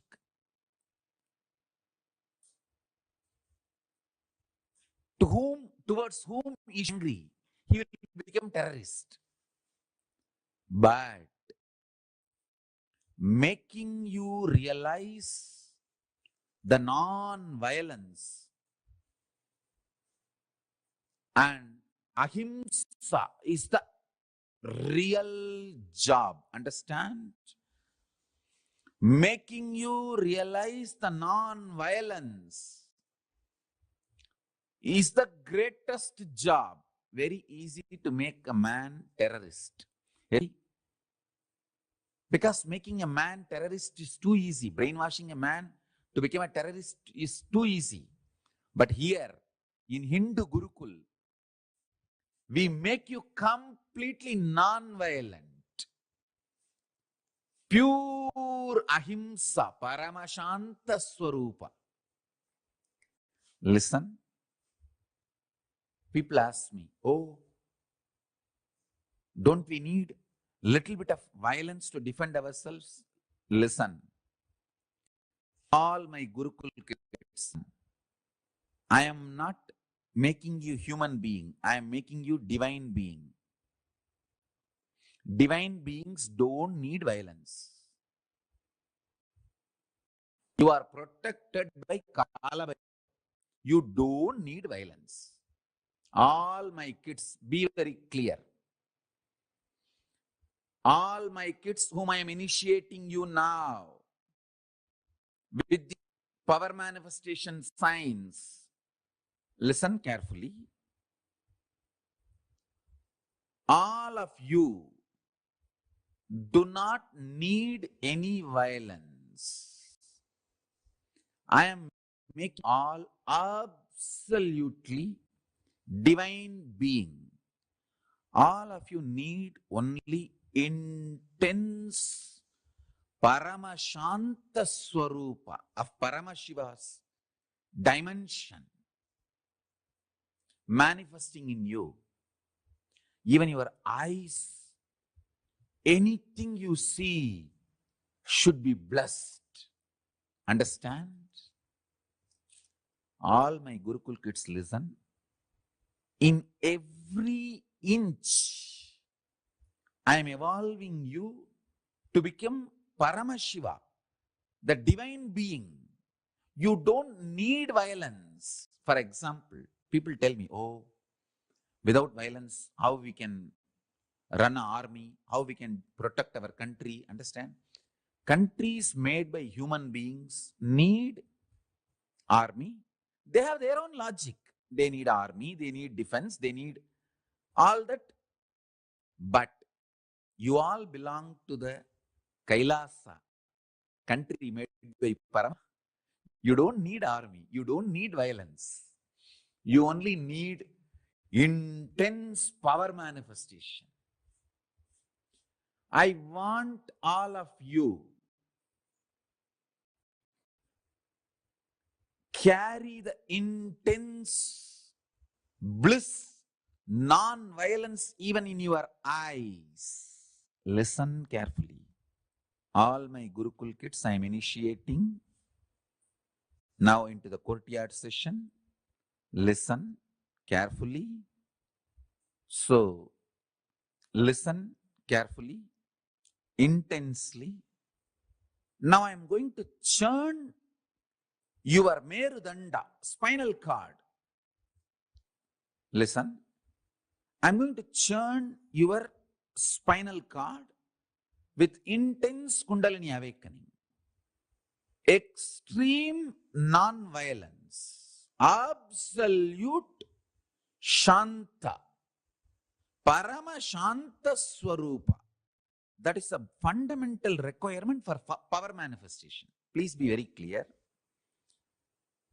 I am not against some country having army.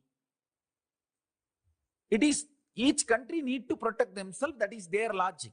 That is different. Here I am preparing all of you to become gods, goddesses. Kailasa does not need any army. You are part of the great cosmic nation. Paramashiva's cosmic. You don't need violence. You are getting prepared for enlightenment. You are getting prepared for power manifestation. Now, I am initiating. I give you the assurance. Kala Bhairava is protecting you. You do not need any violence, any anger, any self-defense mechanism. All of you listen. Kala Bhairava is protecting you. You don't need any violence. You don't need any anger. You don't need anything to defend yourself or any reactionary assumptions. Just rest in Paramashanta Swarupa, Paramashiva. All the kids whom I am initiating now, listen carefully. This is the boon, powerful cognition I am giving it to you. If you want to test the power of this powerful cognition, go and tell the same to any rose plant in Bididi. They will just drop the thorns. Understand? This is a powerful science. The powerful science. Earlier we had kids growing the rose plants without thorn. Now start again. You cannot touch the plant. Sit next to the plant and tell, Paramashiva has blessed me. I am protected by Kala Bhairava. I don't need violence. Praying to Kala Bhairava, connecting with Kala Bhairava, I give you abhaya. You are protected by Kala Bhairava. You don't need any defense. Drop the thorn. Power of your cognition. The plants will drop the thorn. There you can test the power of the initiation I am giving you now. This is the first step. Understand, cheap people, aim of defense, justify their violence and anger which actually kills them. All of you are Subramanya, prince and princess of Paramashiva. You don't need any defense. Paramashiva is protecting you. Kalabhairava is protecting you. Don't worry. Only cheap people need their own defense. Actually, they don't need defense, but they justify their violence with the idea that they need to defend themselves. Forget about all of that. All Gurukul Balasans, you guys listen. Listen to this very deeply, very clearly, and cognize it. When you cognize non-violence, Paramashiva wakes up in you. Listen. Egoham Bhagushyamaha. Paramashiva, when he manifests, when one becomes many, first thing he says, let me become many to celebrate me. A non-violent wake from the sleep in this way only. Listen carefully. See, every morning from Samadhi, first thing, why I am waking up? See, in Samadhi I am one. Why I am becoming many? The first thing, I am becoming to enjoy myself. I am waking up for my Gurukul kids who are my own. See, each of you are me becoming many. I just remember, I wake up to celebrate myself, one becoming many, and manifesting me. All my Gurukul kids are me, multiple me. Multiple me is all of you. So listen to each of the statements. I am one in Samadhi. I became many to celebrate myself. Now, first thought I feel why I should wake up is, my kids are waiting. Let me go and see them, initiate them, make them manifest me. So I am one. See, in the deep sleep. So for you guys, sleep, for me is Samadhi. The Samadhi, I am one. I became many to celebrate me. For example, a normal person, he wakes up violent, frightened, remembering his boss, remembering his load, remembering his enemy, remembering his fear. Person who wakes up remembering his fear, violent, anger, he becomes many to torture himself. Listen to this, all my kids. See, if you develop anger and violence in your life, morning you will wake up remembering only those things.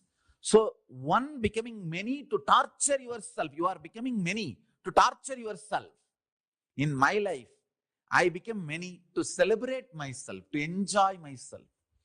Whoever wakes up becomes many to celebrate themselves, they are Paramashivas.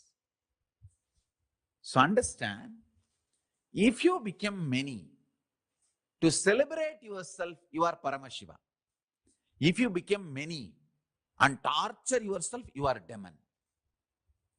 All you need to do, just remove violence. If you become non-violent, the moment you wake up, you will remember only the most pleasant people in your life. So those people are nothing but you becoming them to celebrate you. when you wake up from the bed, if your first thought is, oh, let me get up to go and sit with Swamiji and attend the session, attend the satsang, or attend the courtyard session, then you are becoming many to celebrate yourself. Morning when you wake up itself, if you remember your boss, or your enemies, or the people who torture you, or people who are abusing you, or people with whom you have anger, you have violence, incompletion. Morning itself, if you remember them, then you are becoming many to torture yourself. Understand? You have to churn and bring yourself to completion, to the level morning first thought should be the most pleasant people and beings of your life. Because in your sleep you are one. One, when you wake up you are becoming many. That one becoming many should be only for the purpose of celebration. Let me become many to celebrate my existence. Actually, every morning, when I wake up, first thing, let me become many. Means all my disciples, people who love me, enjoy me, waiting to see me all over the world, let me become many, to manifest me in all of them and celebrate me. That's all. I can download the whole Kailasa into you. And I also wanted to announce, all this initiation I am giving, I am making it available to all of you all over the world. If you all cognize what I am talking and start internalizing, cognizing, this power manifestation will work for all of you also, wherever you are. I am working focused on the Gurukul kids because I am making divine beings to serve the whole world. Understand? When a Gurukul Balasant manifests powers, it is not just for him, it is for the whole world. He is going to be the Sakshi Pramana for Kailasa. He or she is going to be direct prince and princesses of Kailasa. So I am directly working with them. But this initiation, I am opening it. The spiritual component, I am opening it to all of you, the whole world. All of you can enjoy. So the initiation, I am opening it to all of you, whole world. Wherever you are, you can practice. You can bring these powerful cognitions into you. And you can start power manifestation wherever you are. One of your brother disciple, oh, he has a long jata. You may be having little anger. Or Swamiji calls his name, not my name. Even with those small anger, you should complete. Mukkayam tavirka. Tirumular says, Mukkayam means Vengayam, Perungayam, and Ulkayam. That's a pundu. Asafoetida, onion, garlic. These three should not be eaten because these three invokes delusion in you, which puts you in anger, violence, and which makes you justify your anger. Now, once you manifest this Rasa Siddham, means this power manifestation, you will be given onion, garlic, asafoetida food for 1 week. Even after eating that food for 1 week, you should not have any incompletion, negativity, violence when you wake up early morning. That is the test. That much you should become pure. Then you radiate the power of ahimsa, non-violence.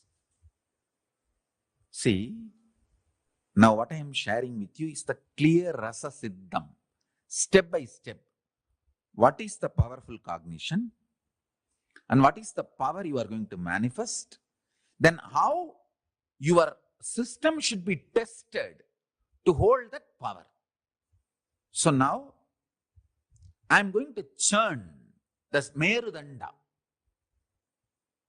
By churning the Meru, I'll awaken your Kundalini Shakti intensely. Once the Kundalini Shakti is awakened today, now itself, within next few minutes, you can start moving the matter with very absolute oneness, non-violence. Absolute non-violence and oneness. You tell any matter, I am becoming many. To celebrate myself, you are me, I am you. Come on.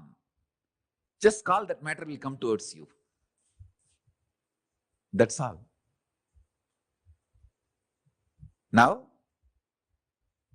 the first step. Cognize your Merudanda, the mattu in your hand, and your spine is one and the same. Hold that mattu in your hand like this, put inside, upside down. Sit in Padmasana.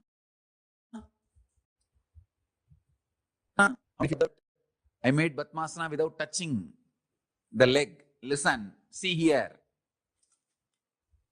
Without touching the leg, you should sit in Padmasana. My kids should be yogis. You should not touch the leg. After sitting in Padmasana, you can touch. But when you are sitting in Padmasana, you should not touch the leg. My kids should be yogis. Come on. Now hold. The mattu, top side should be bottom.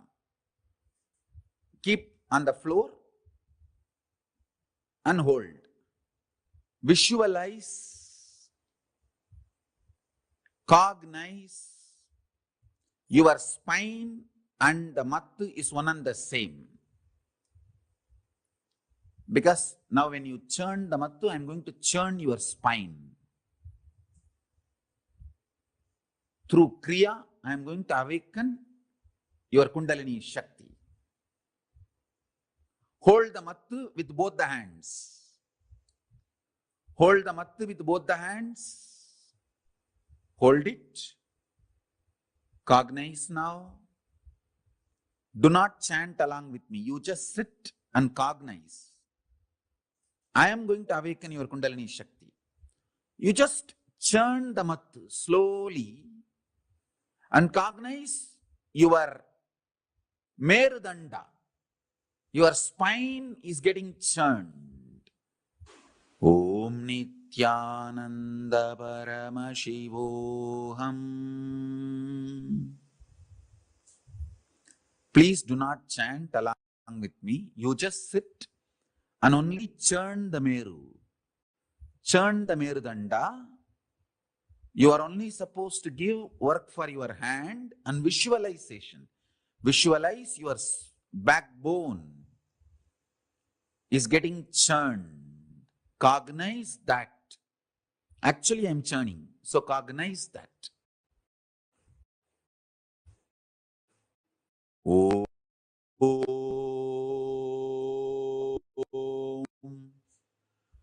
Paramashivoham. Om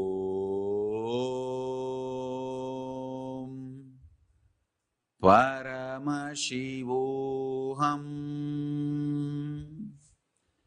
Om Paramashivoham. If your body is lifting up due to Kundalini awakening, tie the jata above the head. The jata weight should sit on your head. Along with the jata weight, I am going to lift your body. So tie the jata above your head and sit in Padmasana. In Padmasana, I am going to lift your body. Sit in Padmasana and tie the jata above your head. So I will raise you in this posture. Om Nithyananda Paramashivoham.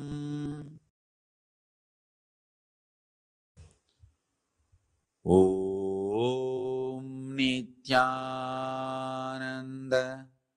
Paramashivoham. Om. Om. Om.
Now, that powerful initiation, let's all get ready for this initiation of the Rasa Siddham process, aligning our energy, our backbone with the cosmic Merudanda. As a part of the whole process of today's day, we have the detox technique. As we enter into this, I request all of you, you can get the mattu, the churner, and keep it ready with you. So it will be something like this, a wooden churner that you can get and keep with you for the Rasa Siddham process. So this is a traditional hand churner called the mattu in Tamil. So you can get this and keep it ready for the Rasa Siddham process. During the process, you will be holding it like this. So the head of it will be facing downwards, and you will be doing it like this. So you can keep it ready and get ready for the whole process to happen. Now let's enter into the powerful detox technique that Swamiji has revealed to us for today's speciality. First, we'll start with a little bit of context. What is the whole detox that's happening today?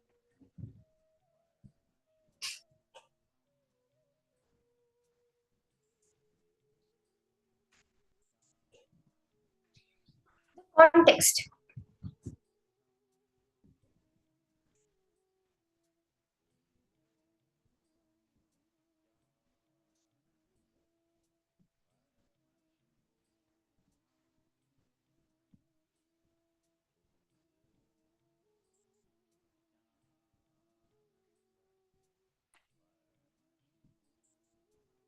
When your body and mind are tired, they will retire and go back to their source.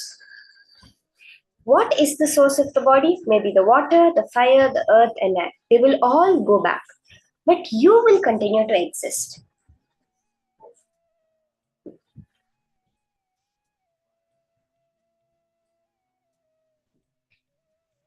Very beautifully in the Bhagavad Gita, Krishna reveals, Nainam chindanti shastrani, nainam dahati pavakaha, na chainam kledayantyapo, na shoshayati marutaha. Achedyo yamadahyoyam, akledyo sosya evacha, nitya sarvagatasthánur, achaloyam sanatanaha. He very beautifully reveals that the Atma, that existence that you perceive as you, so we all have it in us, right? If you look in, you have that I exist, that feeling, right? Which is somehow separate from the body, but that I exist is there. That I, which we call the individual soul, the reflection of Paramashiva, the prana, that I, that soul, can neither be cut by a weapon, nainam chindanti shastrani, it cannot be burnt by pavaka, by fire, it cannot be dried up by air or wet by water. It is uncuttable, unburnable, unbreakable, undryable. It is eternal. It is unmoving, existing. When you understand this one concept, life is too big. It's larger than my body and mind. It is not that your life is limited to your body and mind. It is beyond that. In 10 minutes, always, stomach has digested the whole thing. Just this one concept is such a powerful concept. Life is beyond my grasping. It is beyond what I understand as my body and mind. This is the context of the detox, that my body and mind is not just my body. It's not just me. I exist beyond this. They will go back to their original source, but I will continue to exist. So this is a very quick organic digestive juice that you can prepare. So I request everyone, you can go to your kitchens right now, and as I'm taking you through, you can make it. Okay, it's very small. It's a very simple preparation that you can do. It just takes 5 minutes. So this is for one person, what I'm going to be telling now. So now, for the detox process, you can create equal portions of the following ingredients. Equal amounts, so all the amounts of this can be equal, very small amounts. You can make a juice out of it. Lemon juice, ginger, dry ginger, and garlic in a paste form.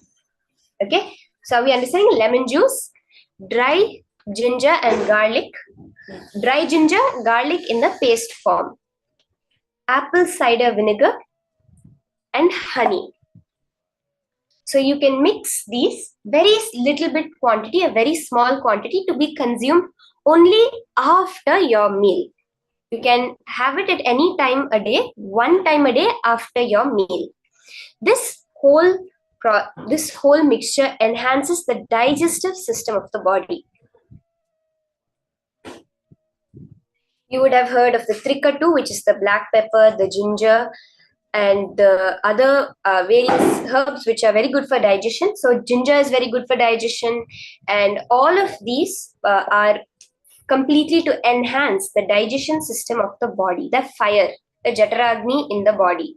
So this whole preparation is related to the fire element, the digestive power of your body.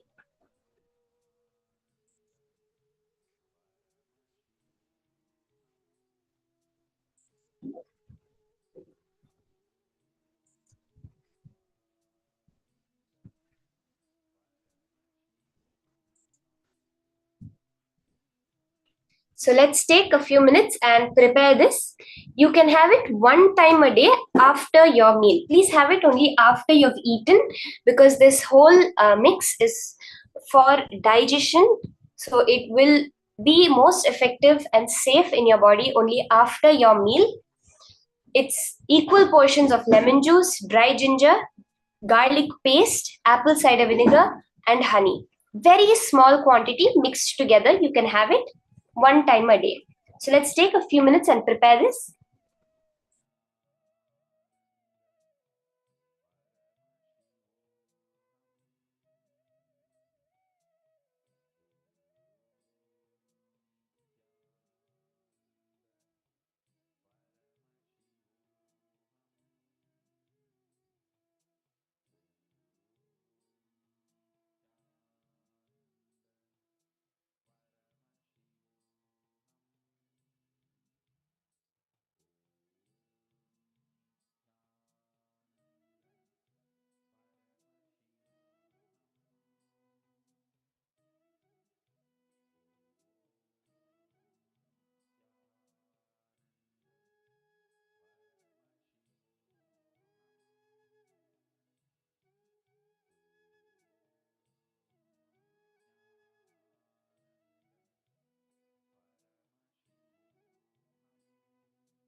Ma Hongsu, your stomach will digest the entire food that you have put in. With this preparation, with this detox preparation, the amount of time that the food stays in your body will actually reduce, so that it digests much faster. So whole thing will digest in 10 minutes is referring to the detox process, ma. The food that you consume will detox very quickly. The whole thing will just digest very fast. It will not sit as fat or as toxins in your system as a result of this detox practice. Yes, so I hope all of us have prepared it.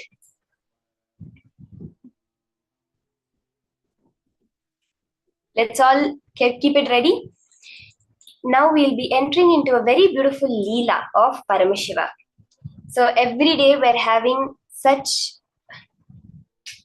powerful Leelas of Paramashiva, the various forms, the various manifestations that he played to show all of us how he makes the various things happen.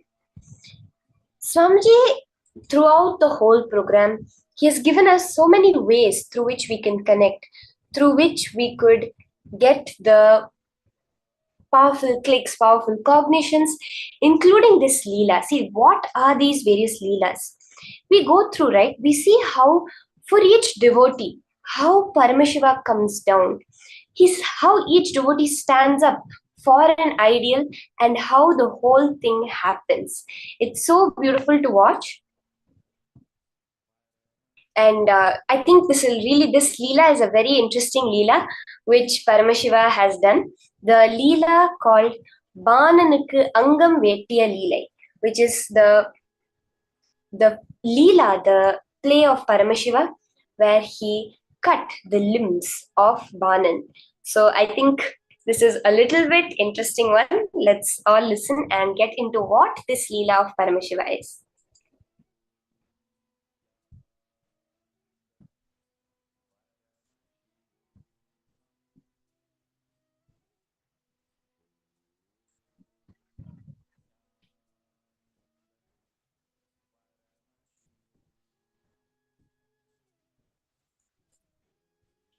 What exactly is Leela? Let's briefly understand.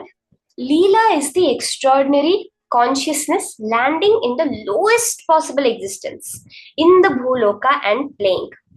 Paramashiva assuming the body of lower frequencies, like a human body, a pig body, so many lower frequency bodies he assumes and expresses the super consciousness and plays with his power.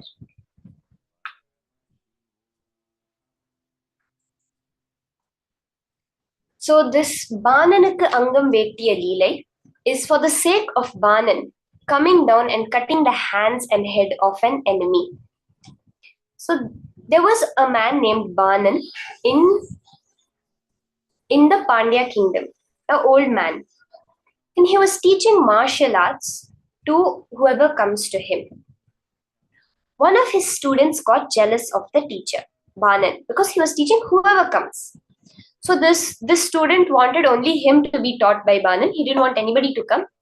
And he got jealous of Banan. So when Banan was out of station, when Banan had gone out for a Tirtha Yatra, for a pilgrimage, the student who is jealous comes to his house and tries to rape the teacher's wife, Banan's wife. Of course, she also knows a little bit of martial arts, so she somehow manages and escapes from him and locks herself in a room inside the house and prays to Sundareshwara. Bhagavan Sundareshwara, the great 911 of the Pandya kingdom, immediately comes down in the form of Banan and cuts the head and hands of the enemy, the student who tries to rape the teacher's wife. Anyhow, after a few days, Banan, the original Banan who had gone for the pilgrimage, comes back. He listens to the whole story and was shocked. He's like, "What do you mean? I was in pilgrimage. I never came." After analyzing, inquiring, investigating, they all realized that Mahadeva himself came down as Banan and protected this old lady. Of course, if Banan was an old man, she must have been an old lady, protecting the old lady and killing this student. This is the beautiful Leela of Paramashiva.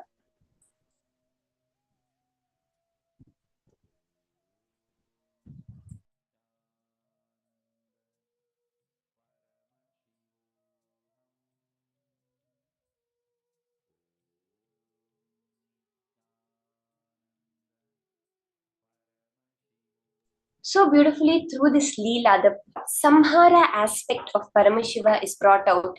How when you just call out to Paramashiva, when you say, Paramashiva, please manifest for me, his Samhara aspect that manifests, that intensely creates for the devotee. That is what is beautifully represented through this Leela, where Paramashiva came down as Banan and protected the devotee that had cried out to him.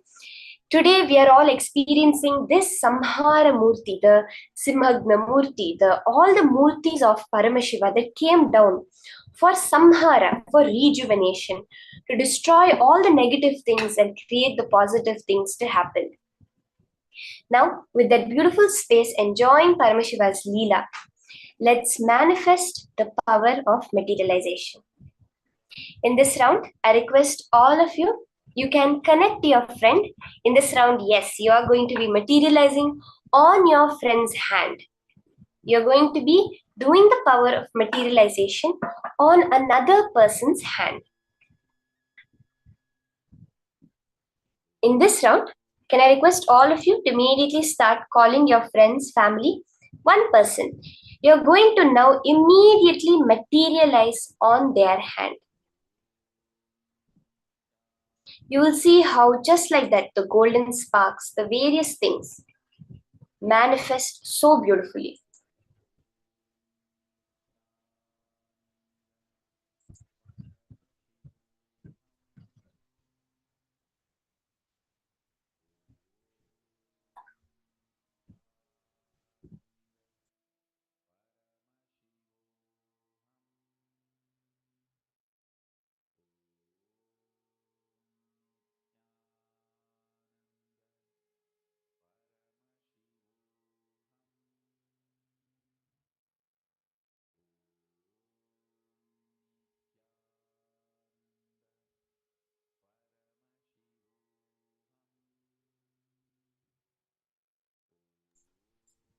Now, this power of teleportation, of materialization on your friend's hand will give you the ability to manifest anything that the other person wants to cause their reality.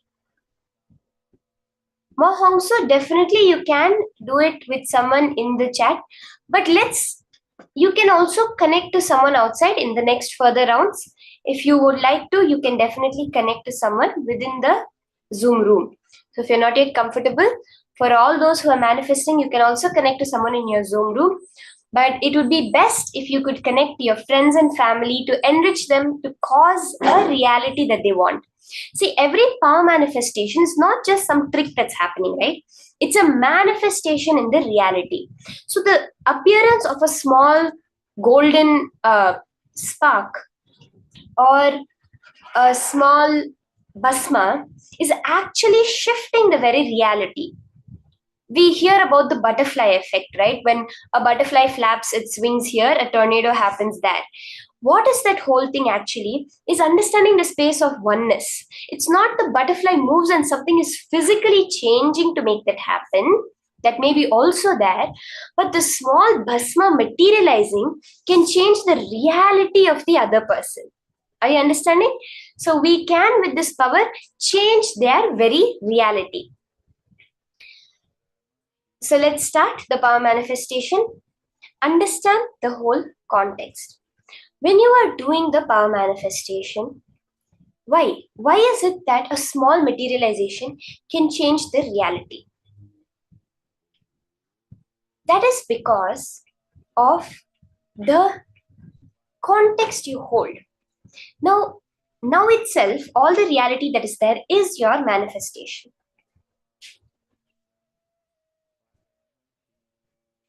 It is when you are able to understand how the cotton is becoming the thread. You're able to understand how the space is becoming matter. Because ultimately, when you look at matter at the most subtlest level, the deeper and deeper you go, you only find space over there. Somehow, this whole reality is a projection on what people call the divine matrix, the Higgs boson, the Higgs field, the God particle. There are so many names for it. Because without the Higgs field, we do not have mass. It is mass that is creating our reality. Now, when you are understanding the science of how you are creating right now the object in front of you, you understand how to create any other object that you want. That is all is the power of materialization. So when you're able to create one dot of Basma, you can create anything they want in their life. You want money, you can create it. You want health, you can create it. You can just play with your reality. Very beautifully, a few days back, we saw the Leela of Paramashiva, where he came down as Ellam Valla Siddhar, and he was making old people into young people, he was making young people into old people, he was making poor people into rich people into poor people.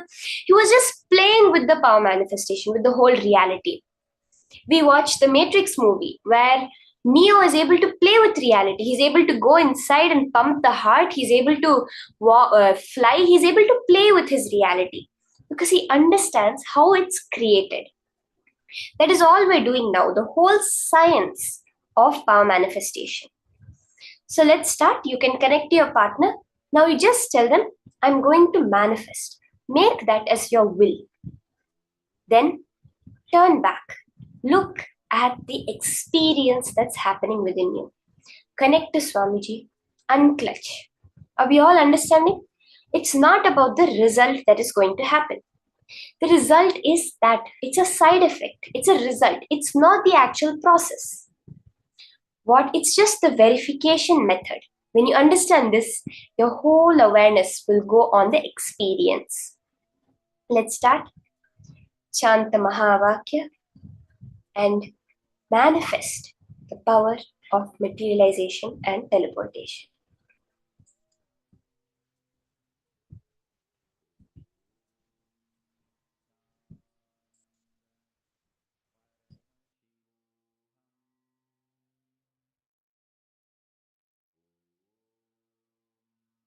Nithyananda, Paramashivoham.